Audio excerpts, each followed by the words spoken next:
I hereby call this meeting to order. Good morning. My name is Kevin Wagner, and I will be the Code Enforcement Special Magistrate for today's hearing. I want to begin by explaining the process and how it's going to work. We hear the building cases on the agenda first, then the city will call the cases as they appear on the agenda. If you appeared at today's hearing, you will be called before those cases where no one has appeared. But that is only true if you have signed in. So if you have not signed in, the sign-in sheet is at the rear of the chamber. Once your case is called, I ask that you come down to the podium on my right-hand side, which is right over there. The city will put on its testimony and evidence first. Then you will have an opportunity to review this evidence and ask questions of any of the city's witnesses. You will also have the opportunity to testify and present me with any of your evidence. Once I have heard all the testimony and evidence, I will make a ruling. I will enter a written order either today at the hearing or in the next few days, which you will receive a copy of. If you have any questions as we go through the process, please do ask them. This is not a formal courtroom. The formal rules of evidence do not apply here. Although it is not a formal courtroom, all testimony today is given under oath under penalty of perjury. So if you're going to testify, or think that you may testify, or there's a possibility that you might testify, I'm going to ask that you stand and raise your right hand, and I will swear you in.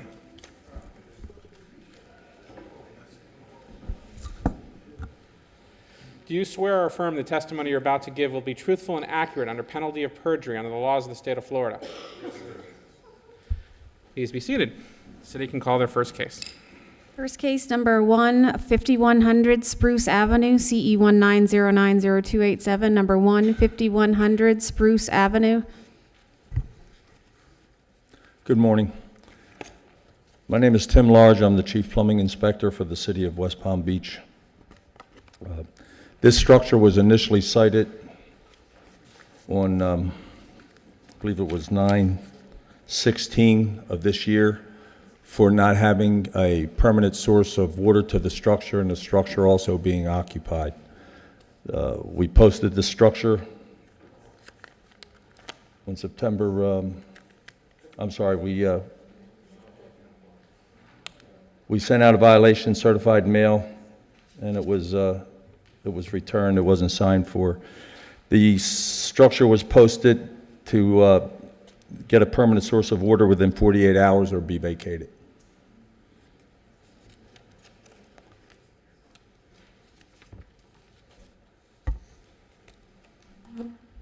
So, pardon me, at this time, checked with the Utilities Department. There has not been an active water account at this structure since 2017. 2 years. And there still is no account as of this morning. Sir, can you tell me your name, please? Jerome Lofton. I'm sorry, one more time. Jerome Lofton. Jerome Lofton? Yes. So what's going on with your property, sir? I've been on pretty sick and all that. And, I've been sick and I've been trying to work with the water department, to try to put me on a down payment on it, but they want the cash up front, and I kept on saying, I could give them, monthly payments, weekly payments, so I could put it down. So when is your water going to come back on? Hopefully in the next couple of weeks. So if I could give them $400 a week, I could have it back on. You understand that having a home without water is unsanitary. Yes, I realize that. Yeah, but I've been buying water, So, but I should be having bad luck on this time. So, but I'm finally getting myself back together again. So, I got structured things at the house I had to get done too. But hopefully the city will let me pay $400 a week, so I could get my water back on. I could go from there. What is the city seeking here? Well, of course, the the property is, without a permanent source of water, is considered unsanitary and a health hazard. The precedent that had been set previously with a case like this was what the structure was vacated. The approximate water bill outstanding on this structure now is approximately $1,900. I understand the gentleman's situation.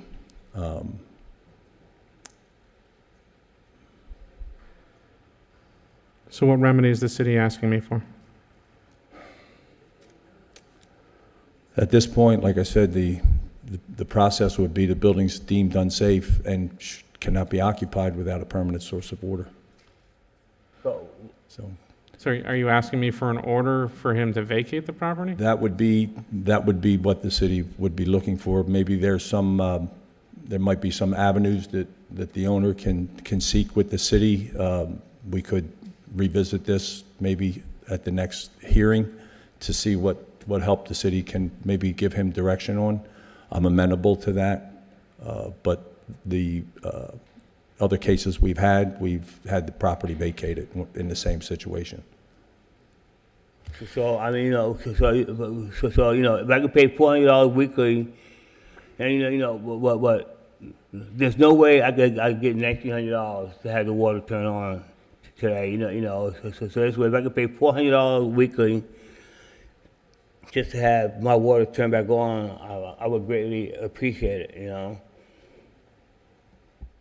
Can the city work out a deal with him? If I can just interject briefly, I don't know if there's any kind of local or city or county resources that could assist this gentleman, either in payments, payment plans, or the like, but offline, after the hearing, I'll look into that.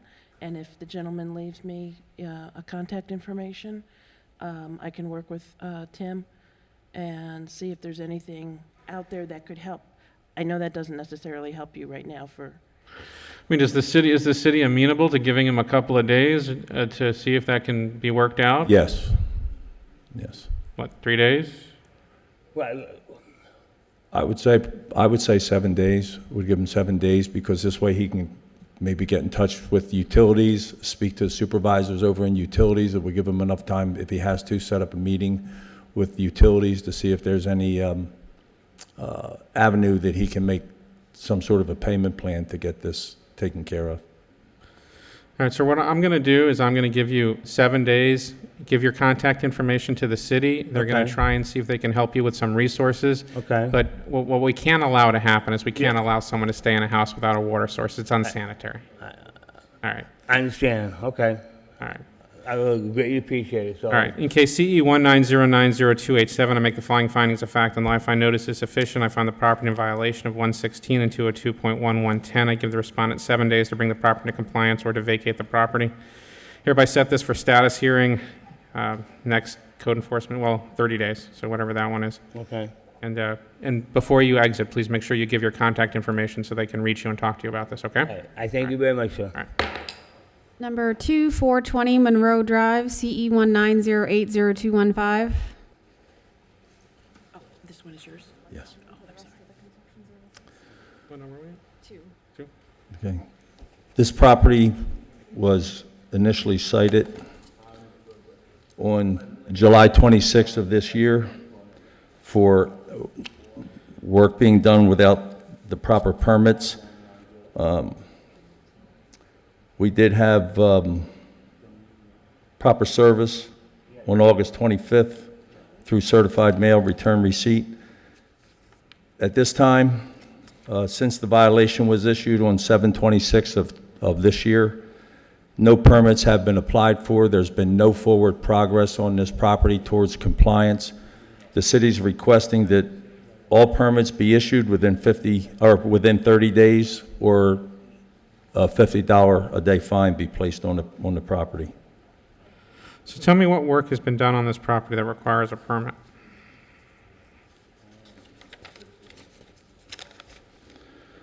There was a water heater installed without proper permits. Some plumbing drainage was installed without permits and does not meet the plumbing code. That's the extent of it at this point. The water heater seems like since it's not installed to code, it could be a safety issue. So you want to give them 30 days to get the proper permits or $50 per day? Yes, sir. As I stated, there's been no forward progress on this property whatsoever. Nothing's been submitted. We've had no contact by the owner to me or anybody else or to the inspector to try to rectify this situation. The service was accomplished by certified mail, which was signed in return? Yes, sir. All right, is anyone here on behalf of the respondent?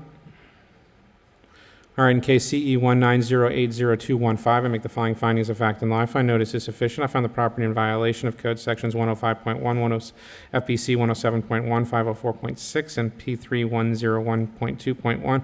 Respondent has 30 days to bring the property in compliance or fine in the amount of $50 per day. May issue. Number 17, 324 North Lakeside Court, CE 190801444.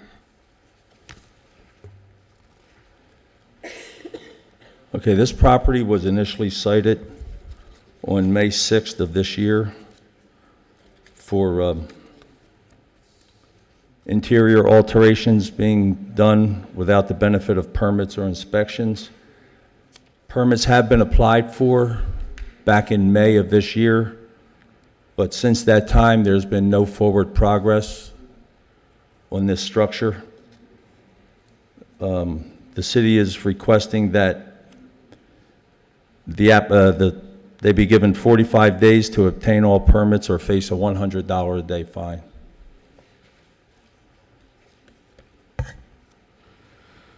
So in this case, they applied for the permits, but they were not issued? Correct. And the city witnessed that work was actually being done? Correct. The citation is for interior and exterior work. Is that the case, or was it just interior work? It says interior and exterior alterations. Now, they do have the mechanical permit was applied for and it was approved in May, has never been picked up. So they haven't paid for it? Just, yeah, exactly. So like I said, there's really been no forward progress since May of this year. But they did proceed to actually do that work. Correct. That's odd. Have you had any contact with the respondent? No, sir. No contact's been made to the inspector or to me. They did, once the plans were, one set of plans was rejected, once they're rejected, they are notified by the city that the plans have been rejected and that they need to resubmit corrections for those drawings. They were notified back in May for that, and there's been nothing since. How was service accomplished? We had certified mail, return receipt. And it was signed for? Signed for. Yes. Is anyone here on behalf of the respondent? T. Lee, LLC? All right, in case CE 190801444, I make the following findings of fact and law. I find notice is sufficient. I find the property in violation of 105.1, FBC 107.1. Respondent has 45 days to bring the property in compliance or a fine of up to $100 per day. May issue. Number 18, 740 47th Street, CE 190806165. Number 18, 740 47th Street. This property was initially cited on May 6th of this year. Permits for the work have been applied for last month in September. They are going through the plan review process. I spoke to the owner this morning. He's on his way here. He was tied up in traffic when he called me. In order to give him, What? He signed in. You signed it? Are you here? 740 47th. Come on up. so they have applied for permits, as I said, and it's going through the plan review process. The city wants to make sure that the owner has enough time to go through the entire process and obtain his permits. The city's requesting that he be given 90 days to obtain all the permits or face a $25 a day fine. Permits were originally applied for on May 6th. Actually, they were applied for on September 12th. The structure was sited on May 6th. Sir, can you tell me your name, please? Jim Delvecchio? Were you sworn in, sir? I believe so, yes. You were here, raised your right hand, swore to tell the truth? No, I signed in up there. Okay. Do you want me to do it Raise your right again? hand. You swear or affirm the testimony you're about to give will be truthful and accurate under penalty of perjury on the laws of the state of Florida? I do. All right. So tell me what's going on. This has kind of been an ongoing thing. My tenant was supposed to change out a toilet. Apparently, he did a lot more than I didn't know about. I've been working with the city. We got the permits in. There was somebody there that we had to evict. I got another meeting here about that, 2 weeks. We finally got him out, so I couldn't access the property to get the information to actually apply for the permit. Tried to put it in August, but some of the information we had wrong. Hurricane comes, finally, we get it in on September 12th. It's under review. Other than that, I've talked to the inspector. I've talked to Tim. Once it's approved, we'll do whatever we need to do to work with the city. City wants to give you 90 days. Is that sufficient time, sir? I mean, I don't know what's involved in getting everything reviewed and approved, and so I mean everything's in now. So Hold on one sec. Is there any reason this can't be done in 90 days?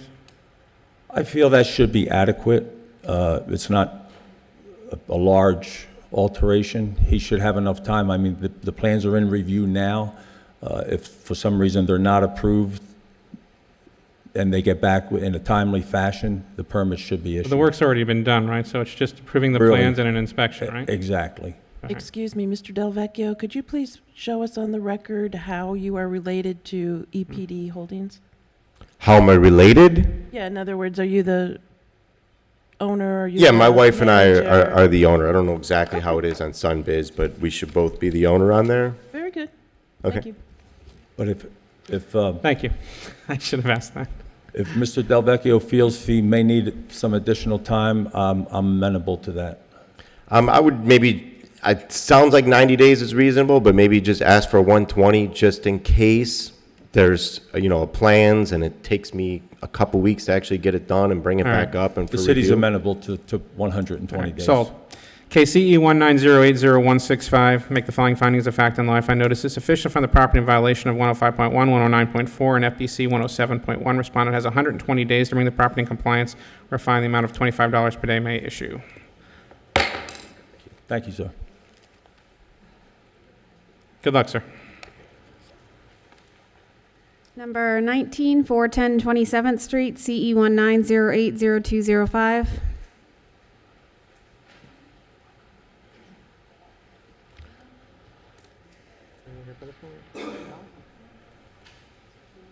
What 19. 19, 410 27th, it's a building case.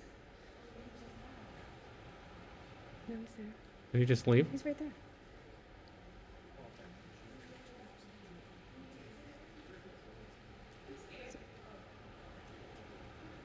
Maybe it's complied. Let's see.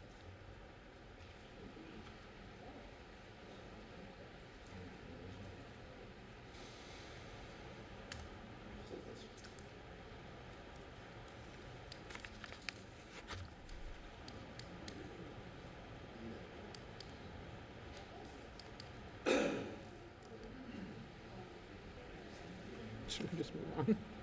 Huh? He's.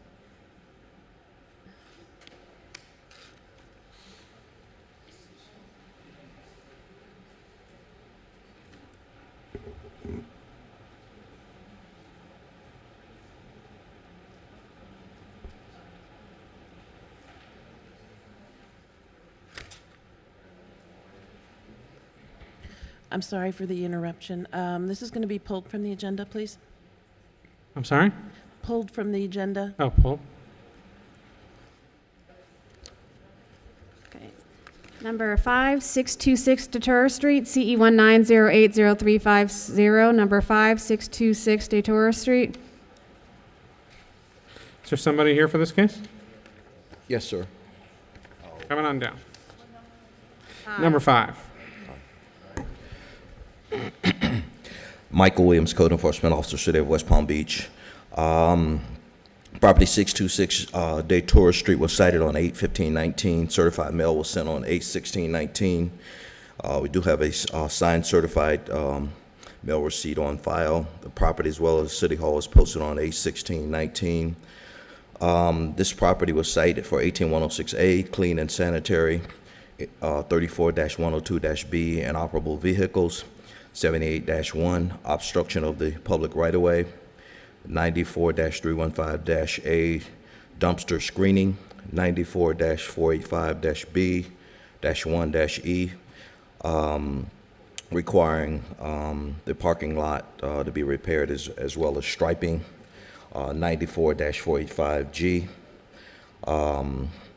Once again, part and parcel of striping of the parking area, as well as there were some wheel stops that were in disrepair, and 94-71-C, outdoor storage. I have spoken to Mr. Best on numerous occasions with regard to the status of the property. As of last evening, the only violations that remain are 94-315-A, 94-485-B-1-E, and 94-485-G.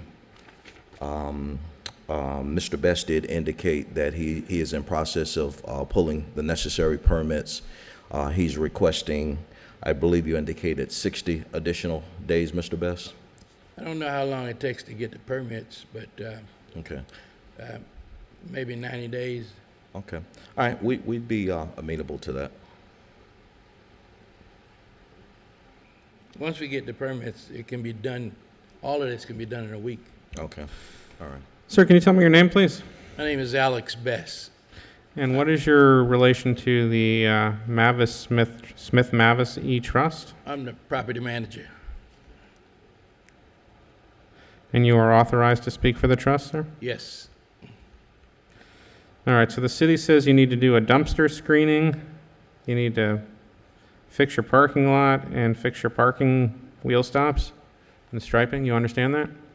Yeah, I've got contracts to get that done now, and permits are in the process of, they've been applied for. We had to get a survey because in the 30 years that she's owned the property, she didn't have a survey, so that took a while to get that done. It can. What remedy is the city seeking here? The city's amenable to giving them 90 days in order to comply, or a fine of $150 per day thereafter. Sir, I'm going to give you the 90 days, but if it's not done in 90 days, a fine of $150 per day could start issuing, so you need to get on it and make sure it gets done, okay? Yep. All right. In KCE 190800350, I make the following findings of fact and life. Find notice is sufficient. I found the property in violation of 94-315A, 94-45B1E, and 94-45G. Respondent has 90 days to bring the property in compliance, or fine of $150 per day may issue. Thank you for coming in, sir. Mr. Best?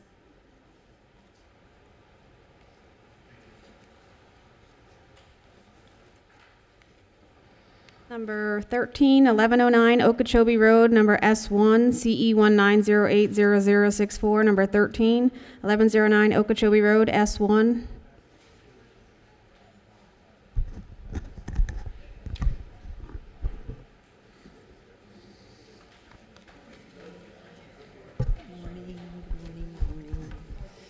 Good morning.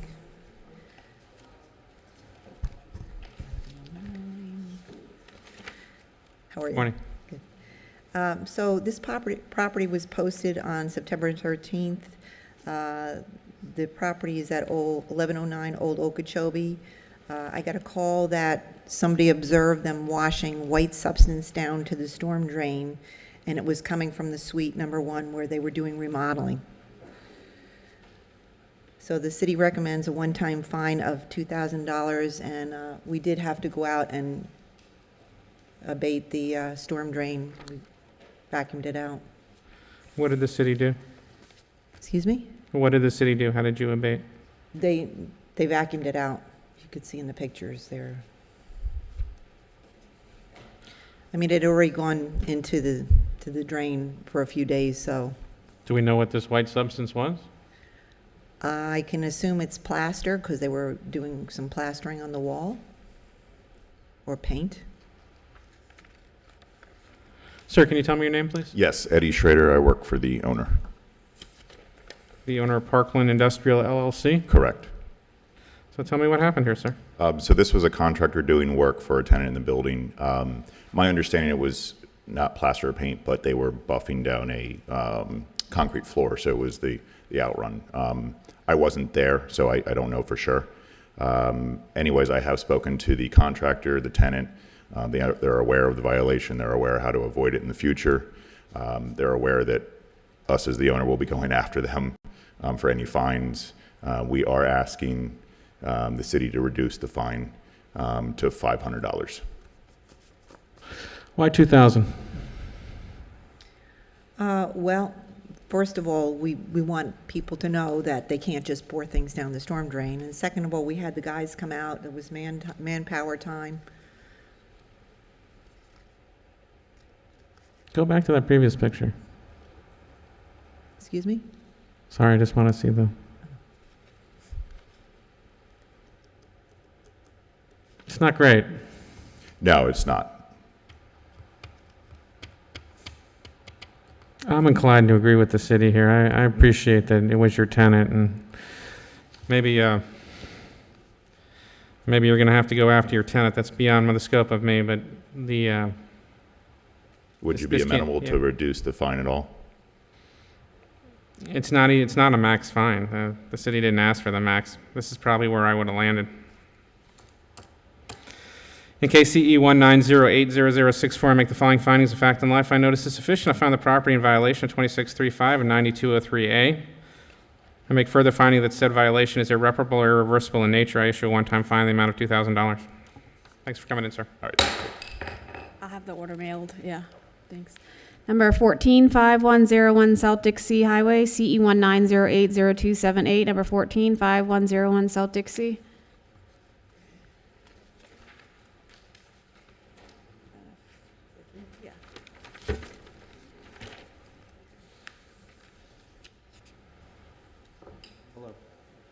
Good morning.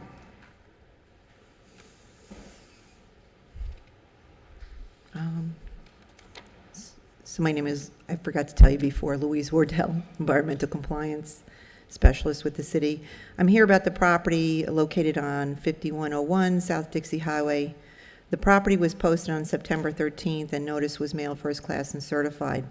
This is a repeat violation, 26-35B. In 2018, there was a finding of fact, case CE 180-10439, and a finding of fact for this property. In August, I got a call by another inspector who told me that this same property was discharging again to the storm drain. I also observed grease within the storm drain and subsequently requested the city of West Palm Beach to vacuum out the storm drain. Due to irreparable and irreversible damage and manpower hours of vacuuming the storm drain, the city is asking for a $15,000 fine for a repeat violation.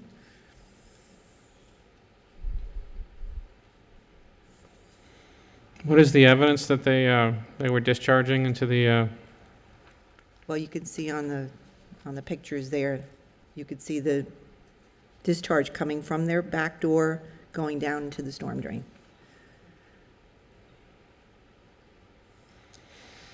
Sir, can you tell me your name, please? Good afternoon, Your Honor. Jack Fleischman. I'm representing the property owners, and I have one of the owners here with me.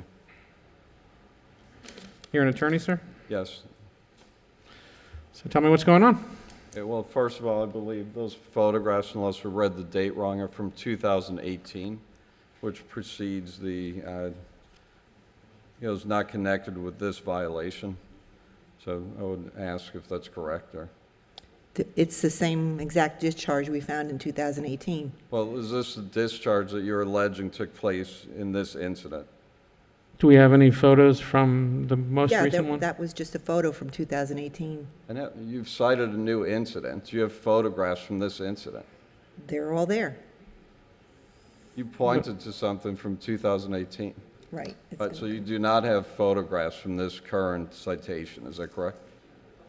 Those are all from 2019, except for that one from 2018 where I referenced. Okay, so the photograph Right you there, claim. 2018. Okay, so what Okay, is so that? this is the old photo. This is also 2018. Yes, that's also 2018. So show me the 2019 photos. Okay. That one is 2019, When was this one taken? in August. Okay, and what is, That's what are you, 2019. what are you alleging that depicts? I didn't understand what you're saying. Well, what are you alleging that the photograph that was just shown depicts? He's asking you, what are you trying to show in the photo? The same thing happening. What They're same thing? washing whatever grease they are, whatever grease they have, they're washing it down to the storm drain. But did you test anything for grease? No, I don't have to test. I can see it coming right there down to the storm Well, drain. coming from where does that come from? Where are you Your claiming back that? door, from that back door. Right, so the property. what evidence do you have, other than your belief that that came from the back door? Do you have any or not? What evidence? Just the grease stains and the grease into the storm Okay, drain. so you've not tested that to be grease, is that correct? Well, that looks like grease right there coming out your back door, Have doesn't you it? tested it to be grease or not? No, I didn't. Good. And what evidence do you have that comes from the restaurant? It's out coming down the back door.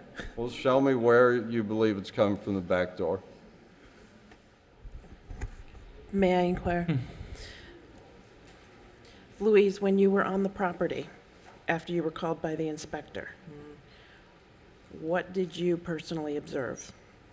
Grease around the outdoor bins, garbage bins, and grease coming out the back door, running down into the curb and down to the storm drain.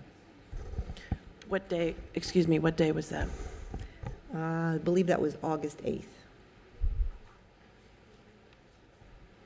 Okay, so you're using. August, okay, I'm sorry, I'm sir. sorry, go I'm on. sorry.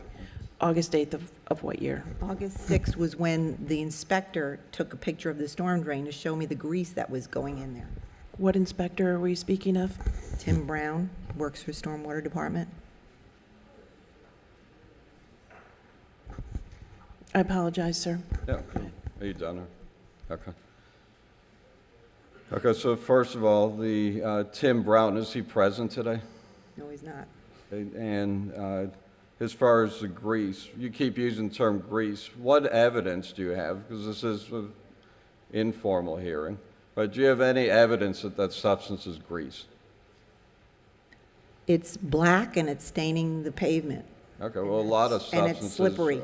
are black. But it doesn't matter because even if it's not grease, it's coming out your back door going into the storm drain, which is an illicit discharge, And where do you show that? right there, Well, I don't know, that looks like water. coming out your back door, That's a 2018 photo anyway. right? It's not Well, even- but there it is again, 2019.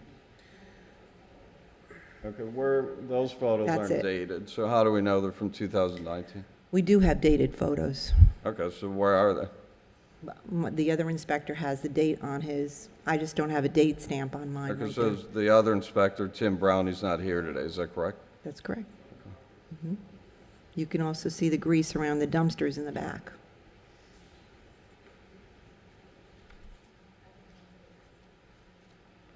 Do you have anything else?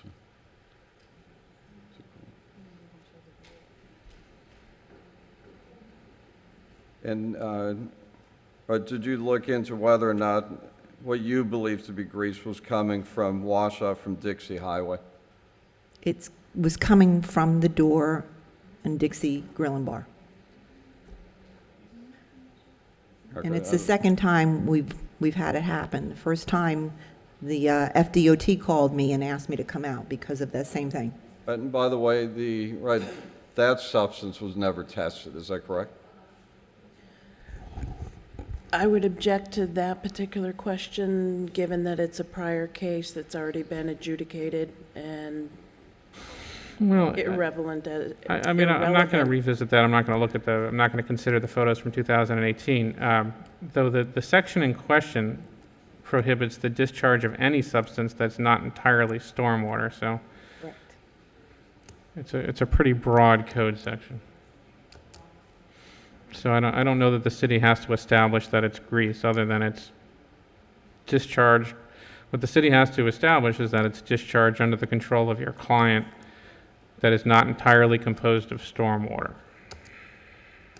And you have nothing that tested it to see if it was composed of anything, is that correct? You need to answer out loud, is that correct? That's correct. Okay, thank you. Okay, I don't have anything further of this witness. City, have anything further to present? Just that, I mean, it's obviously it wasn't raining, so it couldn't have been stormwater, right? Monique is telling us that that little pop-up there indicates the date of the photo. I personally, it's too small for me to read. For which picture? 2019 pictures, right?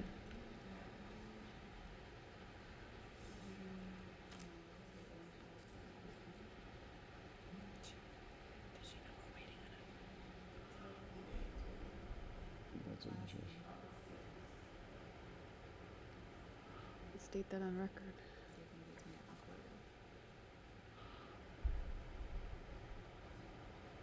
I'm sorry, what is it say? Okay, so for instance, that picture is August 6th, based on that pop-up.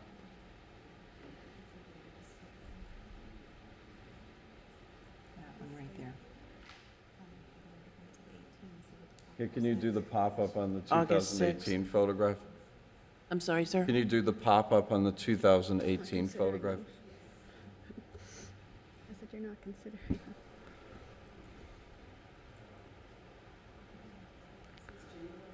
That was January. Okay.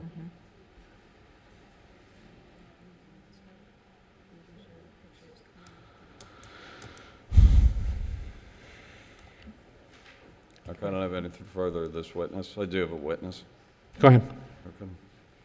Does she have to be sworn in? Or, I don't know. Yeah, okay. She's sworn in? Okay. Go ahead. Okay, what's your connection with the business?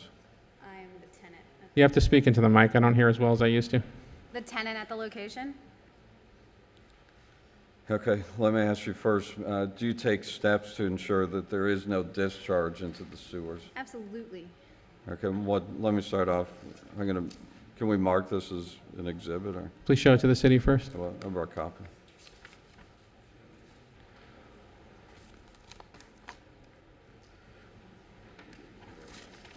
Thank you.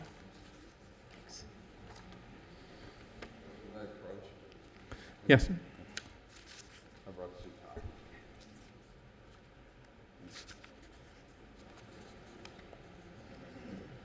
Thank you. And let me start off with this Chameleon cleaning specialist. What are they retained for by your, This is our nightly cleaning crew that cleans our entire restaurant. and what do they do? They clean our equipment, our mats, everything, and this is the affidavit ensuring that they clean everything inside the restaurant and do not wash anything outside the restaurant. And what do they do with the, I'm calling it discharge because I don't know what to call it, but what do they do with what they clean inside the restaurant? They have their own, they bring their own buckets and everything with them, and they take everything with them. Can you've instructed them that they cannot just pour stuff down the drain, down the sewer? Absolutely, they're a licensed, insured company And how long have they been working for your business? since the beginning of this year. Okay, and they were working for the business during the time of this? Yes, And then do you also have another company that you hire? yes, we have Acme in the one photo that's next to the dumpster, that's Fry Oil. They come every 4 weeks, 3 to 4 weeks, to pick up the oil. It's something that we're paid for. It's absolutely something I wouldn't pour down the drain. And can I have this marked as Exhibit 2? There's no objection to Exhibit 1. All right, for the record, as to Respondents Exhibit 1, I'm going to admit that into evidence as Respondents 1. I'm so marking it as such now. Could I approach? Yep.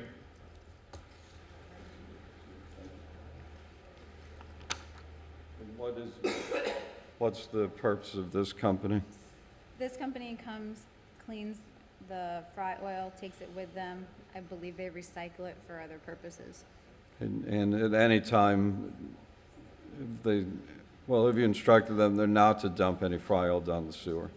They wouldn't dump anything. They use it, reuse it, and make money off of it somehow. And do you allow the restaurant to pour anything down the sewer? No, actually, because we have the nightly cleaning crew, none of my staff cleans any equipment or takes anything outside. And have you taken video of water coming from Dixie Highway or other substances from Dixie meeting and going down that drain? Yes, Your Honor, I brought a CD of videos. I wasn't sure if you want to watch it first. It's 4 short clips. Can we show this video?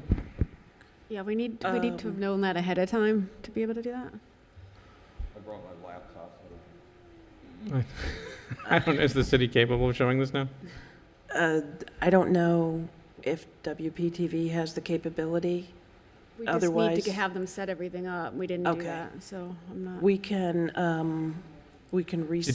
Did you take the video, ma'am? yes.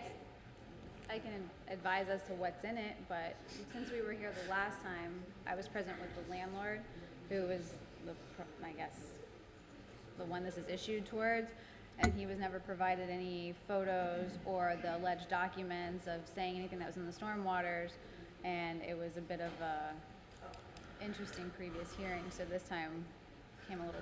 Do you want to stay this hearing while you figure out the technical part? We can move on and come back?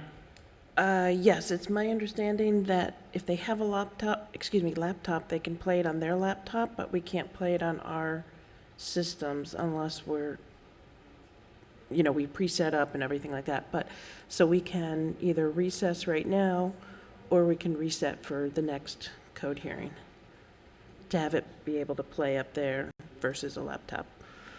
What do you want to do? Whatever. I'll defer to you. I didn't realize you had to call ahead of time to get. Yeah, anything technical especially. Okay. Well, whatever's the easiest for, technically. You know what, I'm gonna recess this hearing right now. I'll let you talk to the city and you guys figure out how you want to do this. If you want to come back now, we'll do it a little later in this hearing. If you want to reset it, we can do that too. But why don't you talk about how you want to present this, and then we'll come back. So Okay. I'm gonna stay this hearing currently. We're gonna move on to the next one.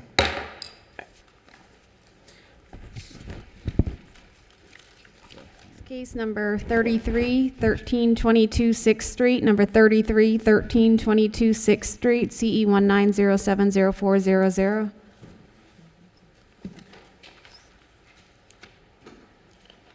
Let me go talk to them. They'll come over there with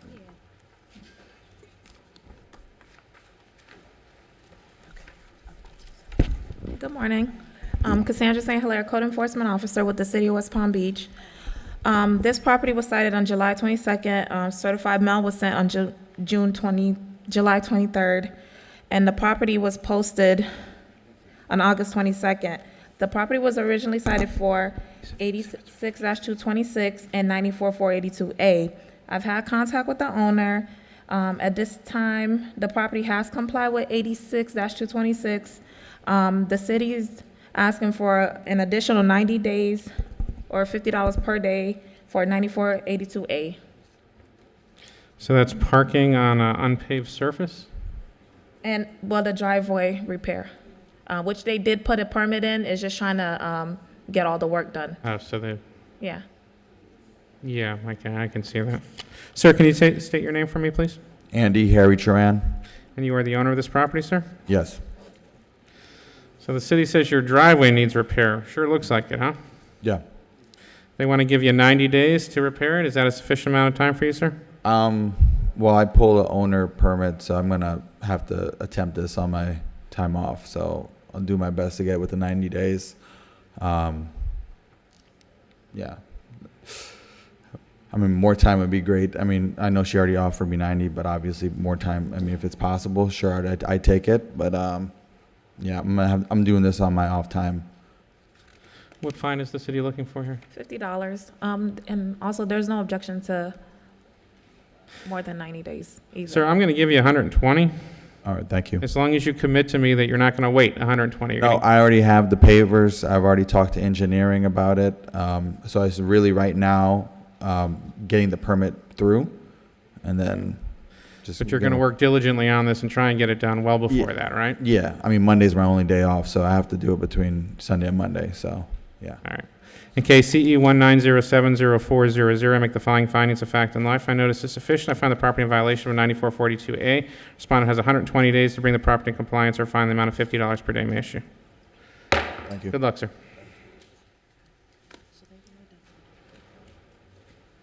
Next case number 38950 McIntosh Street, CE 1907037, number 38950 McIntosh.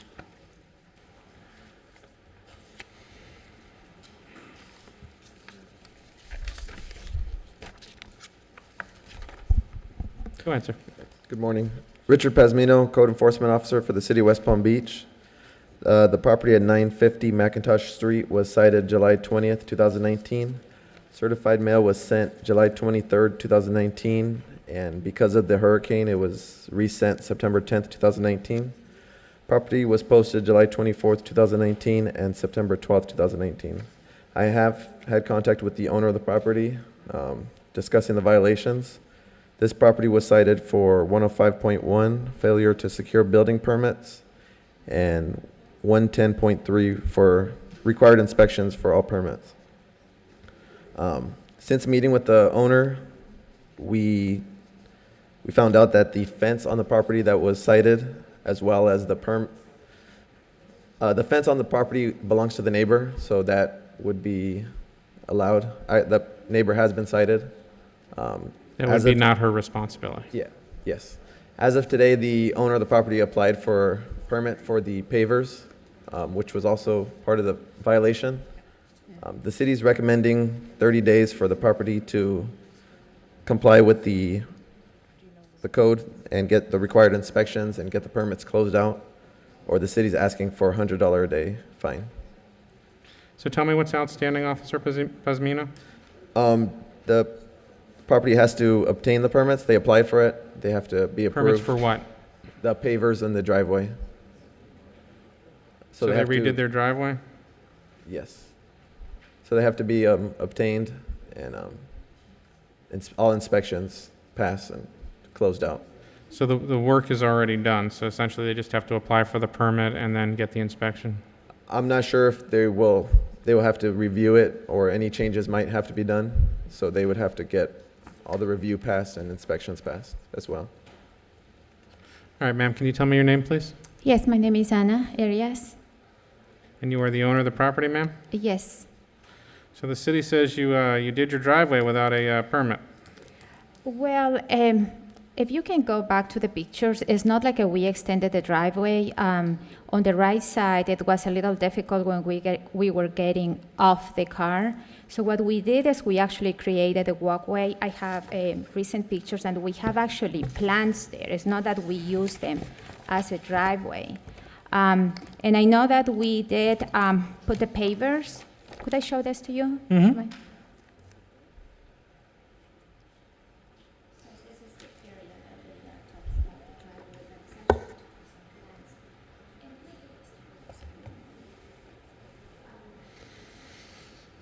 Okay, for the record, I have a picture of the pavers that the respondent put in. Yeah.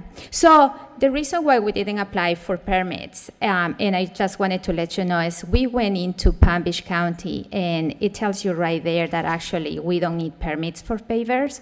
I didn't know that Palm Beach County is completely different as the city of West Palm Beach. So, but we are trying to be compliant with the city. What I'm requesting is 60 days to be compliant with everything.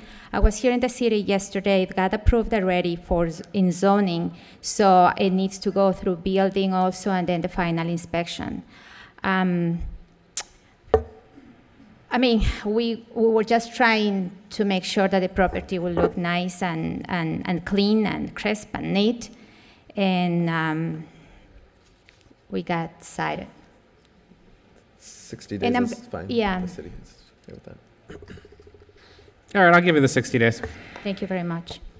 In CE 19070387, I make the following findings of fact and law. I find notices sufficient. I found the property in violation of 105.1 and 110.3. Responded at 60 days to bring the property in compliance or a fine of up to $100 per day may issue. Ma'am, do you want these back? You're welcome. Number 7, 525 31st Street, CE 18080389. Number 7, 525 31st Street.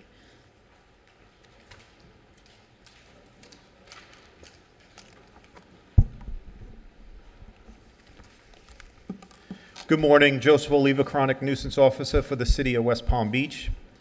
This property was declared a chronic nuisance on 8/22/2018. The declaration was posted on 8/24/2018 and certified mail sent on 8/24/2018. There has been contact with the owner, and there was 3 action plans that were turned in on this property. On 9/28, there was an action plan. 9/28/2018, there was an action plan that was accepted. Then it was deemed inadequate on 11/28/2018. On 12/14/2018, there was another action plan that the gentleman did, and I accepted it. And then on 2/27, it was deemed inadequate for not being followed. And then on 3/4/2019, another action plan was accepted and then deemed inadequate on 9/20/2019. The notice of violation was then posted on the property on 9/7/2018 and certified mail sent on 10/1/2018. The property's been owned since April of 2017. Its previous adjudications were 8/7/2018, CE 18070323 for a cut and clean. When the property was declared a chronic nuisance, there was excessive overgrowth, landscape maintenance, alleyway overgrowth, and clean and sanitary conditions. Yesterday's inspection showed construction debris left all over the property, which is also considered a hurricane hazard, holes left close to the sidewalk, and there's plywood impeding over the sidewalk. Are there any permits on this property? To my knowledge, there were not permits. I don't know if they applied for them or not. I know there was a stop work order on the property a little while back. But what the city is requesting, the special magistrate to find a pattern of nuisance activity and enter a chronic nuisance service order for services to be provided by the city to include but not limited to securing of the construction debris, removal of the trash and debris, maintaining of the landscaping, and any access to the yard and any other abatement methods necessary to keep the property in compliance. There also have been a lot of complaints from the neighboring properties about the property and the condition that it's been in for such a long time now. Sir, can you tell me your name? Daniel Becker. And you are the owner of Design and Build LLC, Daniel Becker Design and Build? Yes, sir. So what's going on with this property? The city seems unhappy with you. First off, I'm fully permitted to do a historic renovation to this property. I'm sorry, you have to speak into the mic and a little more clearly.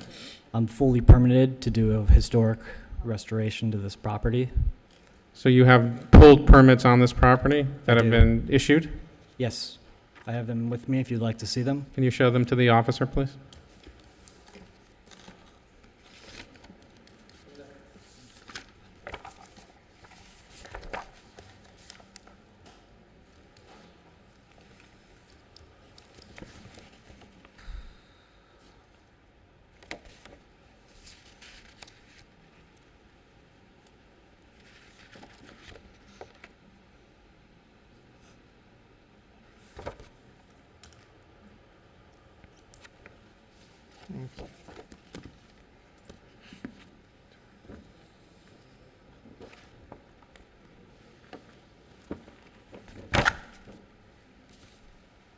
Okay.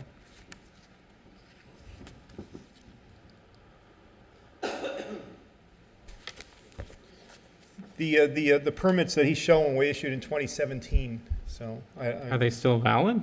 I honestly don't know. Building permits, yeah. He has building permits from 2017.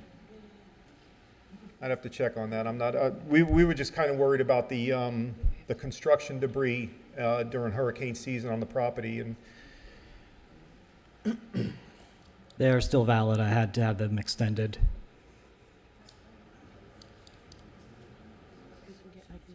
I think that,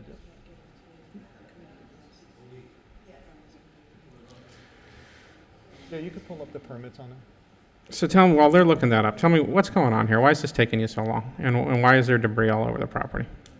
It's taking so long because I had some difficulties with the historic board. Due to the nature of this renovation, there is extensive termite damage that was needed to be remediated.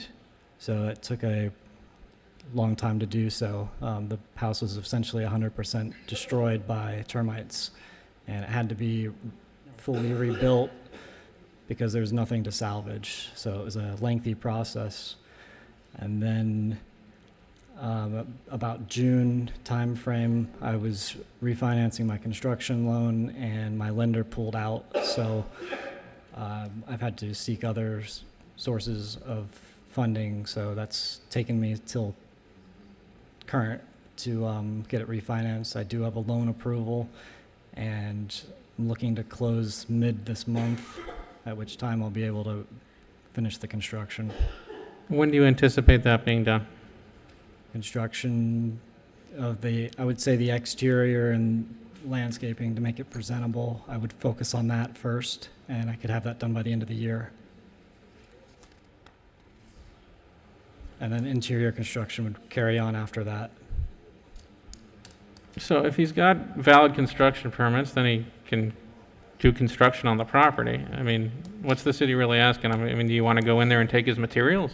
No, it's not that we want to take the materials, is we want to secure the materials that are in there because they were laying out all over the property. I mean, I have the Code of Ordinances 94-316, which I could, I made a couple of copies of them, which I could give them, which states that you can't have construction material laying out. It has to be cleaned up, like on a daily basis, basically. But this stuff has been out there for a long time now. City's got a fair point on that. I understand. But this is the first I'm hearing of this issue, so, I mean, it's a Well, construction it's site. been when did you purchase the property? Right. 2017. It is a construction site, though. I mean, Yeah, but it's been cited, what, 2 or 3 times in the past? I'm sorry? How many times in the past has this property been cited?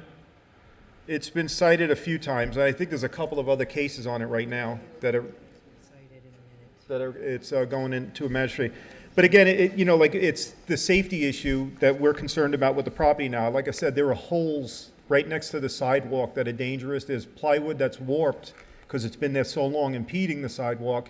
And there's a lot of loose wood pieces that are there, and we just I wanted a service order granted to have that stuff secured where it's not sitting out like that. It's not about the buildings part of it. It's about the security and safety of it. I absolutely agree that those need to be rectified, and I will do so immediately. However, this chronic nuisance case is not related to those holes, nor is it related to the building materials. It was related to a cut and clean and trash being on the property, which I've taken care of. I've had many good reports. The last 4 reports were acceptable by Mr. Olivia himself. So I believe these are new issues that I will address immediately, but they're not tied to this chronic nuisance case. Yeah, it's just a valid point. I mean, the previous cases were about debris, right? Cut and clean? Yes. And is that Trash still and an debris? issue? Trash and debris and cut and No, clean? the cut and clean, he's been keeping the property trimmed, but it's the trash and debris on the property with the construction debris. That is a chronic nuisance problem. It's a safety issue, and like I said, there's been plenty of the neighboring complaints about this property being in the shape it's in. And again, we are in hurricane season, and that stuff can.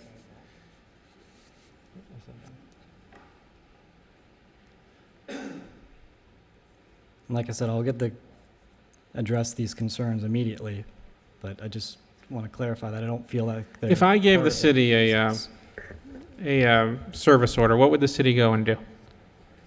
Basically clean the property up and secure the wood pieces that are on the floor, cover up the holes that are in the ground by the sidewalk, and just clean the property up and make it safe.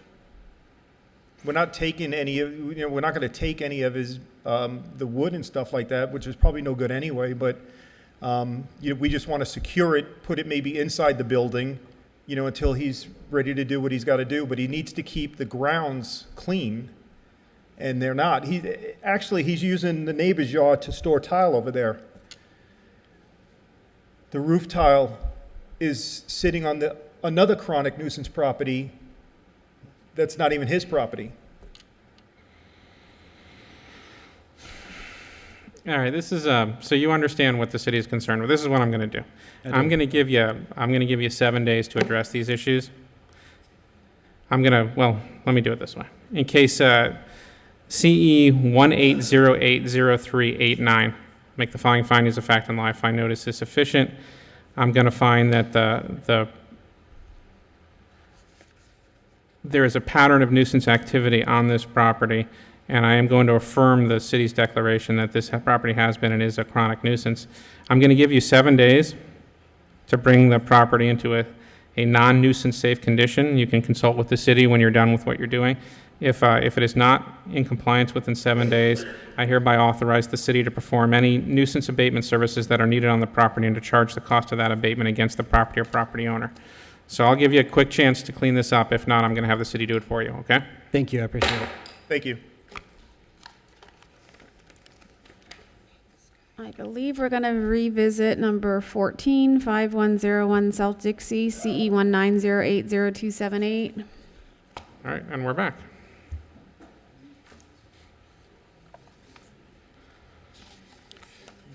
So we were going to show your video, if I recall correctly. If we could approach. Yes.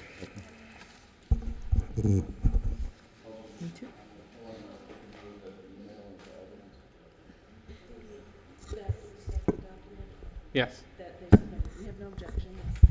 Okay, well, I'll accept an evidence as Respondent's Exhibit 2. It's already marked as such. Hold on just a second. Yes.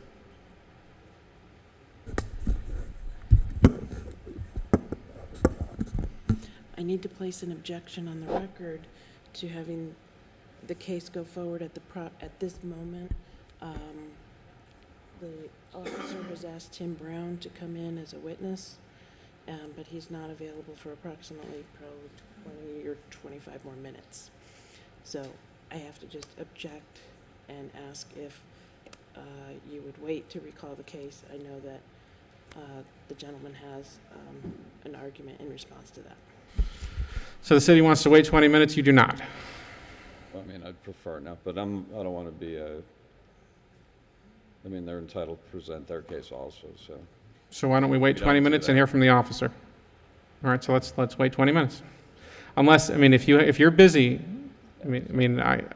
I will also, if waiting the additional time is a burden on your day, I don't know what your day looks like, we can reset this for another hearing.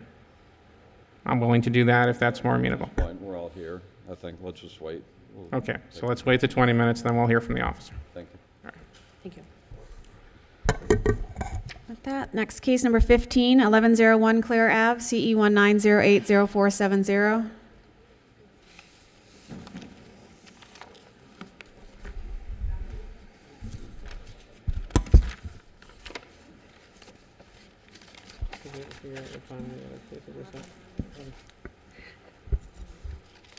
Okay.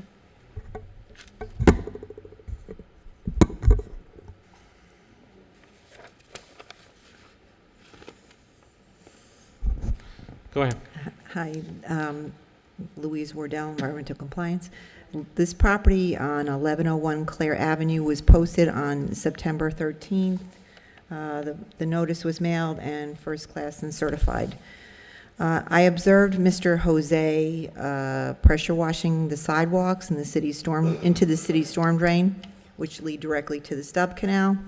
I tried talking to him and explained to him why he needed to stop because we consider it illicit discharge. But he refused to listen to me and told me he's been doing this for years. And at that point, I realized that any further discussion could lead to a hostile situation. So due to this being a 9203A, irreversible, irreparable, I recommend a one-time offense of $1,000. Sir, can you tell me your name, please? Yes, sir. My name is Jonathan Gladstone, and I'm part of Fenglad Realty, which owns the property. The individual she's referring to is a unit occupant in bay number 16. His name is Jose Rosario. He was a tenant that came when I purchased the building 3 years ago. He is employed by me on other properties, one on Okeechobee and one on Granada and Dixie, to do landscape cutting. Here is copies of the most recent rent bill, rent check, $960, which I receive monthly for the past 3 years. These are his payments from me for Gladstone Realty, and on 1101, this property, he was paid to repair a gate motor. On his own, he was acting out of his own volition in doing this sidewalk with no orders from myself, having nothing to do with the building, okay? He misinformed the code enforcement officer that he's been working for me in this respect, which is completely untrue. I feel like I've been identified as the incorrect party. During the past 3 months, during the past 25 years, I've been a commercial property owner in downtown, and I've never been before the magistrate until 3 months ago, where you identified me as a violation in one of our corporations, one of our properties. Also another corporation, another property, you ruled against us. We were not the property owners at the time of the violation, and those were later made void ab initio. I feel like I've been incorrectly identified as the person who created this violation. He's simply a tenant in our building, and if it should happen again, he has to be evicted. Well, it is your building, right? And he is your tenant, right? Right.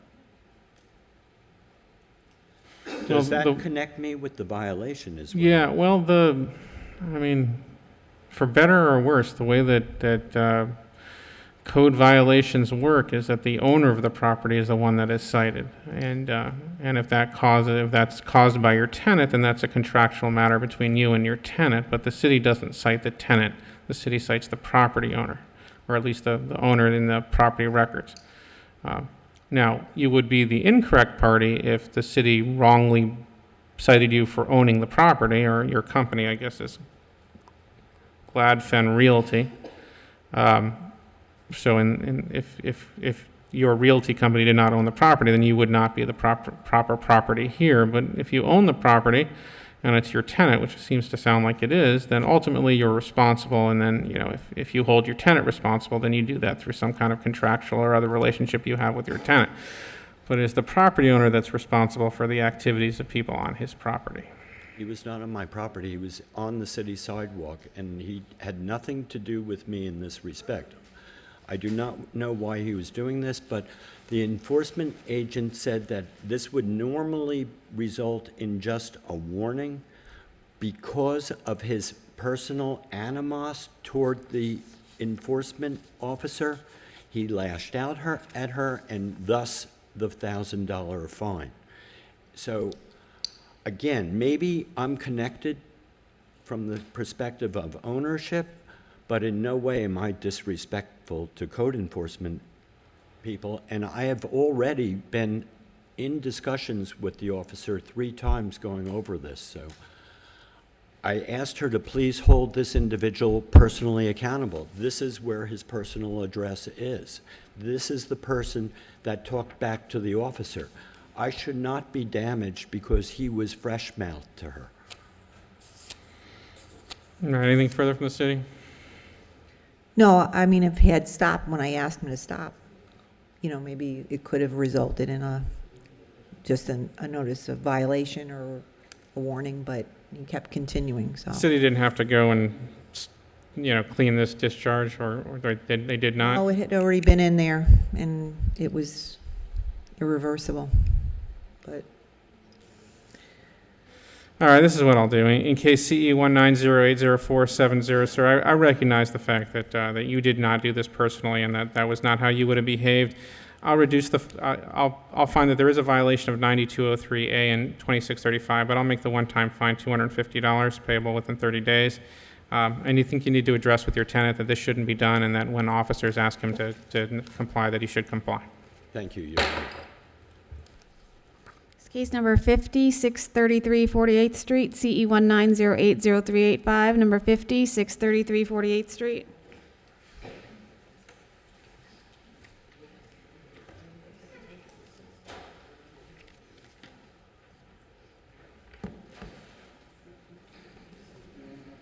No, I don't know. Good morning. All right, Christopher Thompson, City of West Palm, Code Compliance. Property at 633 48th Street was cited on 8/19/19. Notice of violation was posted at City Hall on 8/20/19. Certified mail was sent on 8/22/19. Property was cited for exterior paint, overgrowth, and outdoor storage. I did make contact with the homeowner, and as of yesterday, the property was still not in compliance. I have, are you the property manager? I'm the agent. The agent here today, and the city's asking for an additional 60 days to come into compliance, or $150 per day until compliance is achieved. Sir, can you tell me your name, please? My name is João Almeida, and I'm an agent for the owner. Are you a real estate agent, sir? Or just the person that's working on behalf of this Rossi Bridge Holding I'm Corp? personally helping a friend. He lives in Brazil. So he asked you to represent him here today? Yes. So can you tell me what's been going on here? I'm sorry? Can you tell me what's been going on this property? Oh, yes, yes. We received a violation, and we, at the time, we cut the grass, and we removed everything, but, and we are aware of that there are people using the property, and they're throwing a lot of stuff in there. We did it again yesterday night, preparing for the hearing. I brought pictures, and it's clean now. About the painting, the property was sold, but the deal fell. So I just spoke to the inspector I spoke to the owner, and he decided he's gonna go and do the painting, the outside painting, and take care of the property from now on. So it's not for sale anymore. Are you able to bring this property in compliance within 60 days? Yes, yes. All right.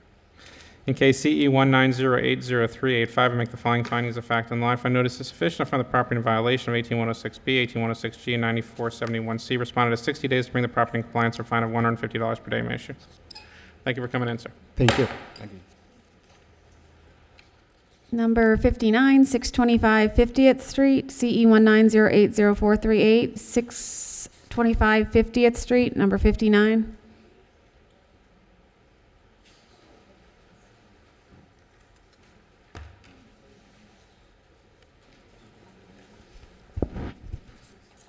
Robert Watkins, City of West Palm Beach Code Compliance. This property was at 625 50th Street, was cited September the 20th. Certified mail was sent out September 23rd. Certified mail was received September 24th. City Hall was posted the 24th of September. The property was cited for 18-100, 18-103C, 18-103E, 18-106A, 18-106B, 34-102-A, 74-34A-1-J, 94-302-A-4, 94-71C. Compliant violations were 74-34-A-1-SJ, 18-106A, 94-71C, and 94-302A. Remaining violations are the 18-100, 18-103C, 18-103E, 18-106B, 34-102A, and 74-34-A-1SJ. At the time, she didn't have a permit for any of the work that she was doing. I seen that she applied for a permit that was denied on September the 16th. No other permits that I see were on there for windows or for closing in the windows. She is requesting 30 days or $200 a day after. Can all this be done in 30 days? At the time, she had 60 days when it was first, Can when it I- was first cited. One And second, then, ma'am. It was cited before, and due to the hurricane, and it was reset up again, and it's been about 60 days now that she's had, and all she has done was went for one permit in that whole time period, but she completed the work that she was doing on it and painted the boards green, and nothing else. All right, ma'am, can you tell me your name, please? Susan, yeah, we have a permit in September 14, but they wants to resubmit some additional information. So I don't think we can finish in 30 days. I don't even know we can get a permit in 30 days. So I don't think 30 days. Why is it taking this long to apply for a permit? It's because we need first they submit it and they want the engineer to look at because the siding. So the engineer take a little while to do a report and get right now they need a little more details because it's involved with the What- engineer. Assuming you get the permit, how long will it take you to complete the fixes on this property and bring it into compliance? After permit, I think 30 days, including inspection, you know. All right, I'm going to give you 60 days to bring this property into compliance. KCE 190804438, I make the following findings of fact in life. I notice is sufficient to find the property in violation of all the listed code sections. You have 60 days to bring the property in compliance, or a fine of $150 per day may issue. We'll get the order in the mail, ma'am. Yes. Number 24, 960 34th Street, CE 190800459. Number 24, 960 34th Street.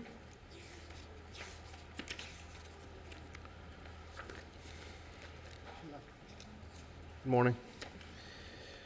Ray Leung, City of West Palm Beach Code Compliance. 960 34th Street was originally cited on 8/22/19. Yep. With a notice of violation posted at the property and City Hall on 8/23 of 2019. Certified mail was sent on 8/26 of 2019. The property was cited for 74-4C3, 34102A, 94302A4, 18106B, 18103J, and 18265. I have made contact with the owner. She did need to leave a little bit early today. And all violations, actually, 74-4C3 and 18106B are complied. All other violations still do exist. The city is requesting an additional 60 days to come into compliance, or $100 per day until compliance is achieved. It's her elderly father's property, and 60 days is, she said that should be more than enough time to get everything in order. So the outstanding issues on the property are exterior paint, boarding, a junk vehicle, and the fence? Yeah, yes, sir. And the respondent represented to you that 60 days is sufficient time for her? Yes, sir. All right, in case CE 190800459, I make the following findings of fact in life. I notice is sufficient to find the property in violation of 18103J, 18265, 34102A, and 94302A4. Respondent has 60 days to bring the property in compliance, or fine of $100 per day may issue. Thank you. And number 8, 817 43rd Street, CE 190800029. Number 8, 817 43rd Street. If anyone else is here for a case, please sign in the back, because that's all I have. Somebody signed in for the last case and didn't show? If you want, I mean. Good morning, Joseph Oliva, Chronic Nuisance Officer for the City of West Palm Beach. This property was declared a chronic nuisance on 8/1/2019. The declaration was posted on 8/2/2019 and certified mail sent on 8/5/2019. There has been contact with the owner, but no action plan turned in at this time. The notice of violation was posted on 9/11/2019 and certified mail sent on 9/11/2019. The property has been owned since November of 2010. Previous adjudications for 5/29/2013 for an expired rental license, 4/28/2014 renew rental license and certificate of use, 1/8/2019, exterior repair, paint, clean and sanitary, rotten wood, address characters, sod, unpaved parking, and hurricane hazards. When the property was declared a chronic nuisance, there was excessive overgrowth, landscape maintenance, trimmed trees and bushes, hurricane hazards, trash and debris, outdoor storage, exterior repair, paint, clean and sanitary conditions, rotten wood, and areas of the property that needed sod. Now, on 8/13, I met Mr. Lawrence at his property because he wanted me to explain to him what he needed to do on the property. So I did, and then I told him that if he keeps the property clean and he does it for a couple of months, I'll close the chronic nuisance case because I knew he was a little agitated at the time. Then I did on 9/10/2019, I conducted an inspection on the property to see if Mr. Lawrence was keeping the property clean, and he was not. So that's when I did the posting of the notice of violation. So yesterday's inspection showed excessive overgrowth, landscape maintenance, trimmed trees and bushes, hurricane hazard, trash and debris, outdoor storage, exterior repairs, paint, clean and sanitary conditions, rotten wood, and areas of the property need sod. The city requests that the special magistrate find a pattern of nuisance activity and enter a chronic nuisance service order for the services to be provided by the city to include but not limited to maintaining of the landscape, removal of trash and debris, trimming of the trees, and access to the yard or any other abatements necessary to keep this property in compliance.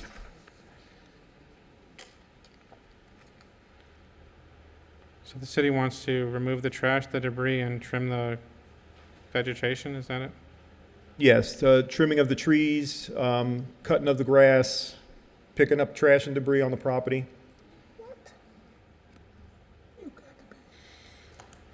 Sir, can you tell me your name, please? Sir? Can you tell me your name, please? Lawrence Terrific Harris. And sir, you're the owner of this property? Yes. So the city says you have trash, debris, and your grass and trees need to be cut and trimmed. Is that true? Not true, sir. Not true. No. So what am I looking at here? You want me to tell you a story? Oh, well, that's true there, but what he's telling you is not true. Well, he's telling me what I'm looking at. Well, first of all, he says I'm a chronic nuisance. That's what they said on the violation. I met with him.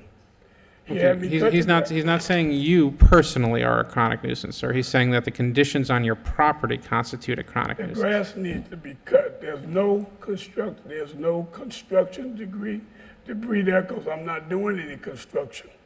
There's nothing there. You want to go by it? I didn't change it. I was in Miami all day yesterday. You're the first person that brought up the word construction here. Please see the construction, the pictures of the construction debris. I just like to say it. I'm not aware of any construction debris. That's not the issue before me. He said there's debris. There's no debris there. There's just overgrown grass. And he and I met. He told me he wanted me to do a action plan. He and I met. I had the grass cut. He told me that he was removing me off the chronic complaint because I cut the grass, because he said that's what he was concerned with. When the hurricane came, the grass grew up. I live in and out of town. When I got back, he had recited me again when I thought he and I had resolved the problem, because I had started to keep the grass cut. The guy that I got to cut the grass moved away. That is what happened. I have called this guy, and several of them in here several times. I had to get the mayor involved to get him to call me back. So once I called him back, I hear on my phone, they told me they would call me back at 2:30. I never heard anything back. They called me at 11, 12, something like that, but I was going to the hospital. All right. Did you cut the grass? Excuse me? Because they told me they needed me to come give them an action plan. And what I was going to do with the grass is what needs to be cut. There's no debris on that property. First of all, it's a hurricane hazard, and I'm not irresponsible. Did you cut the grass? What do you say? Did you cut the grass? Not now. I got a guy gonna cut it. I have a 6 bypass, and I'm not going out and cut any grass. I got to find somebody to cut it. And if he would call me, I would tell him that. But he does not return any calls. Excuse me, Your Honor, And can I that be is a sworn fact. in? I've had to call. Hold on 1 second, sir. Yep. Excuse me, Your Honor, can I be sworn in? Because I need to speak about this case. Yes. My name is Monique Williams. Do you swear or affirm to tell the truth, the whole truth, and nothing but the truth? Yes, I do. And Mr. Harris, I believe, signed in late. I'm not sure if he was. Yeah, he didn't swear. You didn't swear in? Sir, can you raise your right hand? What? Raise your right hand. Do you swear or affirm the testimony you're about to give will be truthful and accurate under penalty of I gotta hear perjury? you, Pedro. Would you speak up, please? Do you swear the testimony you're about to give will be truthful and accurate? Yes, sir. All right. On the date of last Friday, which I think was the 28th of September, the gentleman called, well, actually, the mayor's office called me and informed me that the gentleman at this property had called and stated that he did not receive any phone calls back. So I then contacted Mr. Oliva, and Mr. Oliva called in front of me, him again, and stated if he wanted to speak with him to give him a call back. I've called him on 2 occasions, left a message, and he never returned my phone calls. So just to testify that there was 3 calls, actually 4 phone calls, and a return phone call was never given. Can I speak now? Yes. Okay. She told the truth except one thing. She told me that she could not meet Mr. Oliva till 2:30. I explained to her. She said they were going to call me back. When I finally got back from the hospital, it was past time. You know, the time has expired. I stayed around till 2:30. I didn't get any call. I called back to the mayor's office and told them I had not received a call. What they had done, she had called me at 12:30. He called me a little bit before her, but I wasn't available to get the calls. When I called back, they were closed. But she gave me a definite time of 2:30. I was available. They never call you back. I have to call the mayor constantly to get involved, to get code enforcement, All right, to respond back. I'm not going to get in the middle of that. I know because you don't, sir, but the but- truth is we're taxpayers, and they got a job to do as a citizen to treat me fairly. Okay, well, I'm going to try and treat you fair here. So the city is saying that the conditions on your property are a chronic nuisance. The trash, and you say that there isn't trash, certainly the overgrowth is there. What I am willing to do is I am willing to give you 10 days from today to cut your grass and remove any trash or debris that's on there. If you do that, then, you know, I think we'll be okay, because that's the only issue really right now? Magistrate, he needs to do an action plan, because if he just cuts his grass the one time, then that's going to, the property is going to get overgrown again. And if you look, I did 3 visits in 1 month, and his grass looks the same. That's not true. And there's trash and debris in the front of the property that was there when I did my initial inspection in August. That same piece of trash is still sitting in the front right there.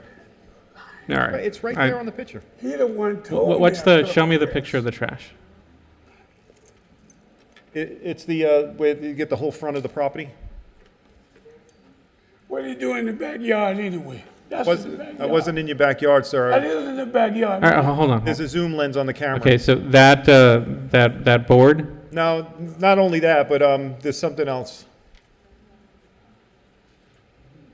That's my cactus. The hurricane blew it over. Keep going. I like your cactus.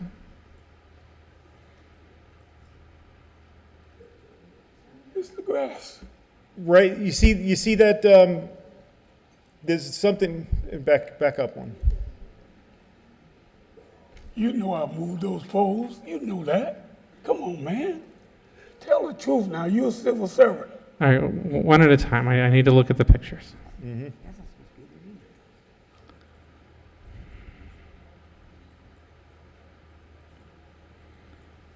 It was like, it's right in the front by the side. It's right on the right side of the picture right there. You see something? Keep going. There, right there, right in the middle of the picture now. You see that? That's a leaf from a palm tree, man. No, that's not. That's trash. That's trash. Believe me. I think Well, I even got a it close-up seems picture on seems relatively easy to fix either way. All right, so this is what I'll do, Mr. Harris. Yes, sir. Go ahead. I'm going to give you 10 days to cut your grass Okay. and to remove any trash that's on the property, and I'm going to give you 15 days to come up with a plan with the city about how you're going to keep your grass cut. okay? If you don't come up with the plan, I'm going to have the city recite this is a chronic nuisance and bring it back to me, okay? All right. So I need to give you a plan how I'm gonna cut the grass every week. Yeah. Come up with clean your property within 10 days, and within 15 days, come up with a plan with the city so they'll know that you're going to come out at a certain amount of time and cut your grass and keep the trash off it, okay? Is he gonna assure me he gonna come out and check that? Well, He if need to come out and do his you job. do what you're supposed to, and they say you don't, come back and explain it to me, and I'll listen, okay? I will. I'll be back, sir. Thank you. Thank you. Do we have anyone else here signed in for a case? Number 14-5101 South Dixie Highway, CE 19080278.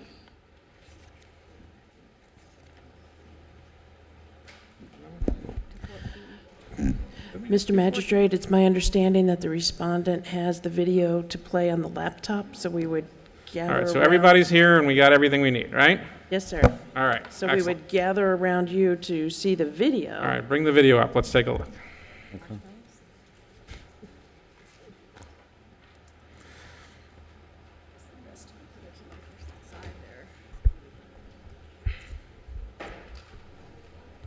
Put it over here, that way everybody can see it.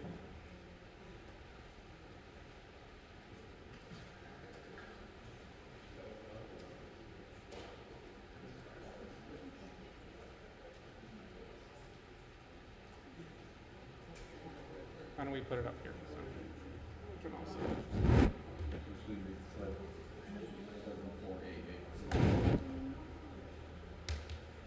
If you can right click. The last one, if you can right click and use the VLC player.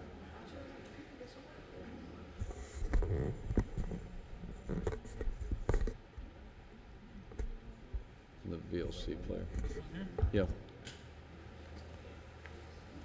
So, Okay, guys.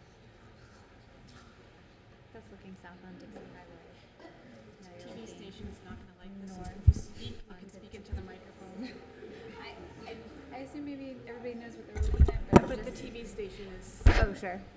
And now that's turning from Dixie Highway, looking down Pilgrim through the valley gutters. So you can see the black goes all the way from Dixie Highway down these valley cutters. This is the same day that This is a rain violation event. was written on the door. I was in afternoon docket, went immediately to the restaurant and showed just what the rain does every time. It's a rain event, yeah. Okay. I didn't see the black going down the You can street. start it over again if you'd like. you just hit the arrow on the lower left. There, on the VLC. You can see, there's black. So this all is, in this. And you can see even turning around the corner from Dixie and going south. so your argument is that the stain that they showed in the photograph that exists on this drainage area is caused by rain events, not by, We put nothing in our parking lot. You can see that there is stuff coming from Dixie Highway. It is a very heavily trafficked road. Pilgrim's even heavily trafficked because there are a lot of cars in that residential area, plus businesses across from us and around our area. Sorry. All right, so let's go back to our podium. yeah, let's go back to the podium so we can all be on TV again.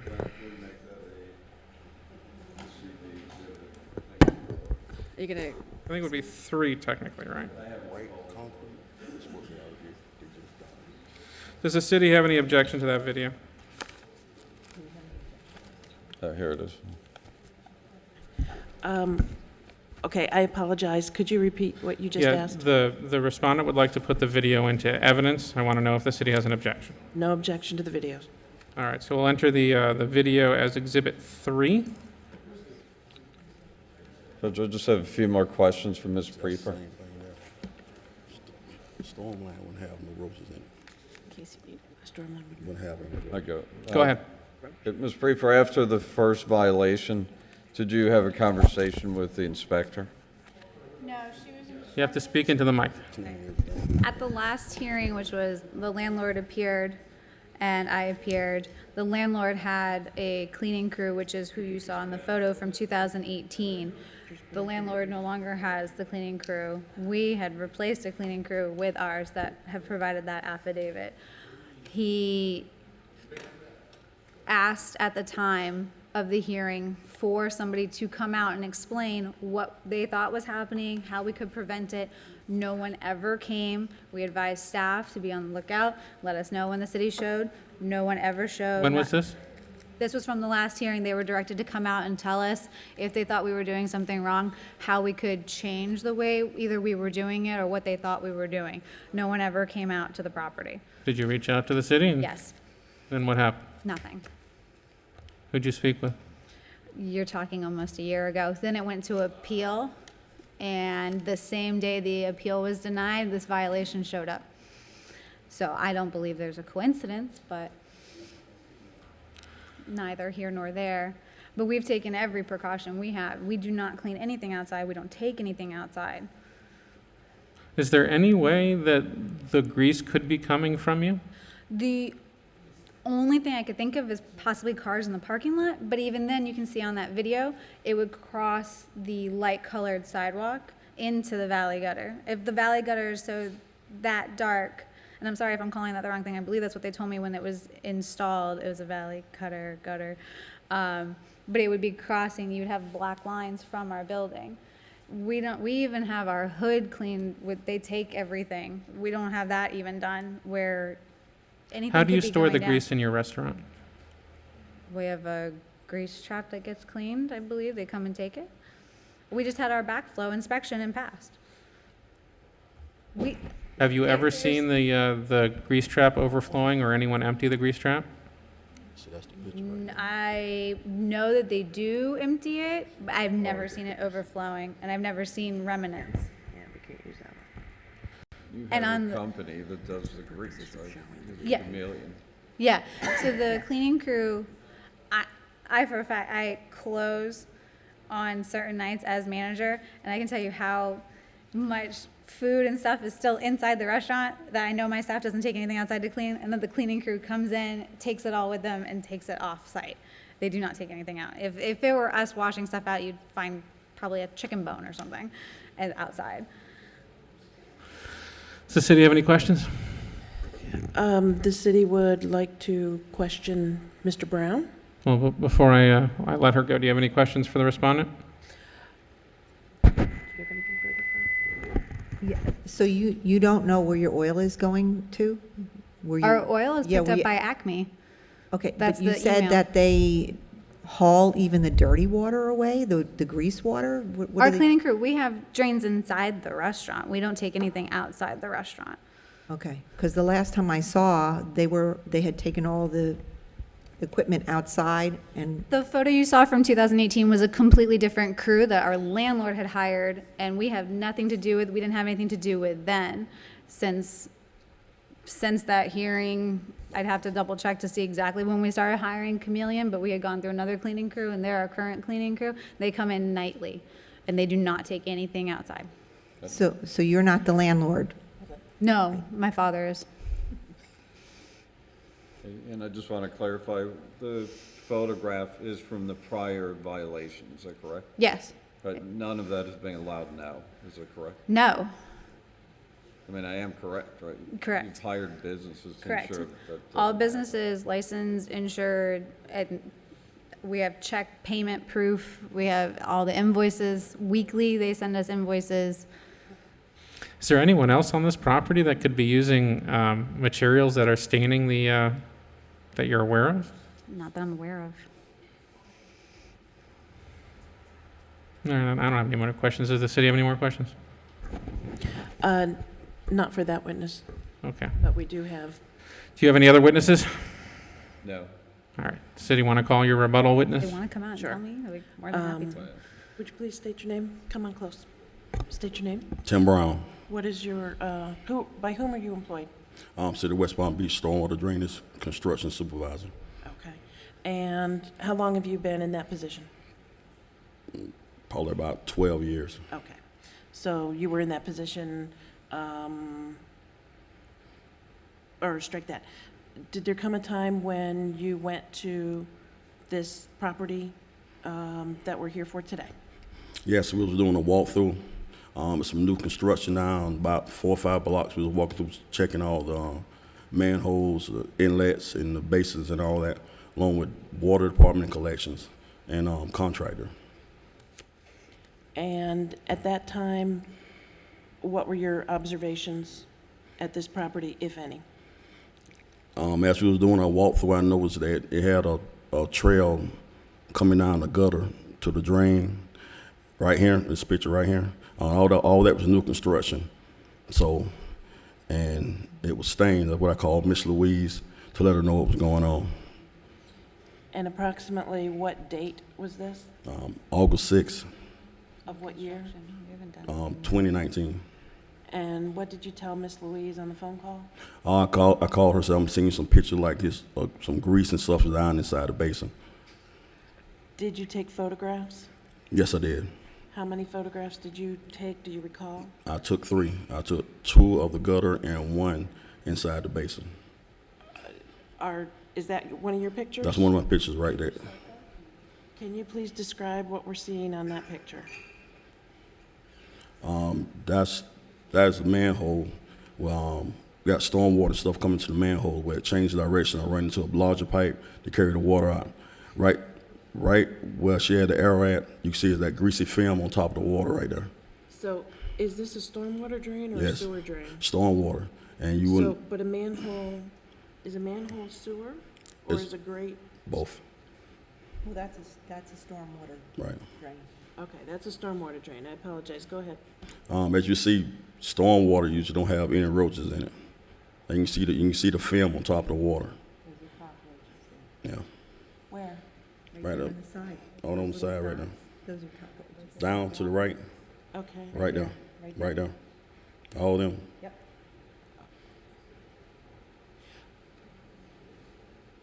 Okay, so other than these roaches, what else are we seeing? You see the greasy film on top of the water right there. Okay. All right, is there another picture that you saw that was up here that was yours? Yes. Can you scroll through?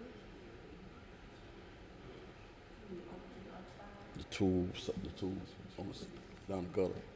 That one? That's not mine. Okay, keep going. That's not mine. Keep going. That might be But you one want to right note there. those last 2 photos were from 2018. I know.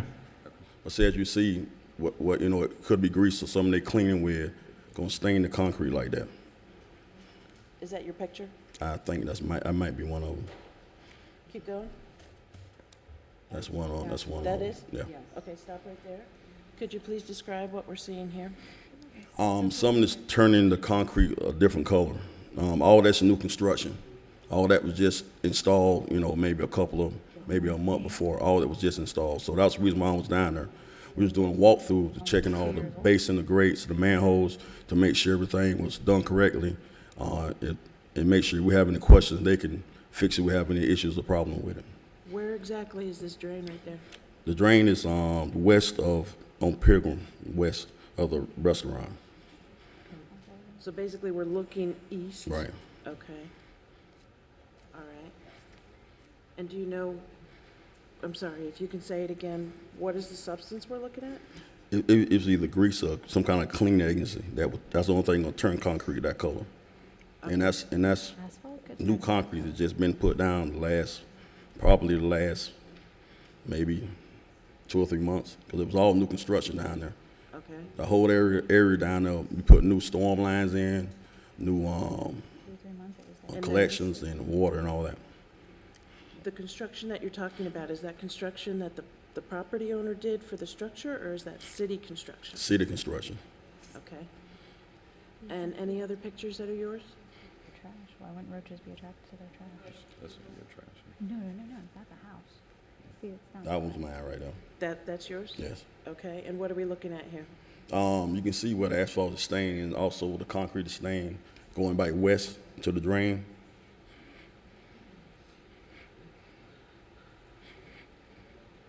And this was taken on the day, August 6th, I think you yes. said, 2019? Any other pictures that are yours, or I think you said 3, so I think that's it. All right. Did you have any further involvement with this particular property, with this particular issue? No, I called Ms. Louise and informed her what was going on. No further questions on my side? Where, in your view, was the stain originating from? That's a residential area. The only thing around is that restaurant on the corner right there. Because in that picture, there's another stain further down. It's running from that parking lot all the way down to the drain, down at the end other side of the driveway, the alley, to where the guy's standing at. That's the drain right there. It's running from that point west to the drain. And right behind that drain is the restaurant? The restaurant is right to the left where the car is parked at. So we're looking from east to west. Right. We're looking coming off Dixie, going down Pilgrim. I can't see it very well, but where that drain is on that picture, zoom in the picture a little bit to where go up to the top where the gentleman is standing. So is the drain, What I'd like to know is that when you were there, did the stain go beyond that drain further down that street, or did it just originate there and come down the street? It stopped right east of the drain right there. So it starts right there? It stopped right there at the drain, east of the drain. Okay. It wouldn't jump over the drain because everything's going to run right into that drain. Okay. You have questions for? Yes, I do. Go ahead. Okay, first of all, you took no samples of the water that you're claiming was grease, is that correct? Correct. Okay, so you have no testing results or anything, is that correct? No, I don't. Okay, but other than your opinion that is grease, I mean, you have no evidence that that is actually grease sitting in that water, is that correct? Well, I've worked for Stormwater 19 years, so I've seen grease, gas, oil. Well, it's clearly a substance, but you don't know what it is that correct? Correct. Okay, you have no idea where it came from? It could look like me it's coming from the restaurant on the corner. What evidence do you have that came from the restaurant? The stained concrete that's linked to the drain. Cars travel over that concrete all the time. Okay, if it was in oil or gas, you would have a rainbow sheet, and that's how you can tell oil from gas and grease. You have no evidence that photograph of the water in the sewer came from that bar, is that correct? Correct. They keep sitting on these, which are from last year, but on the back one you can see the block comes around from Dixie Highway. Okay, that's all I have, John. Any further testimony or evidence from either side? The cockroaches don't usually go, we don't see cockroaches in the storm drain. And that's the only place that grease could have come from, and you can see the grease around the bin back there in that picture. Stormwater drains are connected, aren't they? So- And that's Yeah, I wanna right ask- underneath the track. Can I ask some follow-up questions Mhm. on that? But these stormwater drains are connected, is that That's still from correct? 2018, I'm sorry. You keep showing the 18 photos, whoever's got control of the. But the stormwater drains are connected to others, is that correct? Correct. Who are you asking the question to? Whoever wants to. I can't answer that, so. Yeah, correct, but they're not connected to no collections. Right. Collections and storm is totally two different entities. Right. Reason why we're so specific about stuff going down storm drains, because it all runs to intercoastal. Okay, so what's your solution? You want to just cement it over, or? We can't do that. Okay, so what's the city's solution then, if you believe that substances other than clear storm water are going down the drains? What's your solution? I'm not sure he's qualified to answer that question. Okay, well, I don't have anything further. Let me ask you this. Did the grease, if they disposed of the grease inside their store, is there any way that could have ended up in the storm drain? I wouldn't know, because I don't know how they. But there's no connection between the storm drain and the drainage inside the store. It shouldn't be. No, there shouldn't be. It shouldn't They be. have a grease interceptor that the grease goes down, that gets pumped out, like she said, but they also have a grease bin in the back, which you can see right there, and she said that gets emptied, and it does, but they're spilling the grease out on the pavement right there, so then when they come and wash it down, it goes to the storm drain. Okay, what evidence do you have they are spilling grease onto pavement? You could see it right there. We'll see what, where you, what am I I looking? see a grease bin, and I see white grease right around it. That's not grease. That's where the brewery Well, when you walk on it, you'd be able to tell. And this is in the alleyway. This is not in that parking lot that goes to that storm drain. So this is different. But it's still, you're still washing it down. Is Right, it's anyone pitched. washing down grease? Right, the way it's pitched, don't it wash goes, when it's washed down, it goes right to that gutter right there. I don't wash anything. All right. Is there anything further from either side? We don't, why would I wash Do my you wash parking- anything? I don't wash my parking lot. Well, that's just it. If I did wash it, there wouldn't be stains, but then that would also be something going down the storm drain that wouldn't be allowed. So I don't do that either, which is why you see stains. Any idea how those stains got there? I've talked to every company, and I've provided every company that we deal with that would any way, shape, or form clean. None of my employees clean outside that restaurant. At best, we Is there can. any reason to believe that somebody would be cleaning grease stuff on your property? Well, what evidence though is that this is grease? I mean, the statute is broad, but there's no evidence this is grease, and there's no. Can we all agree that there's some kind of substance there? But even if you go to the photo, even of their photos from Dixie Highway, you see dark coming around that corner. Yeah, there may be a substance, but there's no evidence coming from the restaurant. And that's another day where they're saying it's not raining, and you can still see the darkness in the valley gutter, and that's the one up at Dixie Highway. No, it was the last one. I don't know who has the computer, sorry. All right, anything further? I have one further question. Yep. How often is that outside area cleaned by the bar and grill? We don't have anything outside. We clean the inside the restaurant, inside nightly.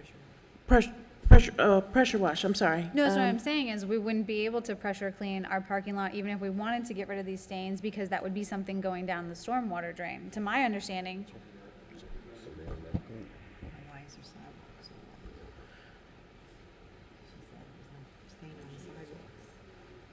Is there anything else that is done outside, landscaping or otherwise, that is done on a periodic basis that's also affecting the asphalt or concrete that's laid, such that it's white or clean? Cleaning the mats? no, the mats are cleaned inside because they're stored in our dry storage in the back of the kitchen.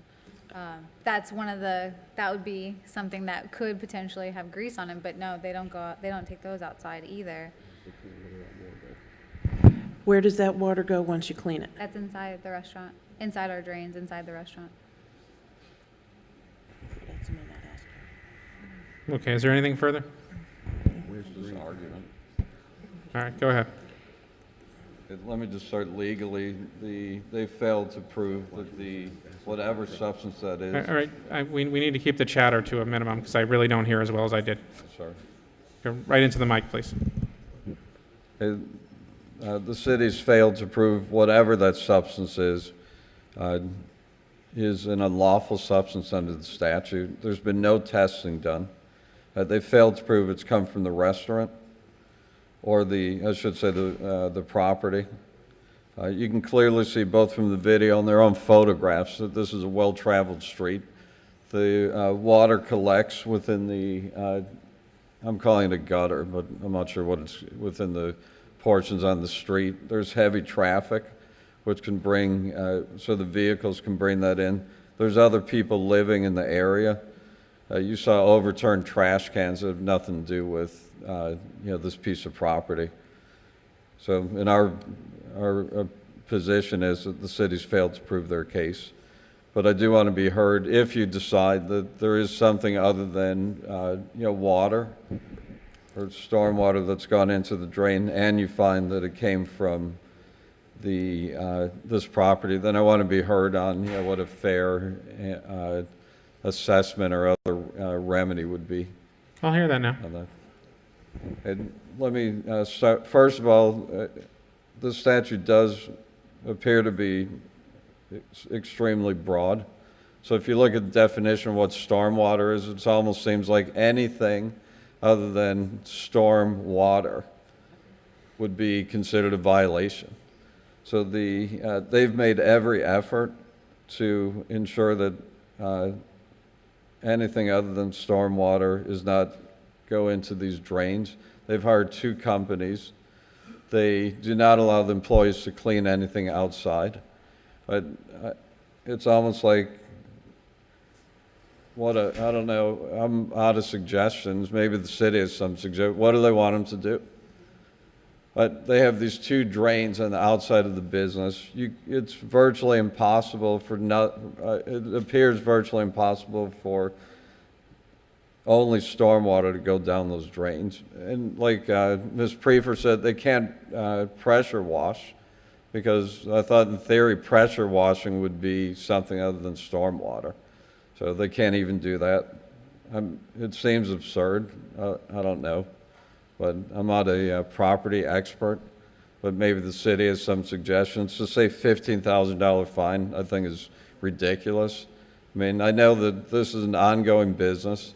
$15,000 is an extreme fine. I just watched a whole litany of cases where they're claiming the property is dangerous and nuisance. I think the maximum fine was $2,000. I thought the $5,000 fine last time was absurd. So do they want businesses to operate in West Palm or not? So if they have some suggestions on the sewer system there, then they're open to suggestion. They will work with the city on remedying this. But to impose a $15,000 fine, so they'll just shut down. I think it's crazy. So they either want these businesses to operate in conjunction with the city or not.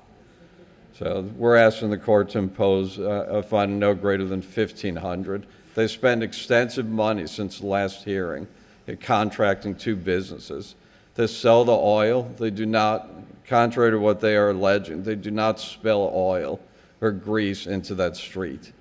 They spend a lot of money on that. They have a cleaning crew that comes in literally nightly. So how much more can they do? But that's our position. We're asking for a fine of no greater than $1,500. And they will meet with whatever, if they want to, whatever inspector or city personnel. They can come out, walk around the property, look at the brewery, and give them some suggestions on what they think can be, how this can be remedied. So that's it. The city? Briefly, thank you. The city would argue that we have brought in a witness for direct observation, and that we have shown through testimony and photographs the nature of the violation. And we leave it to the wisdom of the magistrate, if you find a violation, as to the fine or penalty. The city, through the officer, is asking for the $15,000. They've made their argument. We've made ours. Thank you. All right. So this is a different kind of case, right? So I am satisfied that there clearly is something discharged here that is not stormwater.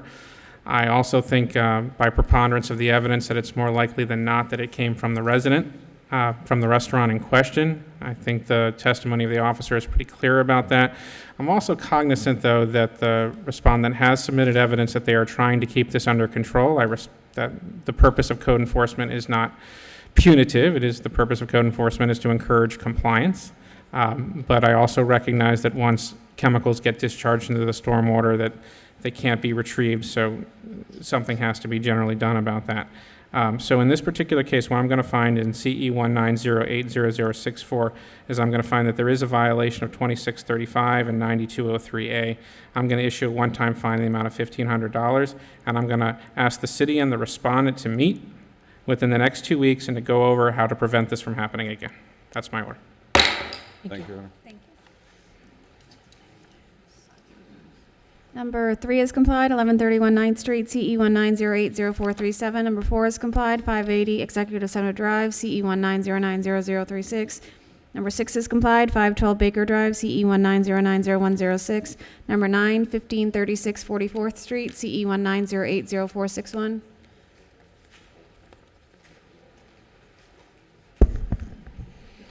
Good morning, Joseph Oliva, Chronic Nuisance Officer for the City of West Palm Beach. This property was declared a chronic nuisance on 8/22/2019.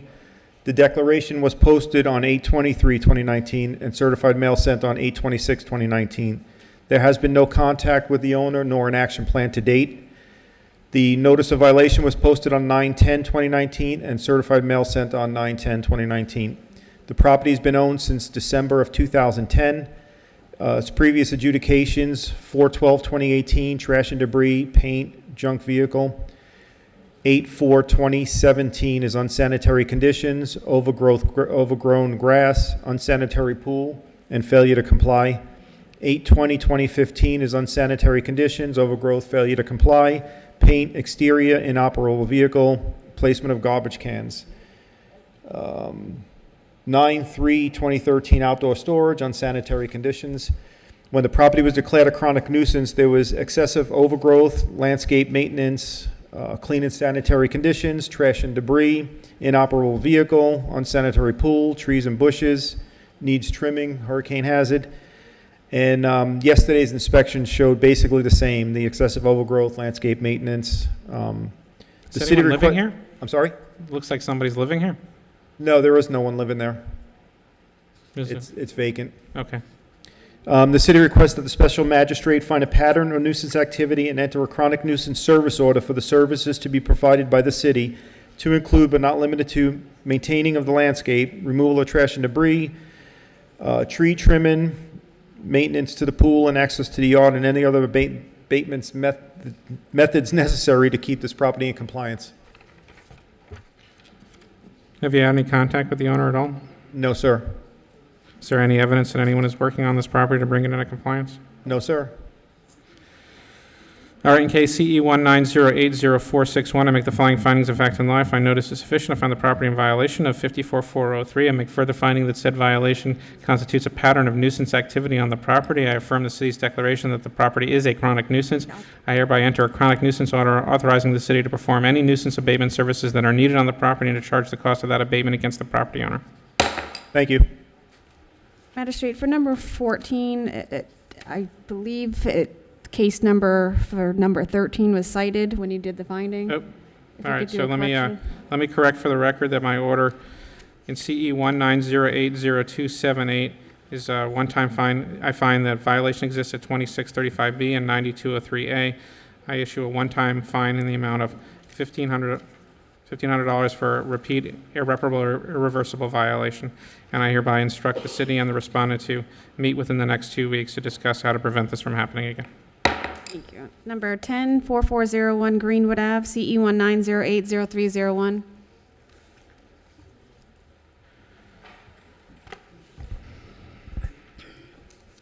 Good morning, Natalie Clark, City of West Palm Beach Code Enforcement. 4401 Greenwood Avenue was cited on 8/28/19.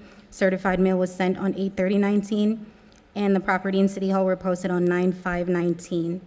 The property was cited for 110.1, 94-302-A3, and 94-482-A. The property has since complied with 94-482-A. The property remains in violation of all other code sections. The city is asking for an additional 30 days or $100 per day until compliance is achieved. So we're talking about a fence that was constructed without a permit? Correct. Have you had any contact with the respondent? I've had contact with the owner, yes. He has since applied for the permit. The permit was applied for on 8/6/19, however, it was denied on 8/23/19, and there's been no action since. Why was it denied? Can you, Monique, do you mind, can you pull it up for me, please? I didn't see any notes in there as to why it was denied, but the building department did contact the owner via email. Well, I guess it's not exactly that important, because the question for me is whether or not a fence was constructed without a permit. So you want to give them 30 days, and how much of a fine are you looking for? $100 per day.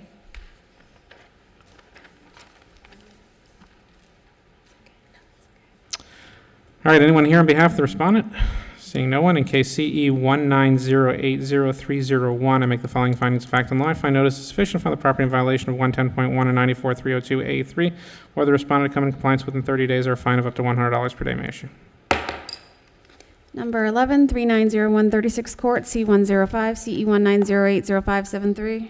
Natalie Clark, City of West Palm Beach Code Enforcement, 3901 36th Court Unit C105 was cited on 8/28/19. Certified mail was sent on 8/30/19, and the property and City Hall were posted on 9/5/19. The property was cited for 18-103B, 18-103C, and 18-103G. The property remains in violation with all code sections. I've had no contact with the owner. The city is asking for an additional 30 days or $200 per day until compliance is achieved. So all of these sections are still at issue? Correct. What's the issue with the walls? It's in Oh, disrepair. the wood at the entrance, that's what I'm looking at, right? Is rotten? Yes. And the ceiling is leaking in the living room? How do you know that? Can you go to that picture? There is a picture of the entire ceiling. It's missing. Okay. The master other- bath toilet leaks? Yes. And the guest bath toilet leaks as well? Yes. You want to give them 30 days? Correct. The property was initially cited in August, so they've had ample time to do the repair. I have spoken to the tenant, and the property manager didn't attempt to do any repairs until yesterday. Yeah. I understand that's true, but remember, I still have to give a reasonable time for them to correct, which means that the time frame that I give from this point still has to be reasonable in order for them to come into compliance. Is 30 days reasonable? I do think that's reasonable time because a permit is not required. I've been in the unit, and it's mainly drywall that needs to be replaced. So as far as the rotten wood, none of that requires a permit. All right, is anyone here on behalf of the respondent, Piper Ventures LLC? All right, in case CE 19080573, I make the following findings of fact and life on notice is sufficient. I find the property in violation of 18103B, 18103C, 18103G. Give the respondent 30 days to bring the property in compliance or fine of up to $200 per day may issue. Number 12, 4024 Greenwood, CE19090040.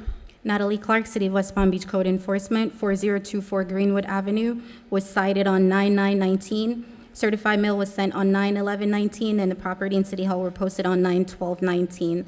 The property was cited for 7434-A1J and 94-482A. The property has since complied with all code sections. The city is asking for a finding of fact.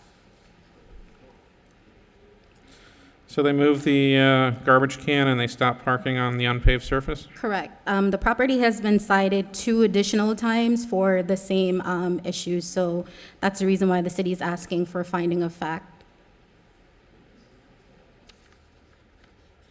But they did not come into compliance by the requested compliance date in the notice of violation? Correct.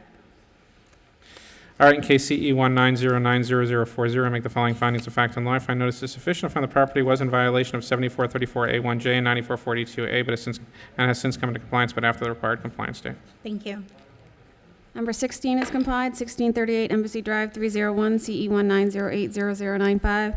Number 20 is complied, 1301 North Australian, CE 19090049. Number 21, 1320 13th Street, CE 19090063.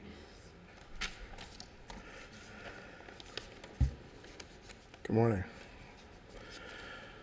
Officer Phil Cartwright, City of West Palm Beach Code Enforcement. The property at 1320 13th Street was originally cited on September 9th of 2019 for a prohibited vehicle. Service was achieved by certified mail. The property was posted on September 10th of 2019, as well as posted in City Hall. All violations are still current. The city is asking that the property come into compliance within 5 days or $100 per day thereafter.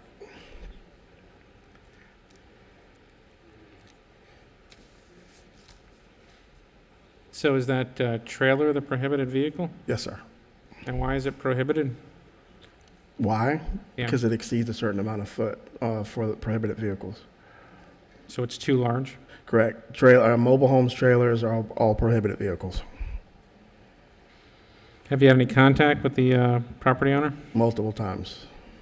Have they expressed a willingness to remove this vehicle? Yes, myself and 2 other code officers did talk to them about moving it. They said they were going to move it. That has not happened. And you were seeking how many days? 5 days. And what fine were you seeking? I'm sorry? What fine were you seeking? $100 per day.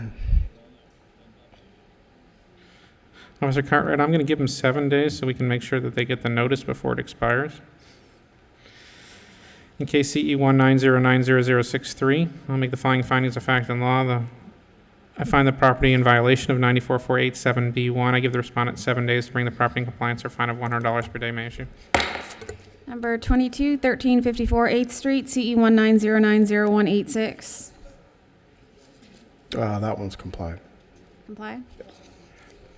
Number 23 is complied, 1368 8th Street, CE 190900187. Number 25, 2550 Windsor Ave A, CE 190800508. There should have been one for 1368 8th Street. That's listed as complied, is it not? No, that one's not complied. Number 23, 1368 8th Street, CE 190900187. Correct. Officer Phil Cartwright, City of West Palm Beach Code Enforcement. The property at 1368 8th Street was originally cited on September 13th of 2019 for inoperative vehicle. Service was achieved by certified mail. The property was posted on September 13th of 2019, as well as posted in City Hall. All violations are still current. City is asking that the property come into compliance within 7 days or $100 per day thereafter.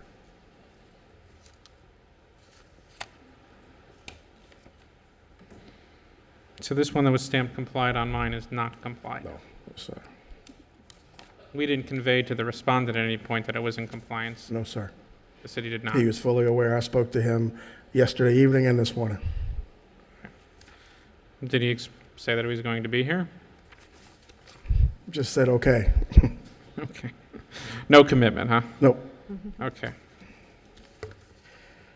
And that's the vehicle in question that I'm looking at on That the is right-hand correct, side? sir. Yes, sir. And that is inoperable? Is it not licensed? Not licensed, flat tires, back windshield busted. Okay, that sounds inoperable to me. And how long did you want to give them? 7 days. In case CE 190900187, I make the following findings of fact and law. I find notice sufficient. Find the property in violation of 34102A. Respondent has 7 days to bring the property in compliance or fine of $100 per day may issue. Thank you. Number 25, 2550 Windsor Ave A, C 190800508.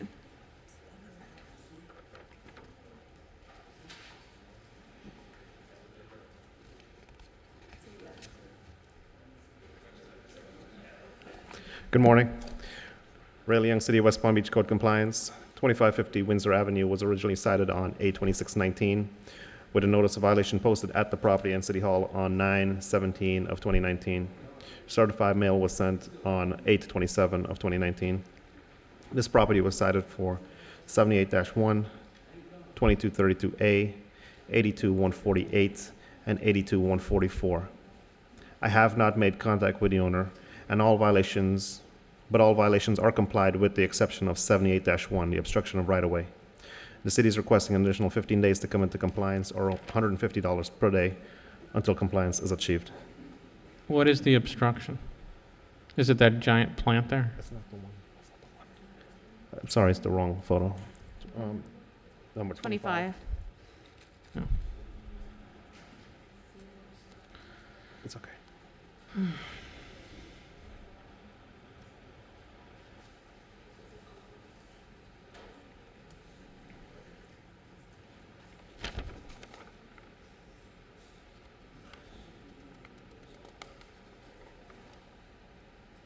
Yeah, it's all, yep.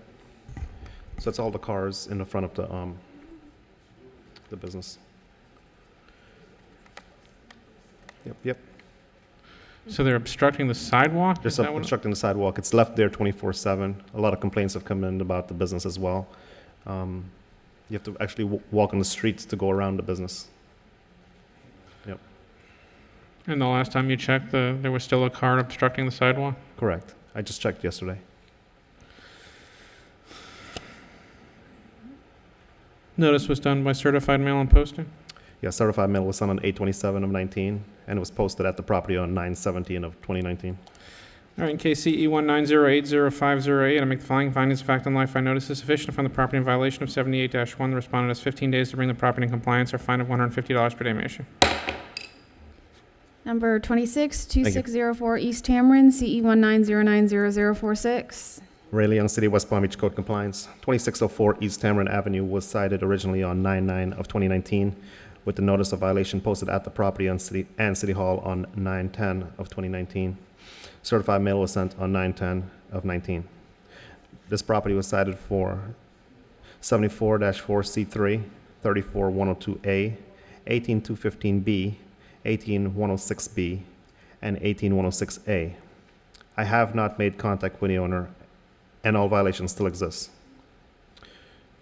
Special Magistrate, the city is requesting a split order on this property. 15 additional days for 34102A to come into compliance, or $100 per day. That's the car, the inoperative vehicle. And the remaining violations, which are 74-4C3, 18106B, 18106A, and 18215B, the city is requesting 5 additional days to come into compliance or abatement. Special Magistrate, the overgrowth at this property does pose a potential risk to the health, safety, and welfare of the community by being a possible haven for vermin, rodents, pests, etc.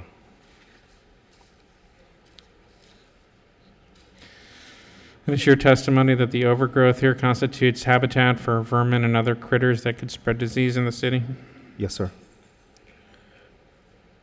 Is there any evidence that the owner of this property or anyone acting on his behalf has attempted to bring this property into compliance? No, there's no evidence of that. Notice was done through certified mail and posting? Yes, certified mail was sent on 9/10 of 19, and the same day, 9/10 of 19, it was posted at the property and City Hall. All right, in case CE 190900046, I make the following findings of fact and law. I find notice is sufficient. I find the property is in violation of 34102A, an abandoned or junk vehicle. I give the respondent 15 days to bring that into compliance, or a fine of $100 per day may issue. As I also find the respondent in violation of 18106A, 18106B, 18215B, and 74-4C3. I make further finding that said violation constitutes a threat to the health, safety, and welfare of the city of West Palm Beach. I order the respondent to immediately bring the property in compliance, and I give them 5 days to accomplish that. If it is not brought into compliance within 5 days, I hereby authorize the city to enter the property and abate any and all violations of the listed code sections. I hereby assess the cost of said abatement against the property and property owner. Thank you. Thank you. Number 27, 840 32nd Street, CE 190900107. Good morning, Special Magistrate. Ray Young City, West Palm Beach Code Compliance. 840 32nd Street was originally cited on 9/10 of 19 with a notice of violation posted at the property and City Hall on 9/12 of 2019. Certified mail was sent the next day on 9/13 of 2019. This property was cited for 74-4C3, 18106B, and 18215B. I have not made contact with the owner, and all violations still do exist. Special Magistrate, the overgrowth at this property does pose a potential risk to the health, safety, and welfare of the community by being a possible haven for pests, rodents, vermin, etc. Therefore, the city is requesting an additional 5 days to come into compliance or abatement.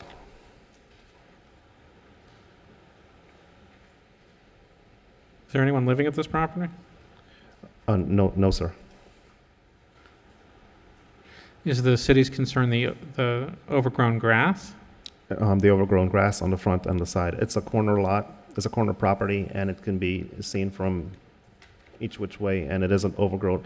The neighbors have complained about snakes as well, as that was visible in the past. So the grass is a sufficient height that it can conceal snakes, other invasive species, and be habitat for rats and other vermin? Correct, and that's what was stated by the neighbors as well. And you've had no contact with the owner? No contact. All right, in case CE 190900107, I make the following findings of fact and law. I find notice sufficient to find the property in violation of 18106B, 18215B. I make further finding that said violations constitute a threat to the health, safety, and welfare of the city of West Palm Beach. I order the respondent to come into compliance. What did you say, 5 days? Yes, sir. Within 5 days, in the absence of compliance, I hereby authorize the city to enter the property and abate any and all violations. I hereby charge the cost of said abatement against the property and property owner. Thank you. Thank you. Number 28, 616 Executive Center Drive, 107, CE 190703339.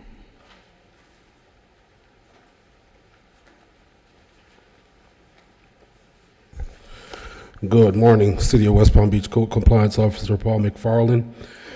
On July 18th, 2019, the property at 616 Executive Center Drive, Unit 107, was cited for repair of interior walls, repair walls to guest bathroom and wall in guest bedroom, rental license violation, and certificate of use.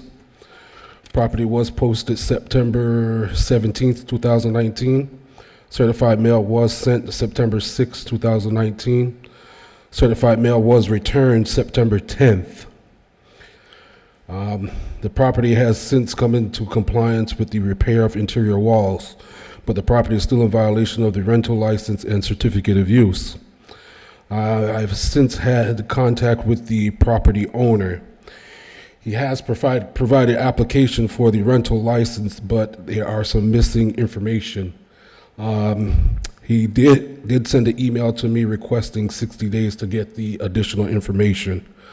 So taking that into consideration, City is recommending 60 days to come into compliance or $200 a day until compliance is achieved. Do we know what the holdup on the rental license is? He doesn't have a tax ID, so he's working to get one. He lives out of the country. All right, in case CE 190703339, I make the following findings of fact and law. If I notice is sufficient, I find the property in violation of 18162A and 2232A. Respondent has 60 days to bring the property in compliance or fine of $200 per day may issue. Number 294201 North Shore Drive, CE 190700503. City of West Palm Beach Code Compliance Officer Paul McFarland. The property at 4201 North Shore Drive was cited for dumpster screening, requires a buffer. Buffer on the property is required, and landscape maintenance. Property was posted September 16th, 2019. Certified mail was sent September 6th. Certified mail was signed for September 12th.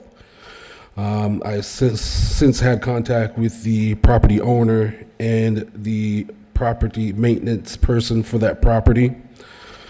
As of yesterday, no action has been taken. All violations still remain. City is recommending 30 days to come into compliance or $100 a day until compliance is achieved.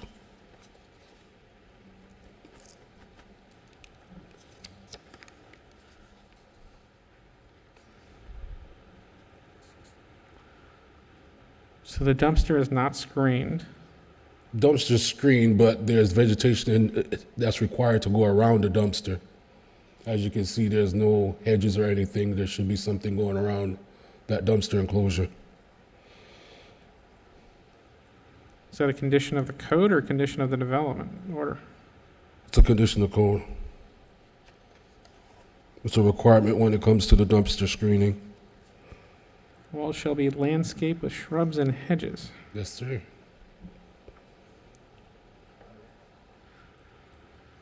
Have you spoken with this respondent? More than one occasion. I've talked to his property manager at that property. He's well aware of what needs to be done. Dead hedges need to come out, be replaced. There's also a broken tree that needs to be replaced as well. So he's well aware of what needs to take place.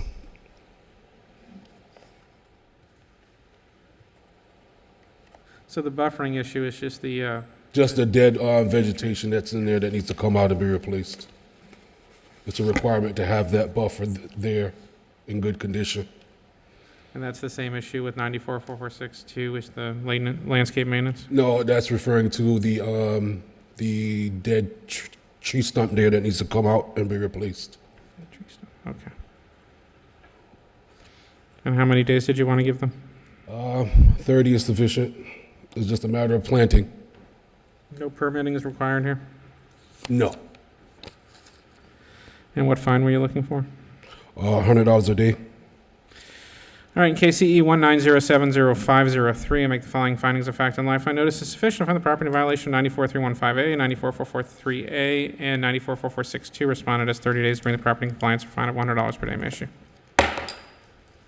Number 30, 1720 North Congress Ave, 202 CE 190800373. Good morning, Paul McFarland, City of West Palm Beach Code Compliance Officer.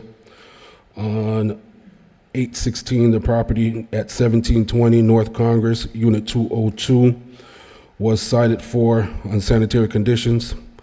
Mold found in unit must be eradicated and proof of eradication. Property was posted September 17th. Certified mail was sent August 19th. Certified mail was returned. Certified mail was signed for August 23rd. I have made contact with the property owner. He's aware of what needs to be done.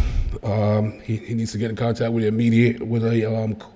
mold remediation company to go in and remove all mold and provide proof of that mold being removed. I had no since then I have no other contact with the property owner, so I can assume nothing has been done. With that being said, city's recommending 30 days to provide proof of all mold eradication, or $100 a day until that proof is provided. Did you see this mold? It was provided by the independent mold test that was, as you can see, attached to the case. And they found there was mold Yes, in this sir. apartment? Yes, And the respondent has said that he was going to mediate but hasn't done so yet? correct.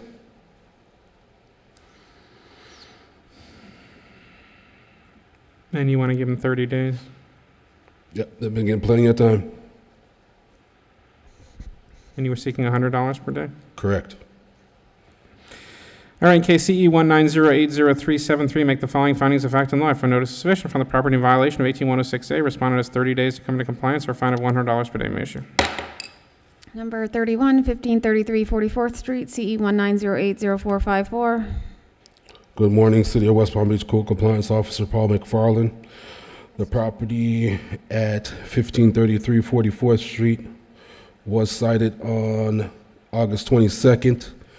Violations of landscape maintenance, vegetation overgrown around front yard, inoperative vehicle. Inoperative vehicle, swale, needs maintenance, and outdoor storage. Property was posted September 16, 2019. Certified mail was sent August 26. Certified mail was returned September 27th.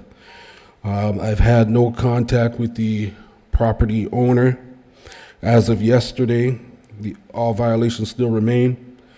City is recommending 30 days to come into compliance or $100 a day until compliance is achieved.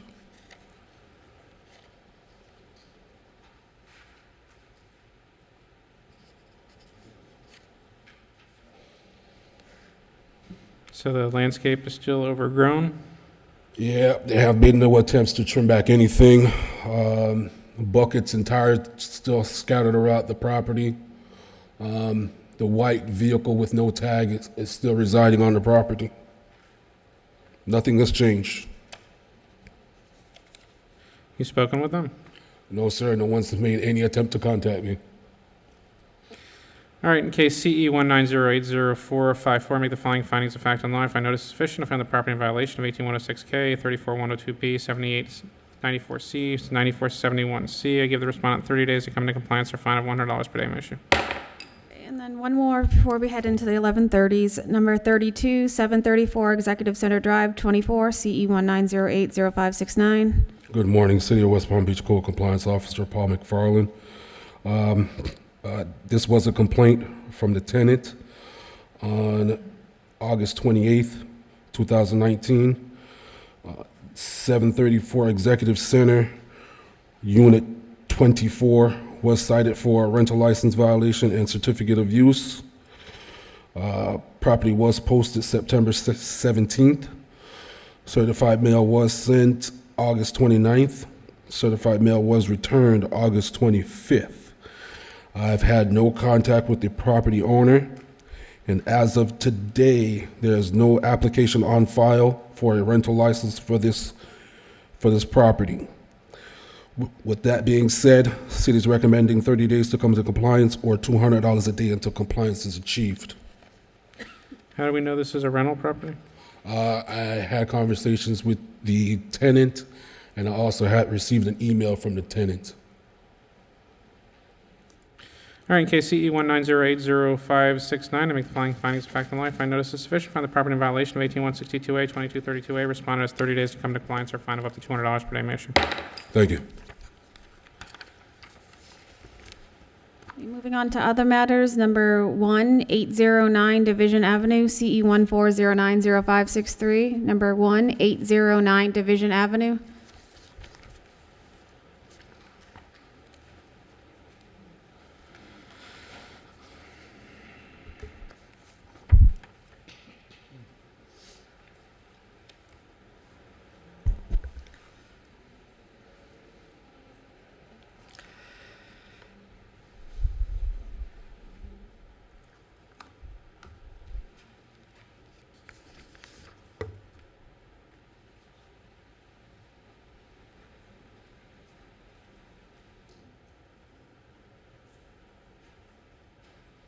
Yeah, go ahead.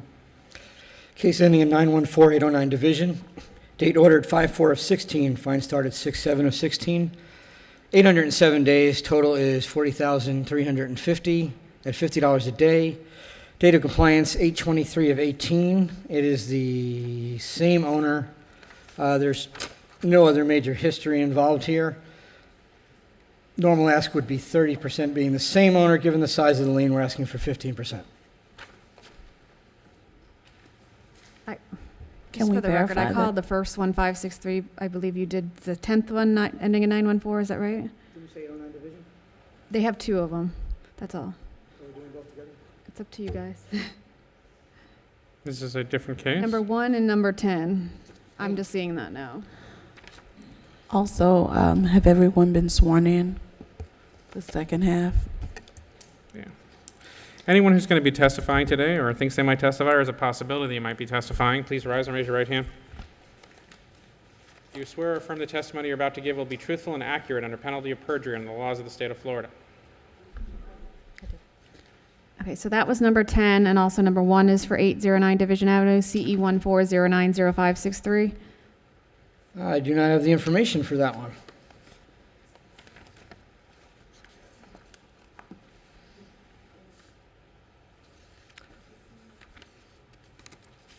Magistrate? Yep. If it's okay, I can read it off the computer. I'll talk really loud. Okay.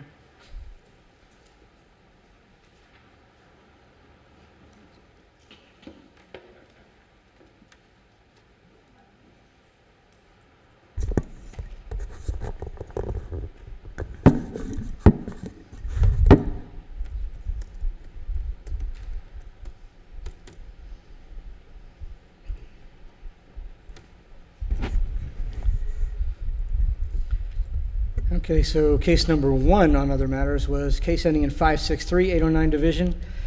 Date order 12/17 of 14, fine started 1/16 of 15, ran for 1,573 days. Total is $157,300. $100 a day, date of compliance 5/8 of 19. With the lien being that size on that one, wisdom of the magistrate. Same owner. Ma'am, can you tell me your name, please? Melinda Fernandez. One more time. Melinda Fernandez. I'm the trustee for the property. It actually belongs to my son, Jesse Lampriello, who's right there. Who's where? Okay. So what are you asking me for and why should I grant it to you? Okay, the situation with this is it was bought by my son, my other son, for an investment for my son Jesse, and he wasn't able to sell it, to resell it when he first bought it. So he let someone take it over, and he held the note on it. That man was in it for a year or so, I suppose. I wasn't here at the time. I was on the west coast of Florida, so I'm not really sure about the time frames. But anyway, he was in it, and then he didn't want it anymore, so he turned it back, quitclaimed it back over to my son. And then my son fixed it up, and he made it all nice and everything. The county provided us with a tenant from a program, HOPE program, something like that, where they pay the first 3 months. And so after that, she was arrested. She, according to the neighbors, sublet it to the drug traffickers in the area, and they completely destroyed the house. So we went back in and redid it. Then the county, because it had been re-rented and then closed off, they made me update all the electric and the plumbing and all this, and took a long time to get contractors and stuff in to do it. In the meantime, every time we did something, the drug traffickers came in and stole everything. So then we boarded it up, and then I put it for sale, and then I find out that these liens were on it. These were not liens that we did. They were violations that was done by the man that had it for a year or whatever. The notices never came to us. We never knew about them. And once I found out that the liens were on it, and this was like a year or so ago, in 2017 when I moved over here. And so I've been diligently trying to get all these liens taken care of. And right now, we have almost $60,000 into the property. And we've had a couple of contracts on it for $30,000 and $40,000. So we're gonna be losing a lot of money. Typically when the city provides notice, what they do is they send a certified letter to the address that's listed in the property appraiser's records. So is that address not update for you? Well, it is now. When I moved over here, I don't know what the address was at the time, but I know that my son said he never got any notices.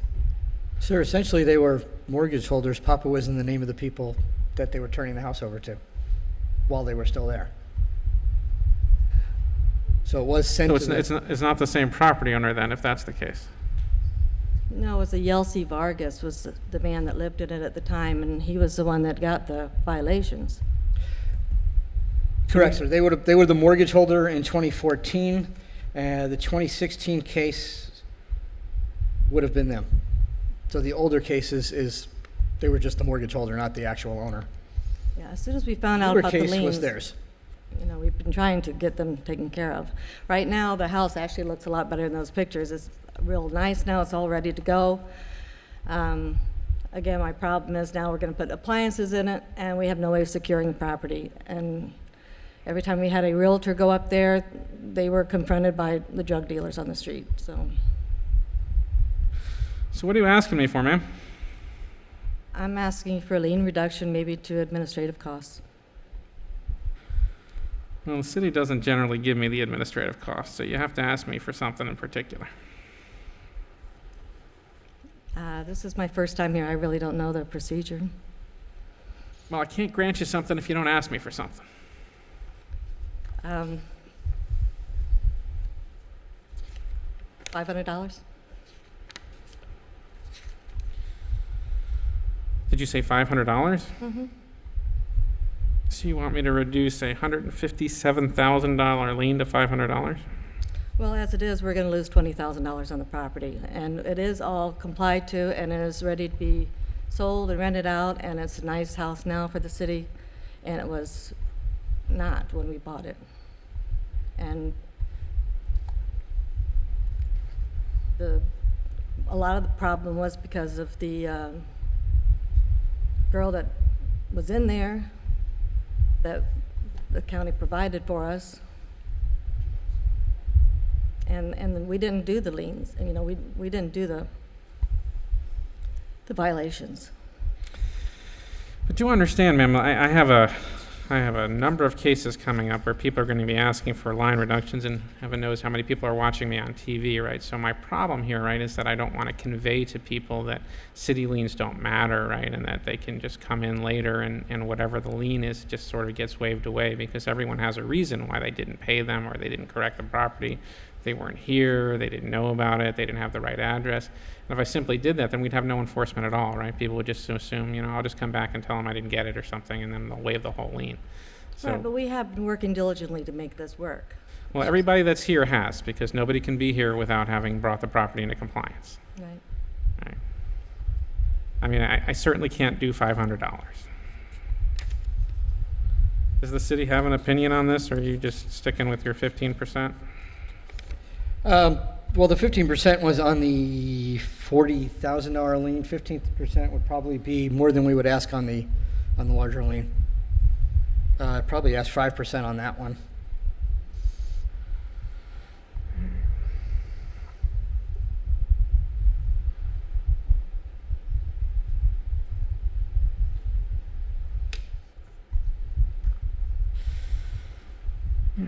So the city's offering $78.65 on the first one, which is a fairly substantial reduction, and $6,000 on the other. What I am willing to do is I will reduce the first lien to $5,000 if payable within 60 days. And the second lien I'll reduce to $1,500 payable within 60 days. All right? All right, thank you.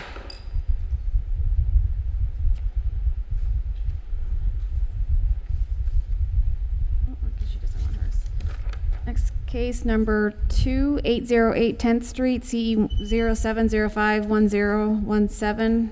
I believe that one. Also number 9808 10th Street, CE 15010101.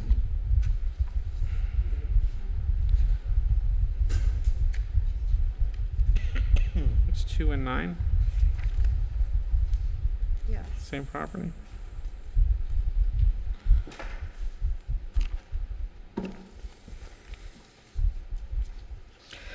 Case ending in 017-808 10th Street, date ordered 9/14/07, fine started 3/17/08, ran for 4,125 days, total $825,000, $200 a day, date of compliance 7/3/19. New owner, the city's asking for 5% on that one based on the fact that he's a new owner and has no other history with the city, and the size of the lien. Case ending in 101-808 10th Street. Date ordered 3/18/15, fine started 4/18/15, ran for 1,537 days, total $153,700, $100 a day, date of compliance 7/3/19. Also new owner, city's asking for 10% on that one.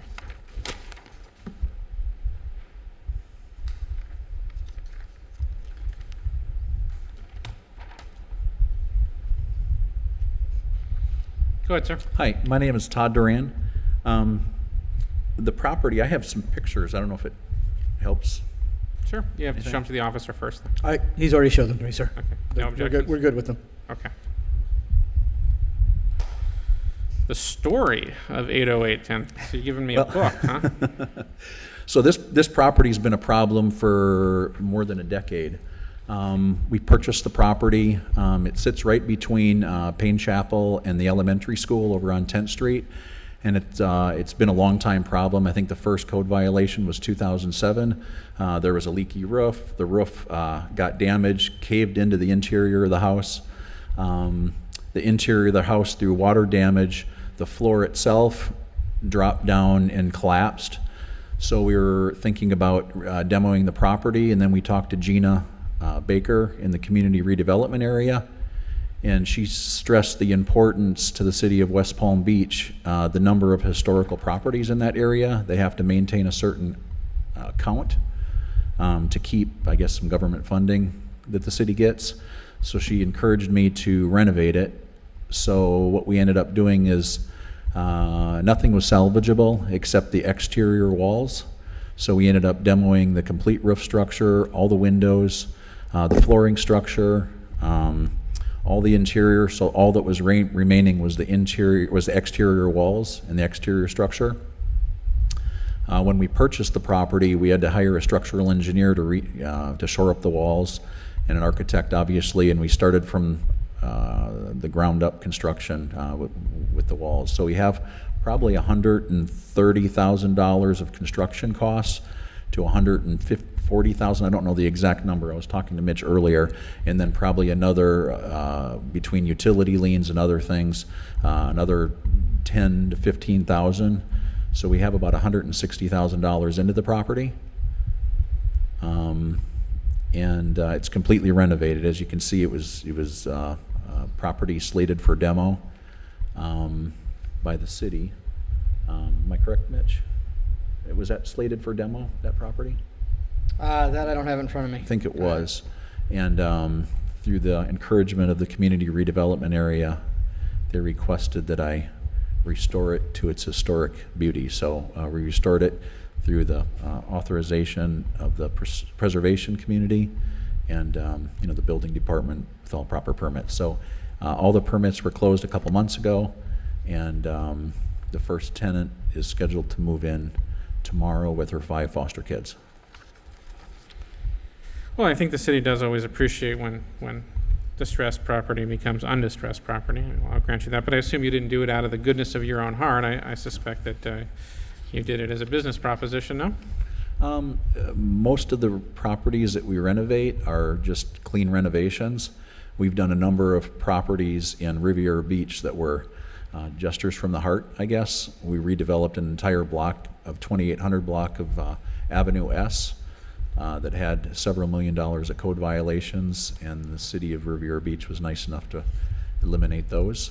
And then we've done the Cracker Johnson House in West Palm Beach on Division Street as well. This is the first one in West Palm Beach that we've had any code issues with. Once again, we didn't cause them, we just tried our best to correct them.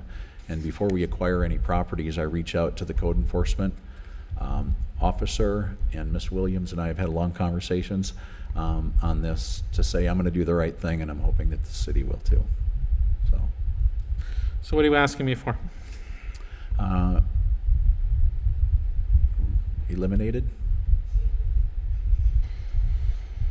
It's a very big number. So the city, if I remember correctly, the city offered to reduce it to what, 5%? Was that it? It was 5 on the first one, 10 on the second one. So if I do my math correctly, 5% would be 41,000 on the first one? Yes, sir.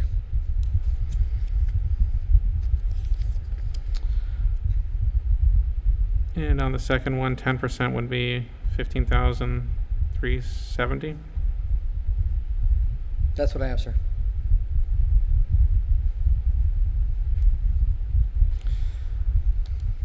And I'm going to guess from the look on your face that the city's offer is not to your liking. No.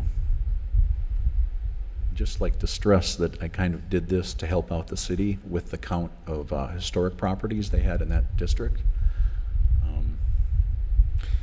Let me ask the city. The respondent has suggested that he was doing the city a solid here. Was he, and should I take that into account? Anybody fixing up a property has done the city a solid if they're buying what it looked like and making it look like that now. There's no argument there. Generally speaking, a 95%, 90% reduction we would consider generous in return. Having said that, he bought it for $6,000 and he did put into it several times the worth of the property. What is this property worth? I don't know for sure. According to property appraiser, for 2019, $56,000. Is that accurate? So he basically tripled that with what he put into it. Is that accurate? Is that about what it's worth? I'm guessing probably in that neighborhood. It's probably it's the nicest one in the neighborhood, so it probably sets the new standard. Well, usually I try and get somewhere in between what the city's requesting, what you're requesting, but that's a big distance. Make me an offer that's better than zero. $10? Did you say $10? See, now you're not taking me serious. No. The city would be okay with halfway between our offer and his.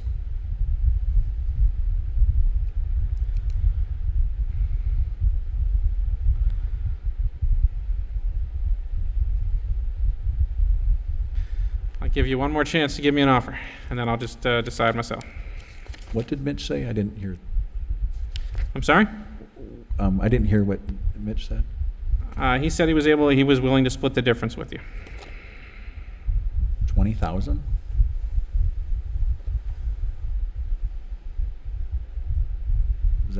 Is that what I'm understanding? That would be about half, right? Make me an offer. Well, splitting the difference would be closer to 10 than 20. Oh, never mind. It's I'm reading it 41. wrong. Stand corrected. 1,000? I mean, I'm into it for 160, triple the value now. In an All right, effort. this is what I'll do. In CE 070511017, I'll reduce it to 10,000 payable within 60 days. On CE 150101105, I'll reduce it to 5,000 payable within 60 days.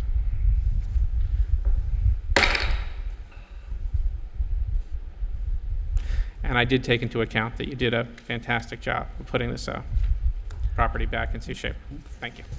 Fortunately, it doesn't feel that way, but thank you anyway, respectfully. Mr. Duran, here's a copy of your orders. Well, I think you should think about it this way. You walked in here with an $825,000 lien and you came out with a $10,000 lien. I think that's pretty good.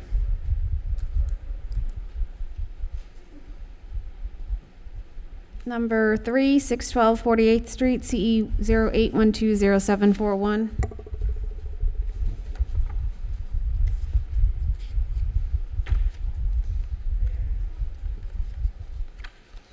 Good Go morning. ahead. Case ending in 741, 612 48th Street, date ordered 3/4 of '09, fine started 4/14 of '09.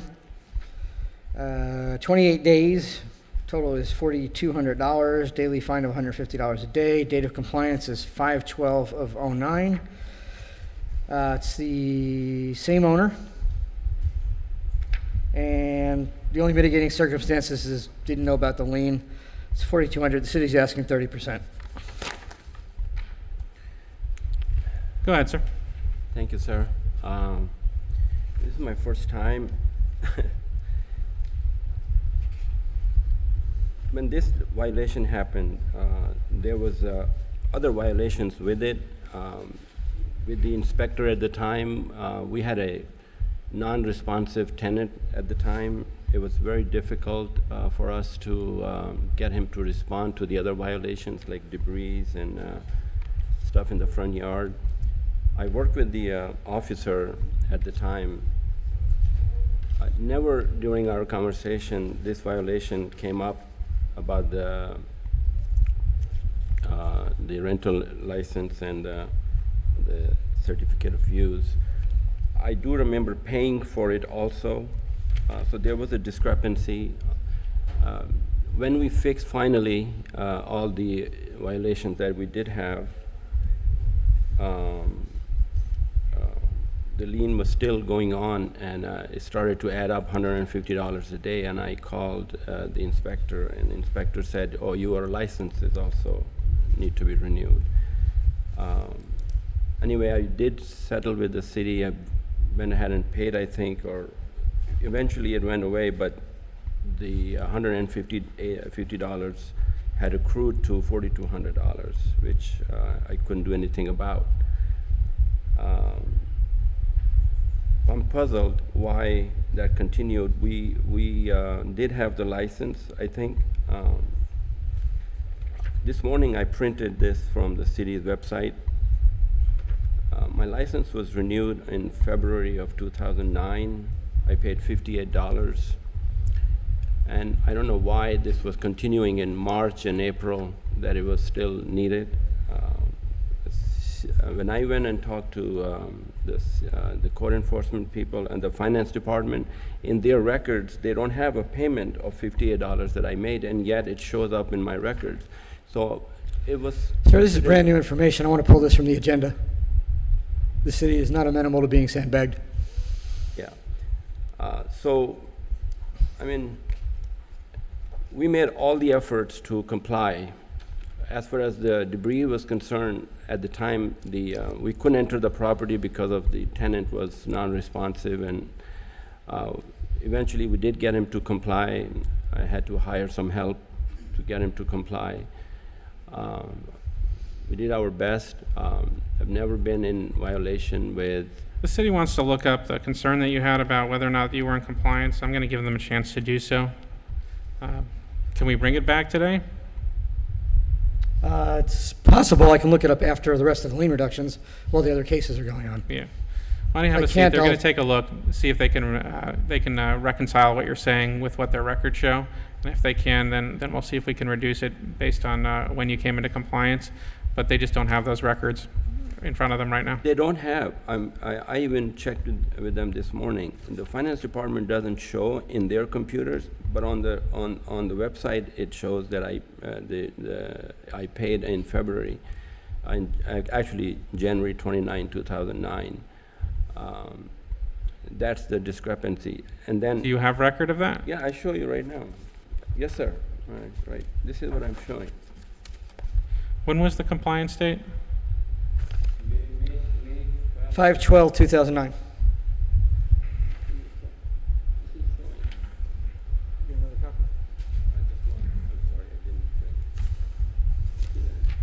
shows that payment was made, 38 here, and then the second one is $20 here. That's 50 paid. And then it shows the license was printed. Can I hold on to this long enough to while we research it? It was printed. All right, sir, have a seat. He's going to go look it up, see if we can establish when your compliance date was. Yeah.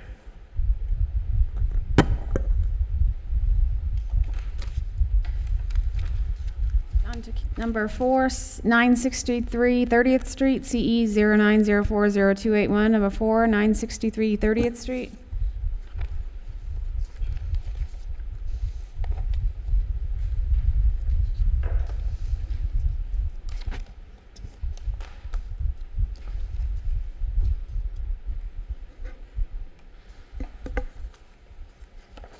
$963/30th? Okay. Case ending in 281, 963/30th, date ordered 6/3 of 09, fine started 7/6 of 09, ran for 1,285 days. Total is $257,200 a day. Date of compliance 1/11 of 13.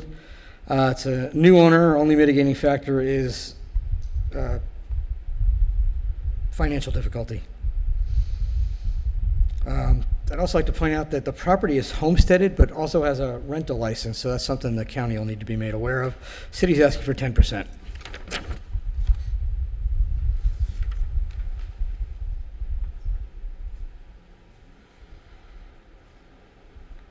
Ma'am, can you tell me your name, please? Yes, Bertha Williams.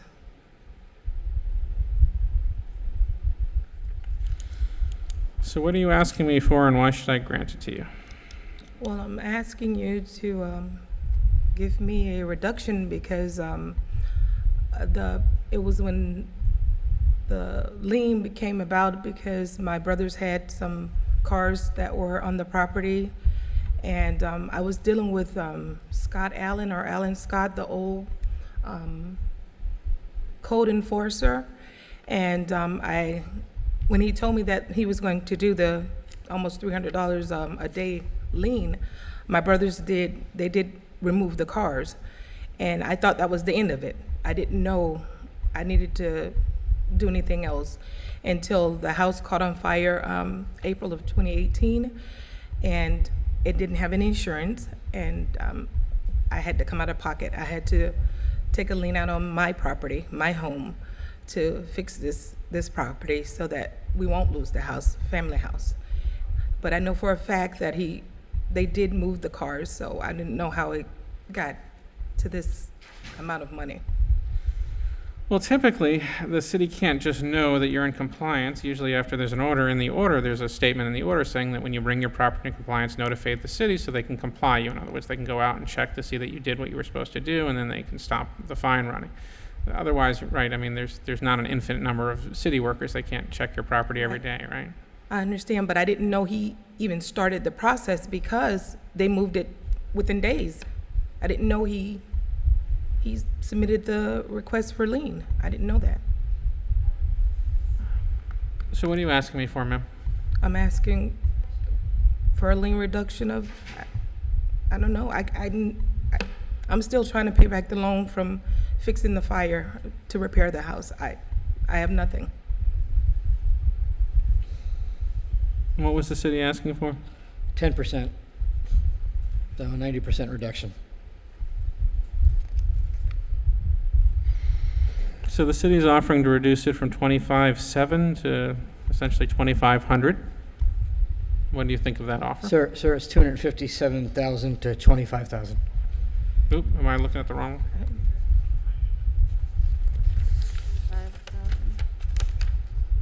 One more zero. What's the current lien on the property right now? 257,000. All right, so my paper says 25,000. We should check and make sure which number is correct. I've got the printout of what the lien is. The agenda this is where a typo would show up.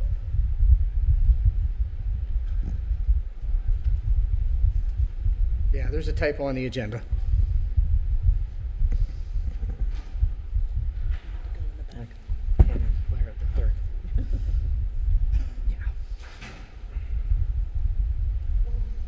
It's $200 a day for 1,285 days.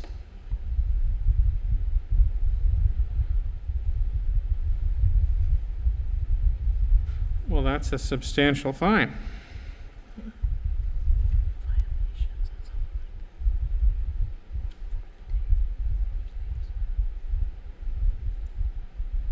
And so the original citations was for repair work being done on the property? Yes.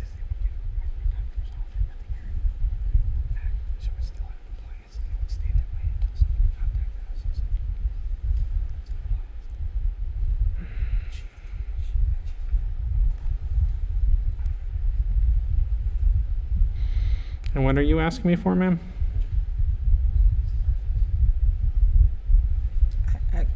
I can come up with 1,000. I mean, I'm still paying for the repairs that when the house caught on fire last year of April. So.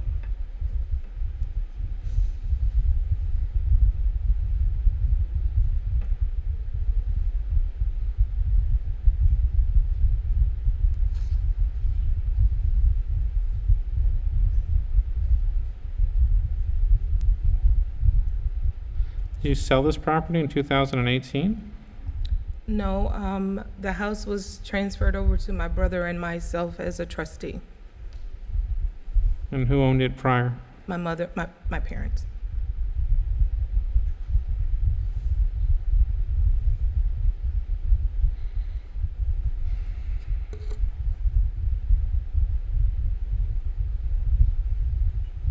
Do you have any evidence that you can present to me that shows that the property came into compliance considerably earlier than the, was it 1,000 days that it was? Yeah. Sir, it's the first we've heard of that. Had that been the case, I would have at least looked to see if we had the out of compliance pictures in the original case. If we're going to consider that, I'd rather pull this from the agenda completely today. I can assure you, I got on my brothers about that because 300 and something, well, 290, I mean, to pull about 2 or 3 cars, I really got on them. So I didn't think he was going to do that. Well, ma'am, I'd like to give you the benefit of the doubt here, but I'm going to need some kind of evidence from the file that shows when at least comes to give me some idea when this property came into compliance. So what I'm going to do is I'm going to hold on this one too. Let's move to the next one, and we'll see if we have any evidence about compliance dates or photos on that in the file, so that I can give you at least the benefit of the doubt here. Case number 5309 North Rosemary Avenue, CE 17020-179, and number 11, same address, CE 160400004.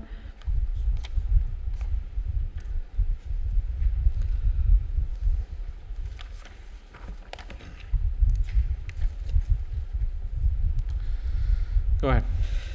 First one, case ending in 179-309 North Rosemary, date order 4/5 of 17, fine started 5/6 of 17, ran for 72 days, total $7,200, $100 a day, date of compliance 7/17 of 17. Second one was case ending 004-309 North Rosemary, date ordered 5/4 of 16, fine started 5/16 of 16, ran for 1,179 days, Total is $117,900, $100 a day. Date of compliance 8/8 of 19. City would like to point out that in this particular case, there are 17 other properties involved, all in the same block. They're working with Housing and Community Development to develop some housing in that area. Considering the number of properties, they got them all in compliance in record time to get there. So the city has no doubt they're going to get this done. On the first one, we're asking for 10%. On the second one, we're asking for 5%. So let me just make sure my numbers are accurate. The first case is $7,200 fine, Yes, sir. and the second case is $117,900 fine. Yes, sir. Oh, new owner on both.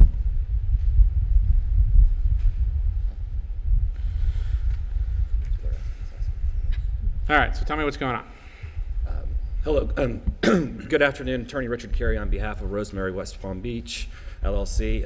As the city has pointed out, this property is part of a bigger development project that Rosemary is working on. As you can see, there are 17 parcels that are being conjoined together that the owner is actually going through this process. In the interest of the city. And I bet they were not terribly happy to find a $117,000 lien on it, right? No, and if I may be very candid, this was actually going to destroy the transaction and the deal. However, due to the relationship that we've had with the city, due to the number of times I've come before the city, we decided to persevere and move forward with this transaction. In this particular spot, it has been vacant and has been blighted for several years. And the owners of Rosemary are going to be developing a project there that's actually going to add a substantial value to the city, not only from a tax basis, but provide workforce housing that's going to increase the value of the other properties around it. And one of the owners of Rosemary is here. Nick will speak to that. Hi, good afternoon. This is Nick Rojo. What Richard was speaking of is we're making the largest private investment in the historic Northwest has ever seen. We assembled 18 lots in that area.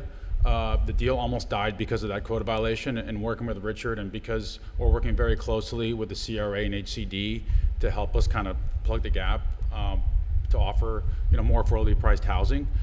We thought that we'd be able to work with the city on reducing those liens and code violations, and like Mitch said, in record time we went out there and cured it as soon as possible because we want to get in for site plan approval and get this project going. So, I asked that we reduce these to, $1,000. All right, so the city's offered to reduce the $7,200 one to $720, and my quick math on this one would be about 5,000. Is that about right? $58.95. If I may add, in this type of development, this is all we do. Every penny counts. When we're asking the city to help contribute, every penny really counts, and we really need to work on what we're hopeful that we'd be able to bridge the gap and get away with $1,000 fine on this because of all the work we're going to do, the investment we're making in this part of town, and it's really an unprecedented investment because no one's done this yet. So we're hopeful that you can. I know you can't.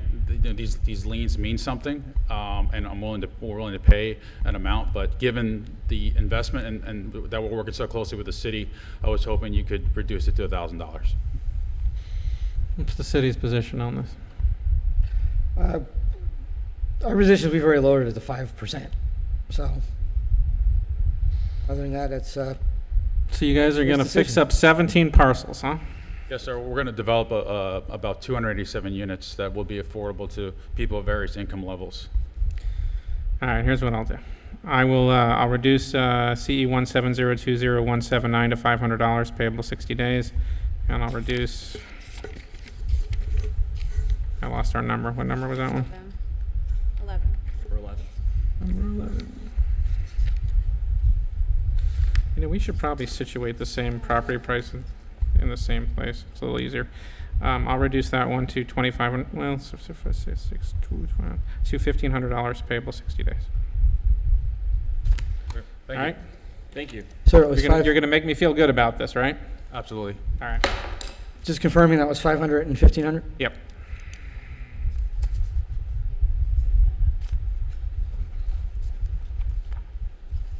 Number 6, 730 Belvedere Road, CE 19070526.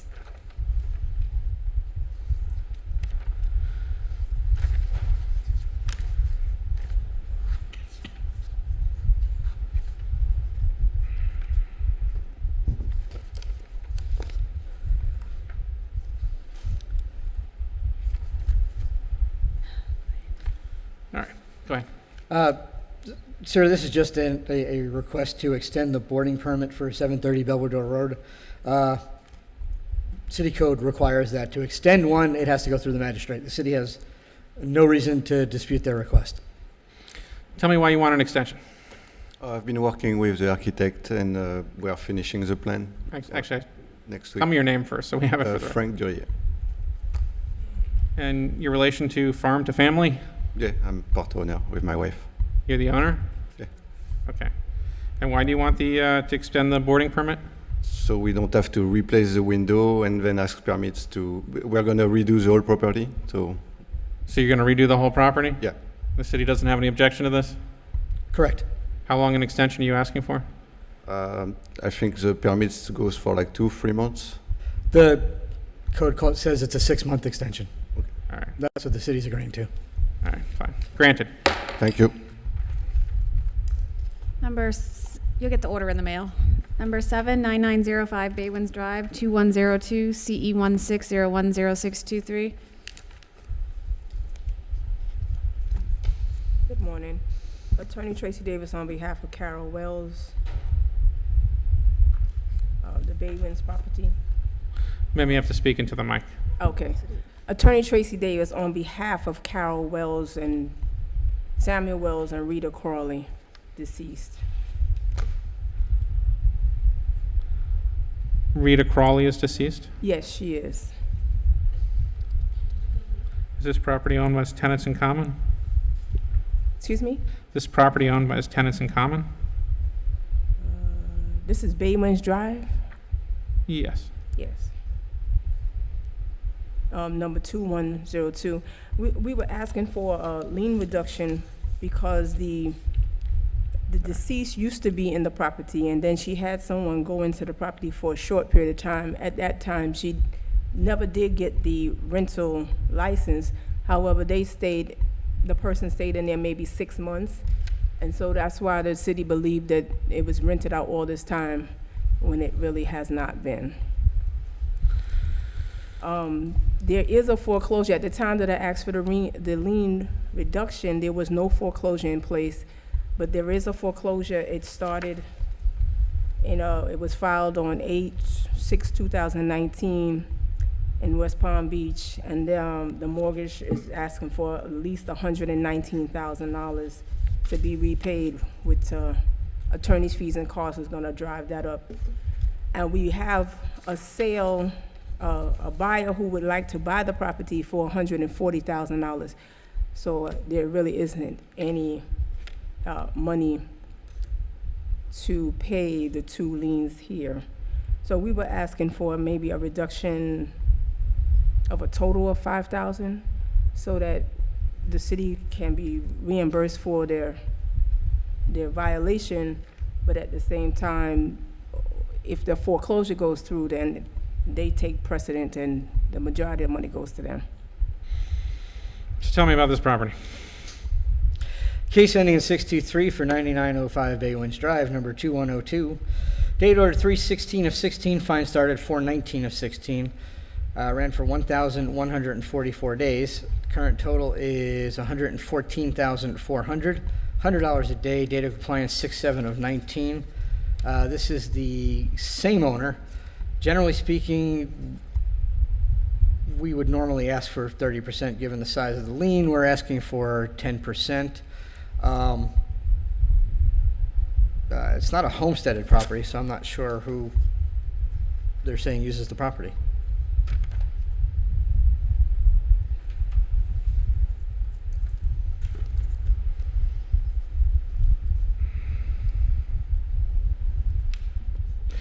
So the city's asking for 11, and you're asking me for 5. Did I get that right? Yes, Your Honor. All right. So that's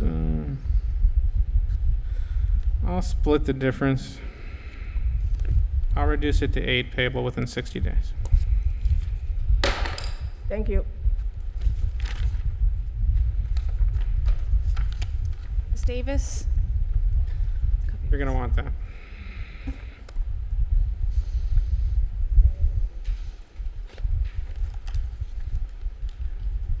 Number 8, 4021 San Marino Boulevard, 201 CE 181000032.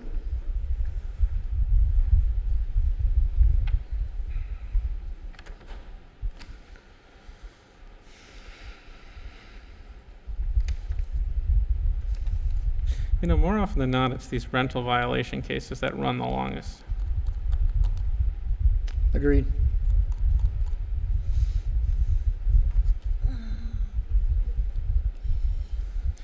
Maybe it's worth talking about creating a policy to check in on these periodically.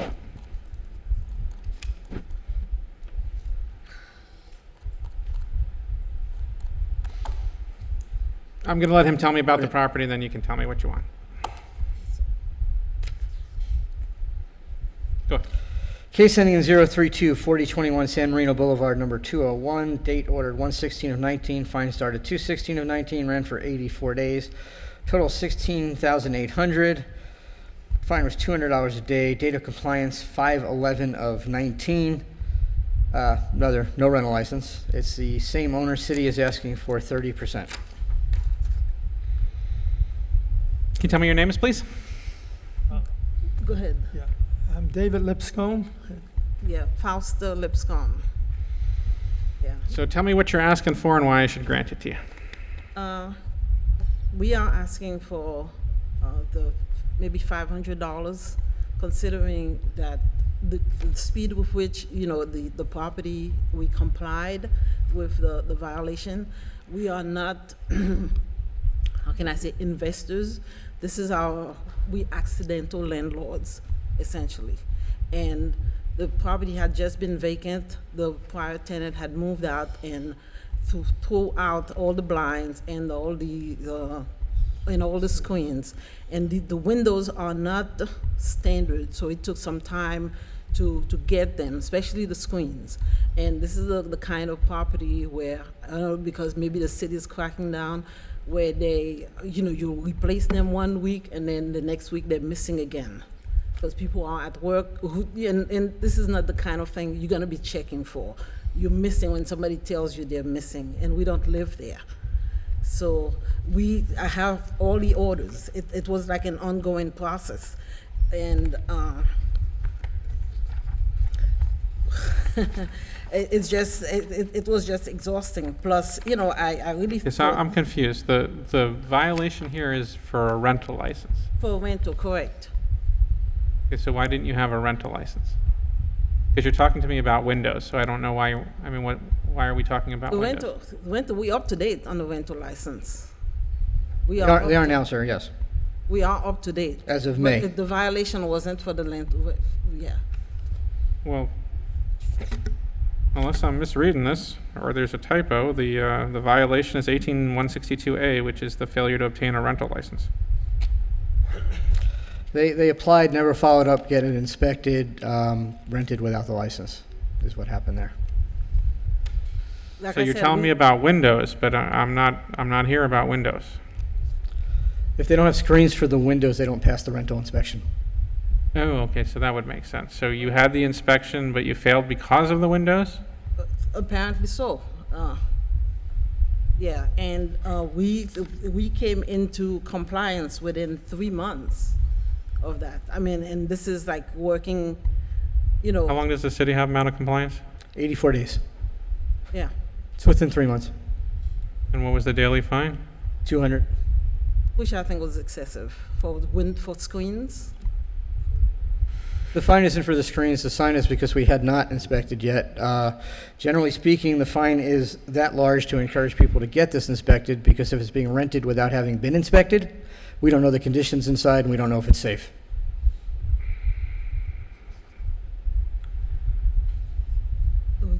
We've never been through this before. You know, it's someone moves out within 3 months, or so somebody else moves in. We've never been required to get a rental license. Well, it did take you essentially 3 months to get an inspection on a property that you were renting. That's a long time. And the reason that the city is concerned about such things is because if a rental property isn't inspected, then they don't know that the property is safe for rental. And the city's job, part of it with inspections, is to make sure the property is safe. Now, apparently it turned out okay, nobody was hurt, but there's a reason they do such things. And so when you take the reason that they have such a substantial fine and they send you out an order saying, get this done by this date or you have this fine, is because the city is trying to encourage you to make sure that your property is inspected so that it's safe for the renter. Do you understand? Yes, sir. So, I mean, so the city's asking for 30%, which is what, 5,040. how much is it? 5,400? No, 5,040. 5,040.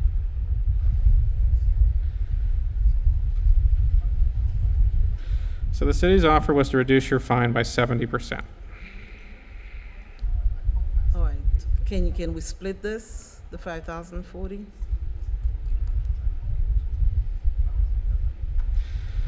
I'll reduce it to 2,500, payable 60 days. But this doesn't happen again, right? If you ever rent a property, you get it inspected, right? Correct. Right, but there's one other thing. There's a problem over there. It's like I said, it's a property. But when the screen issue started happening all through the development, I guess people at 3 o'clock in the just take morning them. were removing screens. So our tenants would call us when we got 2 screens missing. I replaced I mean, them. the one thing I can tell you on an issue like that Yes. is I've been doing this long enough to know that if you go to the code enforcement officer before it gets to an order and a fine and you explain the circumstances and how you're going to remedy the circumstances, I found more often than not that the code officers are willing to work with you. And even if that's not the case, if you bring it to the magistrate and say, I need this amount of time, if you were here for much of the meeting, right? If I need this amount of time because of this concern, most magistrates are understanding. Remember, we don't want to fine. The purpose is this is not a fun, this is not to raise money. This is to encourage compliance.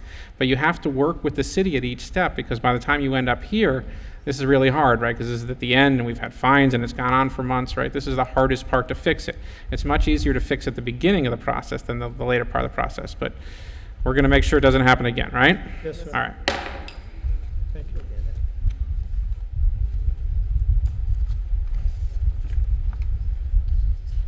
Magistrate, for number 7, it was already adjudicated to 8,000. There were actually two, it was a split order for 2 fines, but it was cut off on the agenda. So. What's the address? What's the address? Supposed to be taken off? What's the address? The 9905 Baywinds One Drive? of the fines was incorrect. Okay, because she kept There was no mentioning, she split kept order. mentioning 2 fines and 2 There was fines. no split order on the, Okay. the order was not split. Okay. They put it on both the COU and All the, you have to say to me is I and the don't have rental to go license. back to this. I'm sorry? Just tell me I don't have to go back to this. You don't have to go back to it. Okay, then we're done. It's good as is. I will be back after researching All right. those other 2. All right, number 30. Remember, you have 2 that you have to look at. Okay. And maybe consult with them too, if you guys can work out something that would save us some time at the other end too. I can try. That doesn't Give it a shot. If work not, well just with bring me it back license. and we'll talk about it. Let me research first. All right. Number 34, 1308 11th Court, CE 19080037. Where are we? 34. 30. Only 34?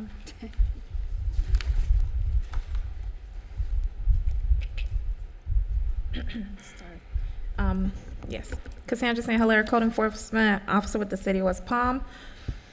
This property was cited on August 2nd. They were cited for 18106A, 18106B, 18162A, 2232A, 74-4C5, 94-446-2.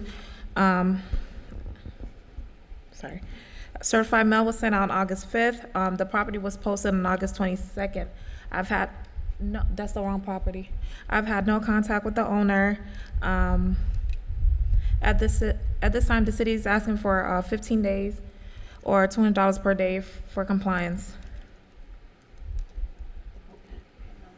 34. 34. All right, so let's run through these. Clean and sanitary, what's the clean and sanitary issue? It's the The overgrowth. So that's the overgrowth outside the building? Yes, constant. Since they've been cited, I've inspected this property, I believe, like 3 or 4 times, and it's the same thing. All right, so excessive growth, I can see. There's a tenant on this property? There is a tenant on the property. You spoke to the tenant? Yes, I have. And then with the rental license and the COU, it's not that they don't have it, it needs to be renewed, which is why the time is 15 days. Yeah, it's Okay. 15 days. So landscape maintenance, this is the same issue, the overgrowth? Yes, sir. All right, so literally, really, all they have to do is renew their license and mow their lawn? Yep. All right. In case CE 190800037, make the following findings of fact and law. If I notice is sufficient to find the property in violation of the listed code sections, respondent has 15 days to bring the property in compliance or fine of up to $200 per day. May I issue? Number 35, 1524 6th Street, CE 190800252. Cassandra St. Hilaire, Code Enforcement with the City of West Palm Beach. This property was cited on August 13th. Certified mail was signed for on August 17th. Also, the property and City Hall were posted on August 22nd. The property was cited for 105.1 and 1816A. I've had contact with the property owner. At this time, the city is recommending 15 days or $50 per day until compliance is achieved.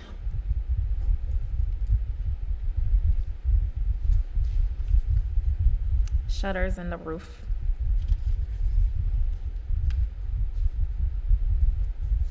How long have these shutters been up? We're not quite sure. Quite a while. Any contact with the owner? I spoke with the owner as well as I believe Steve Kennedy from our building department spoke with the owner as well, and I think he said he was trying to provide documentation that he could board up the whole property. Well, not board it up, but have shutters throughout the entire property, which he was told not only by myself but building that he cannot.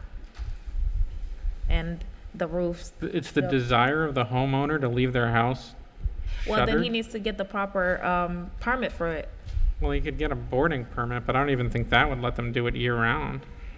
The boarding permit would give him a few months, not a year round though. What's the clean and sanitary issue? The roof needs to be pressure washed. And what was the remedy you were looking for? 15 days or $50 per day. So this is Actually, you just know pressure cleaning the roof and removing the shutters? Yep. It's a single-story house? Yeah. I'm sorry, was there something else you wanted to add? I was gonna say, you know what though, just for the shutters, I do wanna amend that a little bit. For the 105.1, I wanna give them 30 days to see if they can possibly provide us with the paperwork for that, but still 15 days on the pressure washing of the roof. You mean they're going to try and obtain a boarding permit to keep them up? No, supposedly he said he has evidence of the shutters that it's permitted to stay up. We don't have that in our system, so if he can provide it to us, What permit could he possibly have? we do not know. That's why I want to give him the opportunity to try and provide it. All right, I will take the city's recommendation. In case CE 190800252, I make the following findings of fact and law. If I notice is sufficient to find the property in violation of 105.1 and 18106A. As to 105.1, I give the respondent 30 days to bring the property in compliance or a fine of $50 per day may issue. As to 18106A, I give the respondent 15 days to comply or a fine of $50 per day. Number 36, 812 Handy Ave, CE 190808282. Cassandra St. Hilaire, Code Enforcement with the City of West Palm. This property was cited on August 14th. Certified mail was sent on August 15th. The notice was actually hand-delivered to the tenant who was at the property at the time of the posting. I've had no contact with the actual property owner. The property was cited for 18162A, 2232A, 82-144, and 94273D31B3.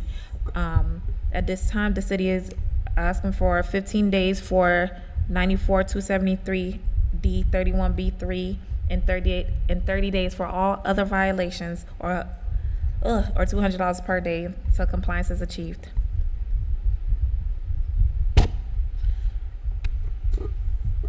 So you're looking for 15 days for the home occupation? The advertisement, which is on the vehicle.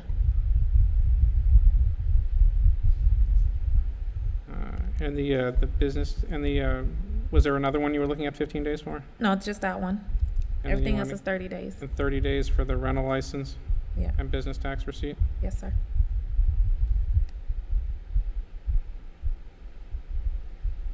So I can see the advertising is you're talking about the markings on the car, right? Yeah.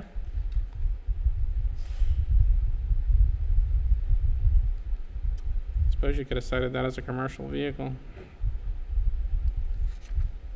Maybe. And there's no business tax receipt on record? Nope. Not for the tile guy. How do we know they're conducting the business from the home? That's where he lives. The And person he that drives doesn't have the any other vehicle. office that you know of? Not that I know of. But again, the tenant who took the notice is the person that drives the vehicle, and at the time, he could have told me if that's not where, his place of business. That's something he could have stated. And there's no rental license? No rental license either. And he admitted to you he was a tenant and that he was Yes. doing his business there? All right. All right, in case CE 19, you were seeking what, $100 per day? $200 for the rental license and business tax, but $50 for the home, the advertisement on the vehicle. All right, in CE 1908082, I make the following findings of fact and law. I find notice is sufficient. I find the property in violation of 94-273-D31B3, home occupation advertising. Give the respondent 15 days to bring that into compliance, or a fine of $50 per day may issue. As to, I find the respondent also in violation of 18162A, 2232A, and 82144. I give the respondent 30 days to bring that into compliance with those three sections, or a fine of $200 per day may issue. Number 37907 5th Street, CE 190800485. Cassandra St. Hilaire, Code Enforcement Officer with the City of West Palm Beach. This property was cited on August 24th. Certified mail was signed for on August 29th. The property and City Hall were posted on August 26th. I've had contact with the property manager. The property was cited for 1813E, 1816A, 1816I, 18162A, 2232A, 94442E, 94485B1E, and 94485G. At this time, the property has complied with 1803E and 94442E. The city is recommending 30 days for 18106A, 18162A, and 30 days for 18106A, 18162A, 2232A, and 18116I, or $200 per day, and 60 days for 94485G and 94485B1E, or $200 per day.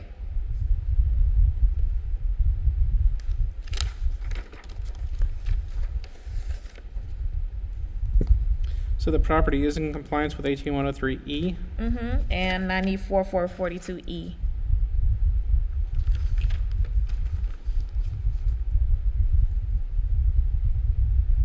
So clean and sanitary, is that the trimming and maintenance of those plants? Yeah. Just the overall maintenance of the property.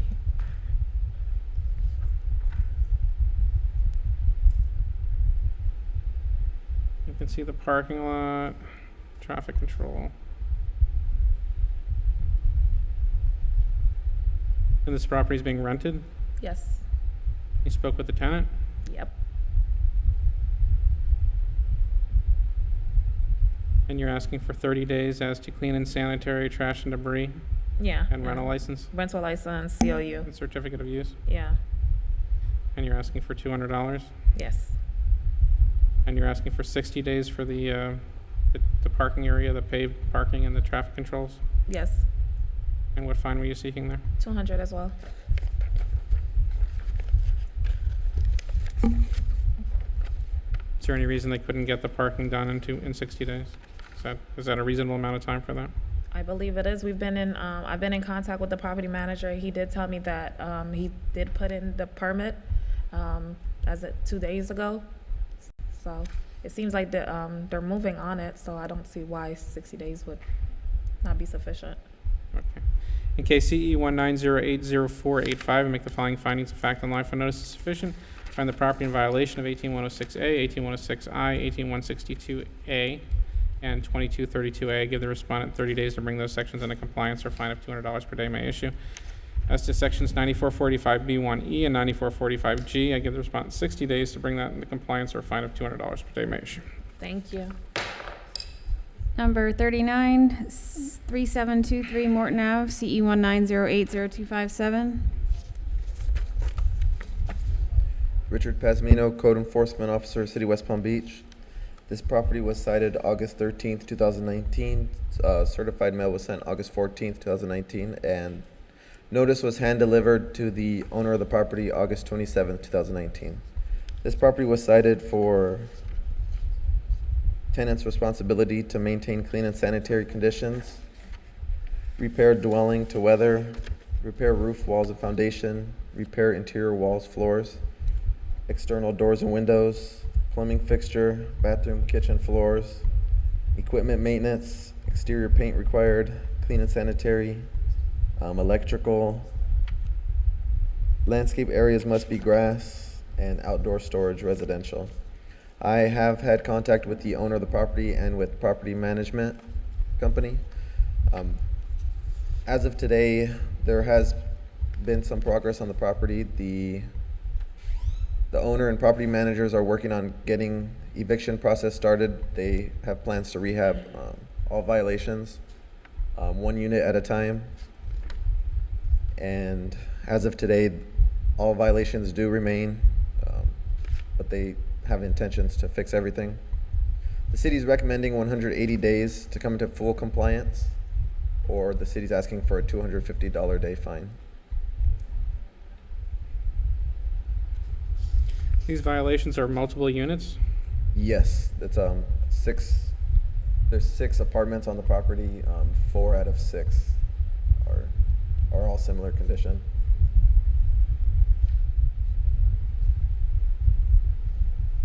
These are separate buildings? Yes, they're like really like 2 ones or 1 ones apartments. It's like a 6-plex. So clean and sanitary has to do with the conditions inside the property like that? Yes. The units are not weather tight? Yeah, there's leaks. Yeah, you can see the leaks. I can see the problems with the roofs, interior walls. Tell me about the external doors and windows. Do they not seal? There's some broken windows on one of the buildings, and like weather seals for some of the exterior doors. You saw that the plumbing fixtures are leaking? Yes, one of the units had a toilet that it wasn't secured to the ground, and the floor was unstable. Floor tiles are damaged or cracked or rotting? Yes.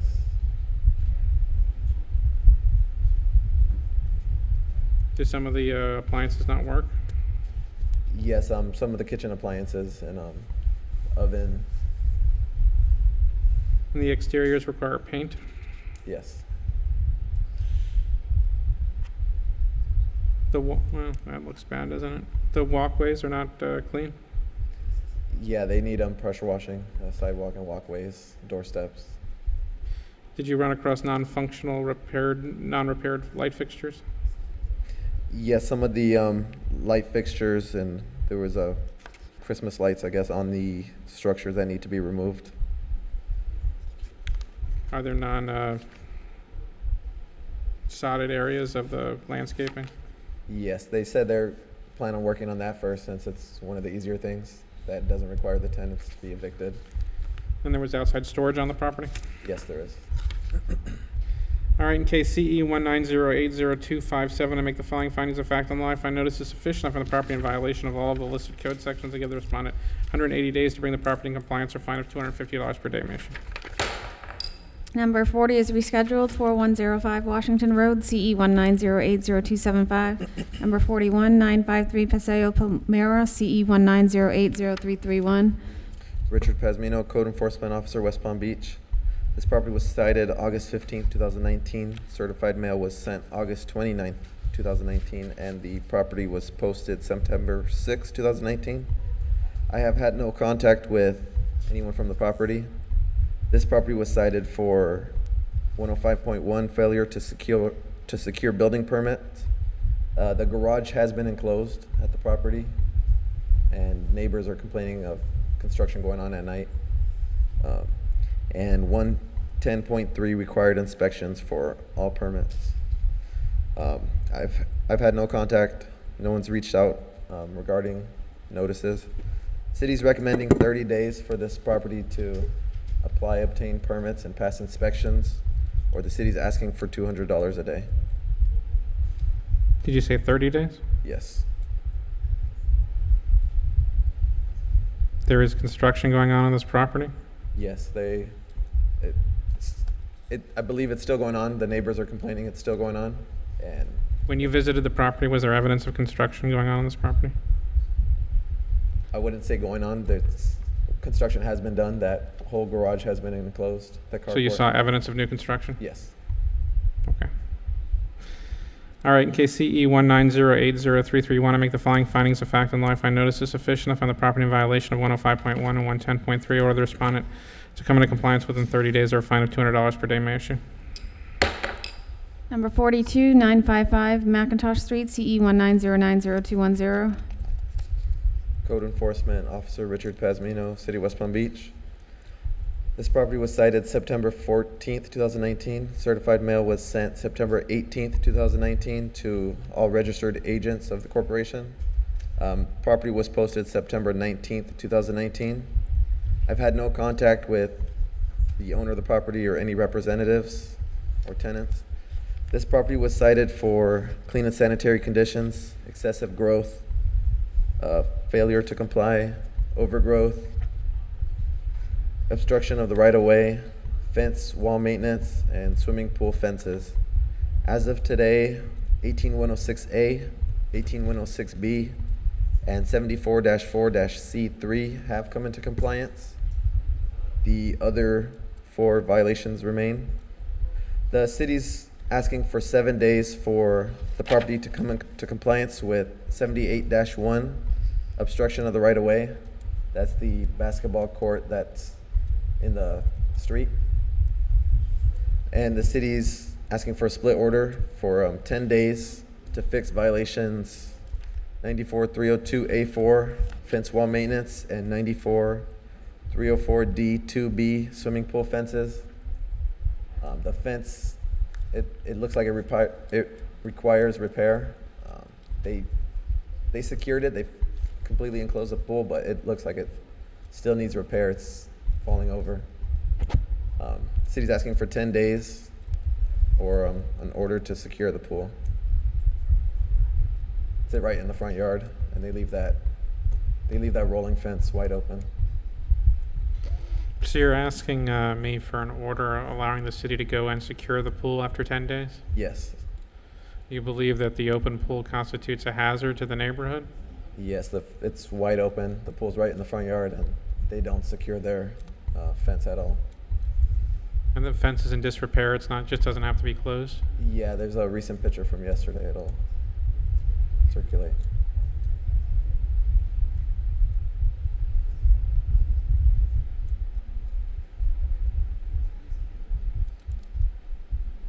So the only fence in question that we're talking about is the pool fence? Yes, the black pool fence.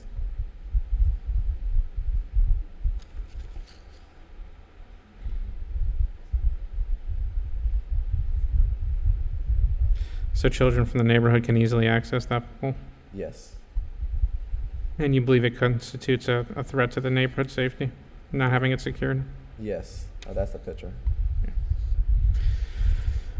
All right, in case CE 190902110, I make the following findings of fact and law. I find notice is sufficient. I find the property in violation of Code Section 78-1, obstruction of the right-of-way. I give the respondent 7 days to bring that into compliance or a fine of $25 per day may issue. I make further finding that the property is in violation of 94-302A4 and 94-304D2B.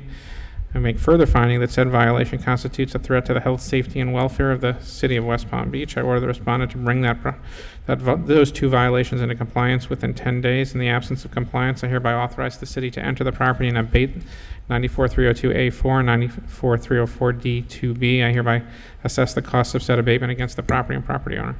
Thank you. Number 43, 42, 41 San Marino Boulevard, 306, CE 190104995. Good afternoon, sir. Officer Levine, City of West Palm Beach Code Enforcement. This property was cited a I'm field guessing you brought me some rental license violations. Yes, sir. That's what I am right now. This property was cited for rental license and certificate of use. Property was posted on 9/12/2019. I've had no contact with the property owner. The city is requesting 30 days to come into compliance or $200 a day thereafter. Occupancy was verified by property management. So the property manager confirmed that there's a tenant on the property? Yes, sir. Did you send the notice certified mail to the? Yes, sir. Certified mail was returned. That's why the property was posted. Okay. All right, in case CE 190104995. I hereby make the findings of fact and law. If I notice is sufficient, find the property in violation of 2232A and 18162A. Respondent has 30 days to bring the property in compliance or fine of $200 per day may issue. Number 44, 1401 Village Boulevard, 314, CE 190504995. This property too was cited for failure to obtain a rental license and certificate of use. This property was also posted on 9/10/2019. I've had no contact with the property owner. Occupancy was verified by property management. The city is requesting 30 days to come into compliance or $200 a day thereafter. So you said it was confirmed by the property management that there's a tenant on this property? Yes, sir. And service was done by posting and certified mail? Certified mail was returned. And the property and City Hall were subsequently posted? Yes, sir. Okay, in case CE 190504995, I make the following findings of fact and law. I find notice is sufficient from the property in violation of 18162A and 2232A. Respondent has 30 days to come into compliance or fine of $200 per day may issue. Number 45, 600 South Dixie, 505, CE 190700076. This property too was cited for failure to obtain a rental license and certificate of use. Certified mail was returned. Property was posted on 9/12/2019. Occupancy was verified by property management. The city is requesting 30 days to come into compliance or $200 a day thereafter. All right, in case CE 190700676, I make the following findings of fact and law. I find notice is sufficient. I find the property in violation of 18162A and 2232A. Respondent has 30 days to bring the property in compliance. A fine of $200 per day may issue. Number 46, 405 Executive Center Drive, 215, CE 190700079. This property was cited for failure to obtain a rental license and certificate of use. Certified mail was returned. Property was posted on 9/10/2019. However, there's an active application in the system for a license. The problem is getting in contact with the property management to get in there to do the inspection. I left a message again this morning, and the city is requesting 30 days to come into compliance or $200 a day thereafter. So they applied for the license, but they haven't had the inspection? No, sir. All right, in case CE 1907079, I make the following findings of fact and law. I find notice is sufficient from the property in violation of 18162A and 2232A. Respondent has 30 days to come into compliance or fine of $200 per day may issue. Number 47, 909 West Lakewood Road, CE 190700080. This property, too, as the previous case, was also cited for failure to obtain a rental license and certificate of use. The property was posted on 9/12/2019, and as the previous case, there's an active application in the system for a rental license. However, we're having problems getting in to do the inspection, so the city is requesting 30 days to come into compliance or $200 a day thereafter. Is this a problem with the management company? Are they just not letting the inspections In most cases, there with these properties, because a lot of these properties have managers, and most of them are from down south. So getting in contact with them and trying to set it up, it's like pulling tooth. Well, hopefully we can encourage them. In case CE 190700080, I make the following findings of fact and law. I find notice is sufficient. I find the property in violation of 18162A and 2232A. Respondent has 30 days to bring the property in compliance or fine of $200 per day may issue. Number 48, 405 Executive Center Drive, 205, CE 190700083. This property too was cited for failure to obtain a rental license and certificate of use. The property was posted on 9/10/2019. It is occupied. The owner of this property was cited for another property. However, they applied for the license for that property but failed to apply for the license for this one. They are aware that they need to apply for the license. They just haven't gotten around to doing it. So the city is requesting 30 days to come into compliance or $200 a day thereafter. This property is currently occupied by a tenant. Yes, sir. All right, in case CE 190700083, make the following findings of fact and law. Find notice is sufficient. I find the property in violation of 18162A and 2232A. Respondent has 30 days to bring the property in compliance or fine of $200 per day may issue. Thank you. Number 49, 634 38th Street, CE 190600340. Good morning. Actually, it's good afternoon. Good morning. Is it still morning? It's actually Good afternoon. Yes. It was morning. Morning has since passed. Right. All right. Christopher Thompson, City of West Palm, Code Compliance. Property at 634 38th Street was cited on 6/19/2019. Notice of violation was posted in City Hall in 6/21/2019. Certified mail was also sent on 6/24/2019. The property was cited for exterior paint and overgrowth. We have made contact with the homeowner. She actually requested an extension prior to this, and we actually moved it out. She was actually scheduled for the last hearing. She requested an extension, so we moved her to this hearing, and she's still asking for an additional 60 days to come into compliance, and we're asking $100 until compliance is achieved. I'm sorry. So she wants another 60 days. What's Yes. Is the city inclined to give her that 60 days? Yes, we're fine with that. She actually lives in New York. She's out of the state, so. So we're just talking about paint and mowing Paint and cutting the grass and yes. Grass looks cut. It's June. Is it the tree? Yeah, there are some bushes closer to the house, but yeah. So it's some grass and weeds that are growing. Yes. Okay. All right, in case CE 190600340, I make the following findings of fact and law. Find notice is sufficient. Find the property in violation of 18106G and 18106B. Respondent has 60 days to come into compliance or fine of $100 per day may issue. Number 51, 712 37th Street, CE 190800472. Christopher Thompson, City of West Palm, Code Compliance.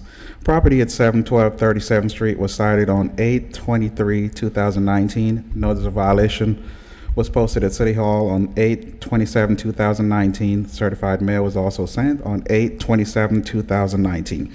The property was cited for trash can placement, outdoor storage, alteration to the sidewalk without a permit, and an inspection. We have made contact with the homeowner and is requesting an additional 30 days. As of yesterday, the property was not in compliance. The city is requesting an additional 30 days to come into compliance, or $150 until compliance is achieved. What did they do to the sidewalk?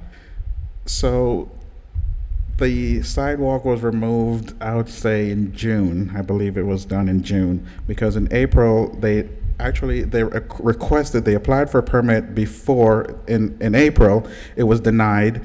He was told to reapply for a new permit. He did not as of today. And after he was denied, he went ahead and still had the work completed. He removed the sidewalk after he was denied the permit. Is that a city sidewalk? Yeah. What? I mean, it looks like he cut the curb. Yeah, because there's a vacant lot right behind there, and I think he cut it out so he could drive his truck upon the lot. I don't think that's going to be permitted. But his permit was denied, and then he went ahead and did the work anyway. Yes. All right, in case CE 190800472, make the following findings of fact and law. I notice is sufficient. I find the property in violation of 105.1, 110.1, 7434A1J. Actually, what is the trash can issue? Are they exposed? Where are the trash cans? One of the pictures should show the trash can being out front, but there it is. And they just puts it out there, okay. 7434A1J and 9471C, respondent has 30 days to bring the property in compliance or a fine of $150 per day may issue. Number 52, 415 42nd Street 2, CE 1908046. Christopher Thompson, City of West Palm, compliance. This property at 415 42nd Street was cited on 8/23/2019. Notice of violation was posted on City Hall on 8/27/2019. Certified mail was sent also on 8/27/2019. Property was cited for trash can placement, outdoor storage. The address characters need to be addressed, safe egress, and overgrowth. I have not made contact with the homeowner. The city is requesting an additional 30 days to come into compliance and $150 until compliance is achieved. What's the safe egress? See, the window is covered right there, the blue. It's covered all around the property. Are all the windows covered like that? Mm-hmm. Are those storm shutters? It looks like plywood that was painted blue. That's what it looks like to me. Oh. Well, at least they attempted to blend, right? Yeah. I guess. So, excessive growth. Okay, I can see that. Garbage can placement, I can see. Are there no address characters on the home? No. And I could see before that vehicle was parked on an unpaved spot.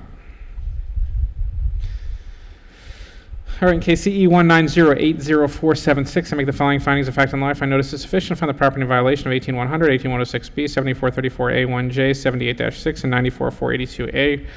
Respondent has 30 days to bring the property in compliance or fine of $150 per day may issue.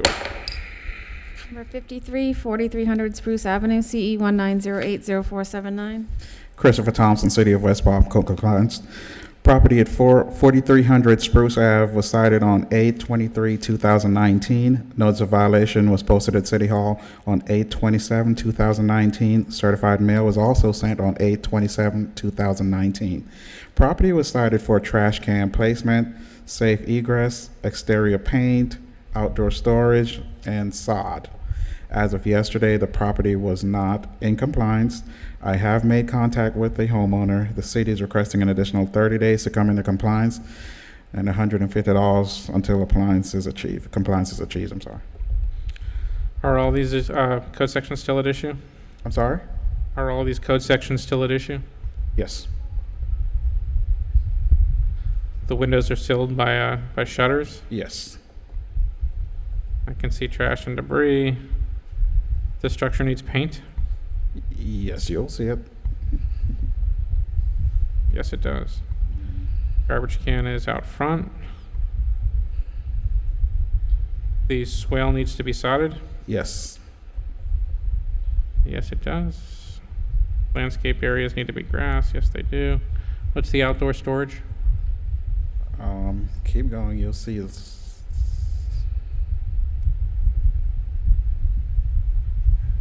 yeah, stuff outside and in the back of the property. Okay. All right, in case CE 1908047, I make the following findings of fact and law. I find notice is sufficient to find the property in violation of 18100, 18106A, 18106G, 7434A1J, 7894C, 94442C1, and 9471C. Respondent has 30 days to bring the property in compliance or fine of $150 per day may issue. Thank you. Number 54 is complied, 438 44th Street, CE 190900038. You ready? Back to other matters. Number 3, 612 48th Street, CE 08120741. Right. So what do we find out? All right.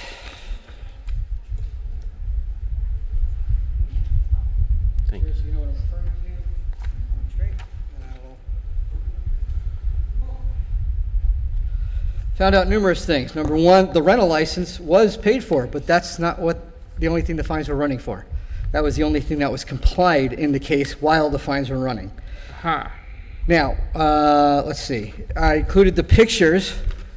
The very last one was 2 days before the compliance date, still showing outdoor storage and the trash can in view. Several notes in the case history is relevant, which is what I highlighted with the pictures with you. 4/14 of 19, the rental license was renewed. The officer put that in the case. Property remains in violation for outdoor storage, trash, and debris. 4/24 of 09, property owner called, asked for a property meet, failed to show up at the property. 4/30 of 09, met with property owner, went over all the violations. She listed all of these: outdoor storage on balcony, barbecue, furniture, paint cans, buckets, bicycles, inoperable vehicle, garbage can in view, trash and debris on property, car parts being stored. The owner felt he was being picked on by the government and did not agree there were violations. So basically he was argumentative at the time. In addition, while researching this, I see that under this same ownership, there have been 22 cases on this property. So essentially we've been acting as property managers, citing it until he complies and then closing the case. It's a $4,200 lien that's been sitting for 10 years, and he's first asking for a lien reduction now. The city's asking for 50%. All right, sir. Thank you for waiting. The floor is yours. Tell me what you want me to know. I mean, I don't know where to begin because... At the start. You waited long enough, you get your piece. No. I mean, this is going to become an altercation, and I don't want. Well, it's certainly not going to become None of the it's a things conversation. that the officer said right now should apply. There have been numerous errors on their side. This whole lien issue in their own records were only about the rental license, and now they're coming back and telling me that it... Objection. I've already presented the case history showing what the case was for. No, but we should have had this before. I mean, now that after research, we're finding out that all of this issue. I'm fully aware. In fairness, and I am attempting to be fair, because that is my job to be fair, in fairness, on the agenda, it says garbage, debris, and overgrowth, certificate of use, and parking requirements. So all of these things were on the agenda. So I may not have mentioned them before, but Yes, they certainly sir. were here. Yes, sir. I do not disagree with the comments that the officer has made. The issue at that time was we had a non-responsive tenant at the time. That was one issue. It was extremely difficult for me to, I live in Broward County. It was extremely difficult for me to get him to comply. I mentioned that to the officer, and he was cooperative to an extent. But then there were certain things that the officer did that I did not appreciate at the time, and that made matters worse. These pictures that you're showing, they were one moment in time. He would go and take those pictures because... Well, that's all a picture ever is, sir. The relationship actually deteriorated, and this is why this whole thing happened. Because the kids were, of the tenant, in fairness, the kids were playing with the bicycles, and you know, the kids would be kids. What the officer did at the time, which kind of made matters even more worse, my property, if you, I hope I don't have the pictures here. From the street, there is a front yard, there's a driveway, and then there's a porch. The officer went inside the property without asking anybody. He then began to look over the fence that we have for the backyard, and he started to look inside the fence, and that made me extremely mad. And the altercation became, and that's why he put all these things in there. We did comply. I was very responsive. There's a comment here that he says that I didn't show up. I did show up, but I was late and he left. I came from Broward County. It was morning. I got stuck in traffic on Turnpike, and I could not make it. And I did come back, and I called him and I said, look, I'm sorry. He didn't put that in the comments. It's only his side of the story. The fact is that I've been always on top of it, be that it is may. the lien that they put in on was on the rental license and not on all of that, and the records show that. Incorrect. Okay. I would request, I mean, I don't want to, I really request, I mean, I'm sitting here looking at people with $800,000 fines and they walk away scot-free, and here I am, stuck with. I'm pretty sure no one walked away scot-free. I mean, look, yes, sir, I agree. And the From considerations, $800,000 to 5%. and in fairness, let's point out the considerations are different between when somebody purchases a property that has a lien on it and they fix the property versus somebody who was the owner of the property. That's in the code, so I have to take that into consideration. With that said, let's put that aside for a second. We're not going to relitigate this issue. What are you asking me for? Your Honor, I request, city has failed us many times in that area. I would pay 50%, I pay 100% if they come back and patrol the area more and take all the prostitutes away and the drug dealers from my street. I would do it. I own this property since 2003. I'm angry about the behavior of some of the officers over there. They are very focused on code violations and things like that, but they don't do the things that they're supposed to do. I'm sorry. I mean, I can feel your frustration, and I'm empathetic for it. I don't know the situation. I don't know the neighborhood particularly well, and I don't know what's going on. I can't fix issues with police enforcement there. That is not my job, and it's well beyond the scope of my job. Okay. With that said, I can certainly take into account factors including hardships and previous activity on the property. That's what the code allows me to take into. And may I also tell you, sir,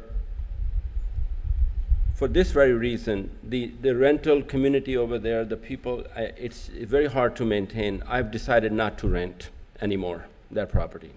I'm out of the rental business in that area. I'm not going to rent. The property is right now vacant. I just went ahead and renewed the license to be compliant, even though property is not rented. I'm a law-abiding citizen. I want to make that community better. So I would just say that I've spent a lot of money, over $15,000 in the last 3 months to fix it. You have seen the pictures. I'm right now putting in a new sod, making the outside of my property, the driveway, not the driveway, but the sidewalk better. I'm planting some more trees. This property is going to be one of the best. In fact, Mr. Thompson, who came to visit just last month for this hearing, he told me this property was the best property on the street today. Okay. So I'm not abandoning it. I just have. I'm not honest to heaven, sir. I'm not accusing you of anything. I'm just asking you what are you asking me for? Okay, I'm not going to ask you to waive everything. I understand that what happened 10 years ago. Please allow me to pay the city $500. I think that's fair. I'm not going to say $1 or $10 like other people said. $500. I think that both of us can live. All right, this is what I'm willing to do. I'll reduce the fine from $4,200 to $1,250 payable within 60 days. Yes, sir. Thank you.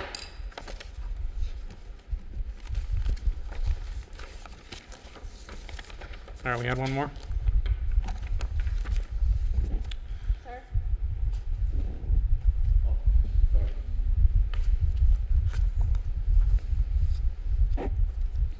And number 4, 963 30th Street, CE 909040281. So we did confirm that this extant fine is $257,000.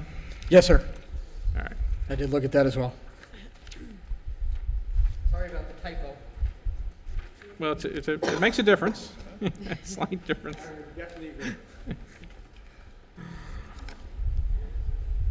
All right, so what am I looking at? Okay, sir, that is the compliance picture. The date is on the picture. That's the date that the fine started, 7609. The case is about working on vehicles on the property. Okay. Clearly, the date at the reinspection after the hearing to start the fine, the vehicle is still being worked on there. So that's our proof that the assertion that the vehicle was moved in just a couple of days is not accurate. Maybe they did move a vehicle, but when we checked, there was a vehicle still being worked on. How long did they have to comply in the original order? 30 days.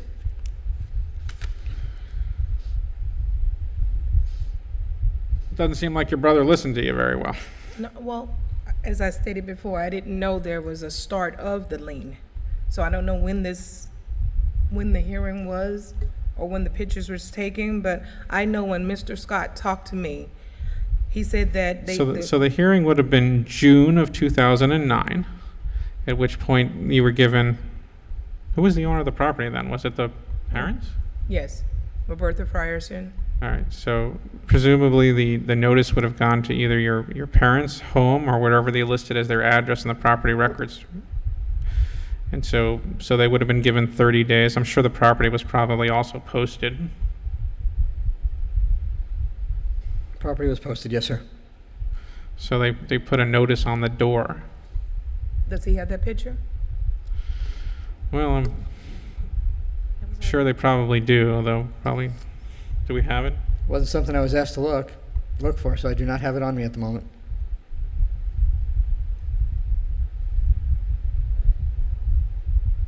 Are we in the right case? The case All right, went to an original hearing. while she's looking for that, but notwithstanding any of that, the city doesn't have to relitigate the finding.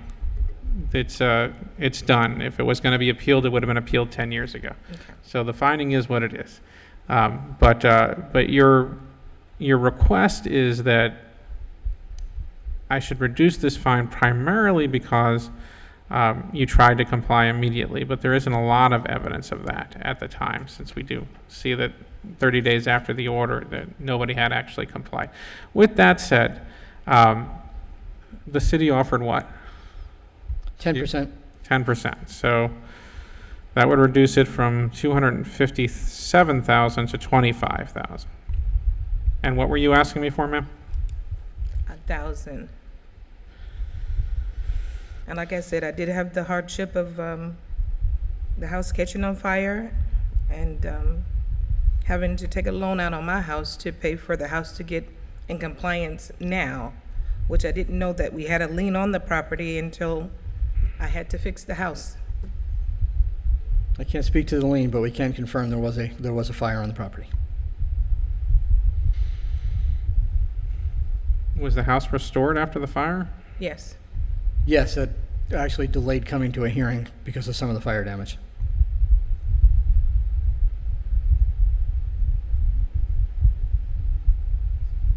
I mean, I can certainly take that into account, ma'am. I can't reduce it to $500.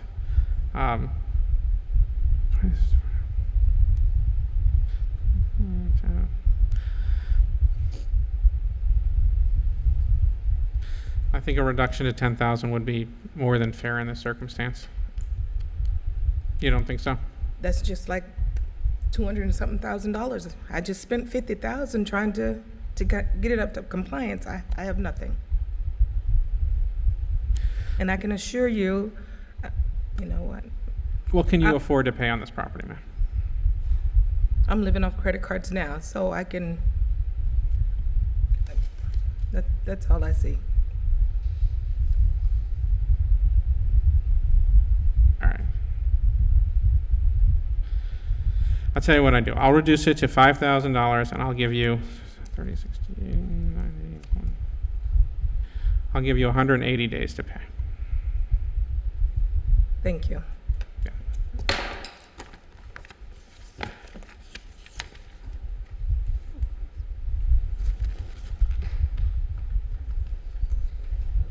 Number 55, 727 54th Street, CE 19070457.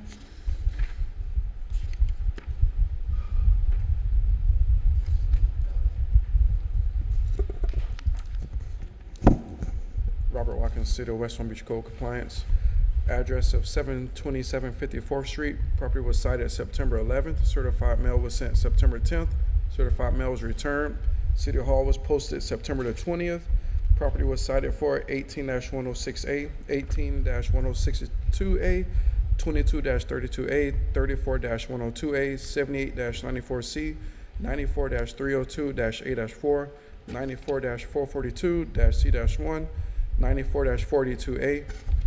No violations were complied. All violations remain. City's requesting 30 days or $100 per day after. That was a very comprehensive use of the code, Officer Watkins. Let's walk through here real quick so I can make findings of fact. Tell me what the clean and sanitary is this the trash outside? That is trash, sandwich bags, soda pop bottles, things all in the line. That looks like outside storage. Did you cite for that? Rental license violation. Is there a tenant on this property? Yep. How do we know that? There's a tenant because she told me the landlord hasn't been back there to put down grass. And to that. So you that spoke with the means that tenant? She's a tenant. Is that car out front the junk or abandoned vehicle? Yeah, and there's also a van that has flat tires with no tag on it. That's right there, the white Astro van. How do we know this one out here is a junk or abandoned vehicle? That has no tag. The other car license plate expired in 15. Okay. The swale needs to be sodded? Yes, sir. What's the fence issue? Once the picture comes back, you'll see the wooden fence is missing some planks on the side. Right there on that side, right where they have, I don't know what that is hanging from there, but it's missing at the structure and it's leaning. It's missing some of the, some pieces of the fence. Looks like the landscape area needs some grass. I can see that. And parking on the grass. There's a fence right there. Okay, I see that. All right. And they're parking on the grass? The grass and the sidewalk. And the sidewalk. Okay. All right, KCE 1907047. I give the respondent 30 days to come in compliance or fine of $100 per day may issue. Number 56, 621 54th Street, CE 1907048. This property was cited September the 6th. Certified mail was sent September the 9th. Certified mail was returned. City Hall was posted September the 20th. Property was cited for 18-1023, 18-106A, 18-106G, 74-34A, -1-J, 94-442-C-1. Compliant violations were 18-106G, 74-34A-1-J. Remaining violations 18-1023, 18-106A, 94-442-C-1. City is requesting 30 days or $100 per day after. Did you post the property as well? Yes. The property was posted on September the 6th. Okay, I can see clean and sanitary. Are the windows missing screens? Yes. Two of the ones in the front are missing screens. Okay. And the landscape area needs sod? Yes, you'll see it in the pictures coming up. All right. In case CE 1907048, make the following findings of fact and life. I notice is sufficient. Find the property in violation of 18103, 18106A, and 9442C1. Respondent has 30 days to bring the property in compliance or fine of $100 per name issue. Number 57, 5501 Spruce, CE 1907048. This property was cited on September the 6th. Certified mail was sent September the 9th. Certified mail was received September the 9th. City Hall was posted September the 20th. Property was cited for 94-442-C-1. Remaining violations are 94-442-C-1. City is requesting 30 days or $100 per day after. There's nothing but dirt and mulch in the whole, except for one area you see in the picture where she planted 4 little shrubs and was waiting for them to grow out. Is that just dirt? Yeah, it's like black mulch and dirt. Could she theoretically mulch it and comply? If she puts down sod, that covers 70%. Sod or plant-based material, but on both sides there is no, you'll see as the pictures roll back. Okay. So would you want to give her 30 days? Yes, sir. Were you looking for 100 again? Yes, sir.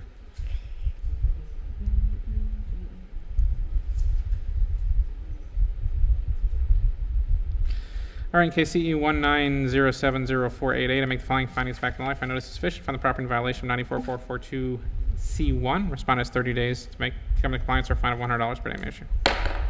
Number 58, 731 50th Street, CE 190700535. This property was cited on September the 4th. Certified mail was sent September the 9th. Certified mail was returned September the 19th. City Hall was posted September the 9th as well. Property was cited for 18-106M, 78-94C, 94-442-C-1, 94-482A, 94-71C. Compliant violations were 94-482A. Remaining violations, 18-106M, 78-94C, 94-442-C-1, 94-71C. Says requesting 30 days of $100 per day after. All right, I can see landscaping issues. Swale needs sod. Yes, you'll see where she put down like 10 pieces of sod, and you'll see when the pictures come up, it's still. She partially sodded. Yeah. I guess that's better than not sodding at all. Right there. Yeah, well. That's progress, right? Yeah. Landscape areas need grass, clearly. She's no longer parking on the grass? No, not that I've seen. And what's the outdoor storage? On the side there's chairs and buckets. All right. And you wanted to give 30 days or $100 per day? Yes, sir. Have you had contact with the owner here? Once, and she told me she was in the process of trying to get sod because it was fairly hard to get. So I figured that was all she was able to get. So I gave her time to get more. Did she ask for more time? Yes, she did. Do you think 30 days is enough time for her? Yeah, absolutely. All right. In case CE 190700535, make the following findings of fact and law. Find notice is sufficient to find the property in violation of 18106M, 7894C, 94442C1, and 9471C. Respondent has 30 days to come in compliance or fine of $100 per day. May I issue? Number 60, 436 51st Street, CE 190800455. This property was cited August the 22nd. Certified mail was sent August the 26th. Certified mail was received the 29th of August. Properties City Hall was posted September the 20th. This property was cited for 18-106B, 74-34A-1-J, 78-94C, 94-482A, and 94-71C. No compliant violations. Remaining violations are 18-106B, 74-34A-1-J, 78-94C, 94-42A, 94-71C. City is requesting 30 days or $100 per day after. All right, garbage can. I think that's the wrong one. No, it's 436. That's 625. Yeah, that one looks familiar.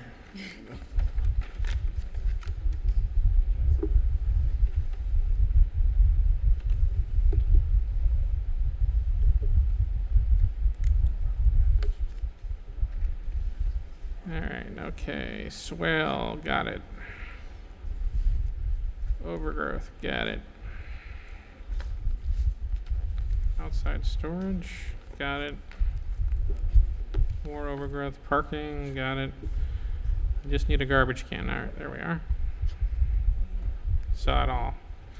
So what were you asking for, 30 days and 100 again? Yes, sir. Have you had any contact with this respondent? No contact whatsoever. Any effort to actually bring this into compliance so far? I went in not to introduce myself and to see if anything I can assist them with in the right direction. No answer. All right. KCE 190800455, make the following findings of fact and law. Find notice is sufficient to find the property in violation of 7434A1J, 7894C, 18106B, 9442A, and 9471C. Respondent has 30 days to bring the property in compliance or fine of $100 per day. May issue. Number 61, 638 53rd Street, CE 190804666. This property was cited August the 23rd. Certified mail was sent August the 26th. Certified mail was returned September the 8th. City Hall was posted September the 20th.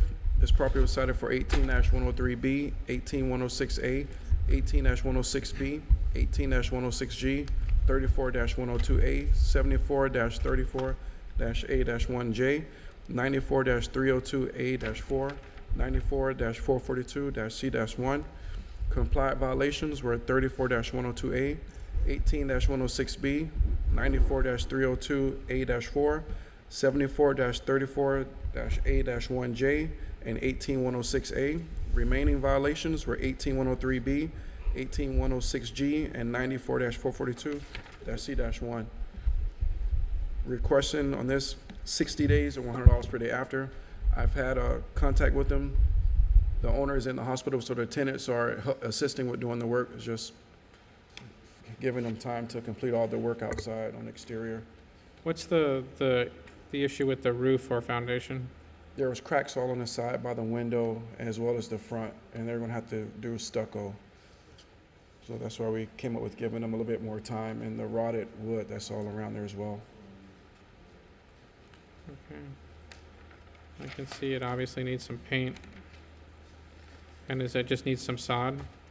Yes, paint, sod, in replace of the rotted wood, and have someone redo the plaster or whatever it is stuck on the exterior by a few of the windows and doors.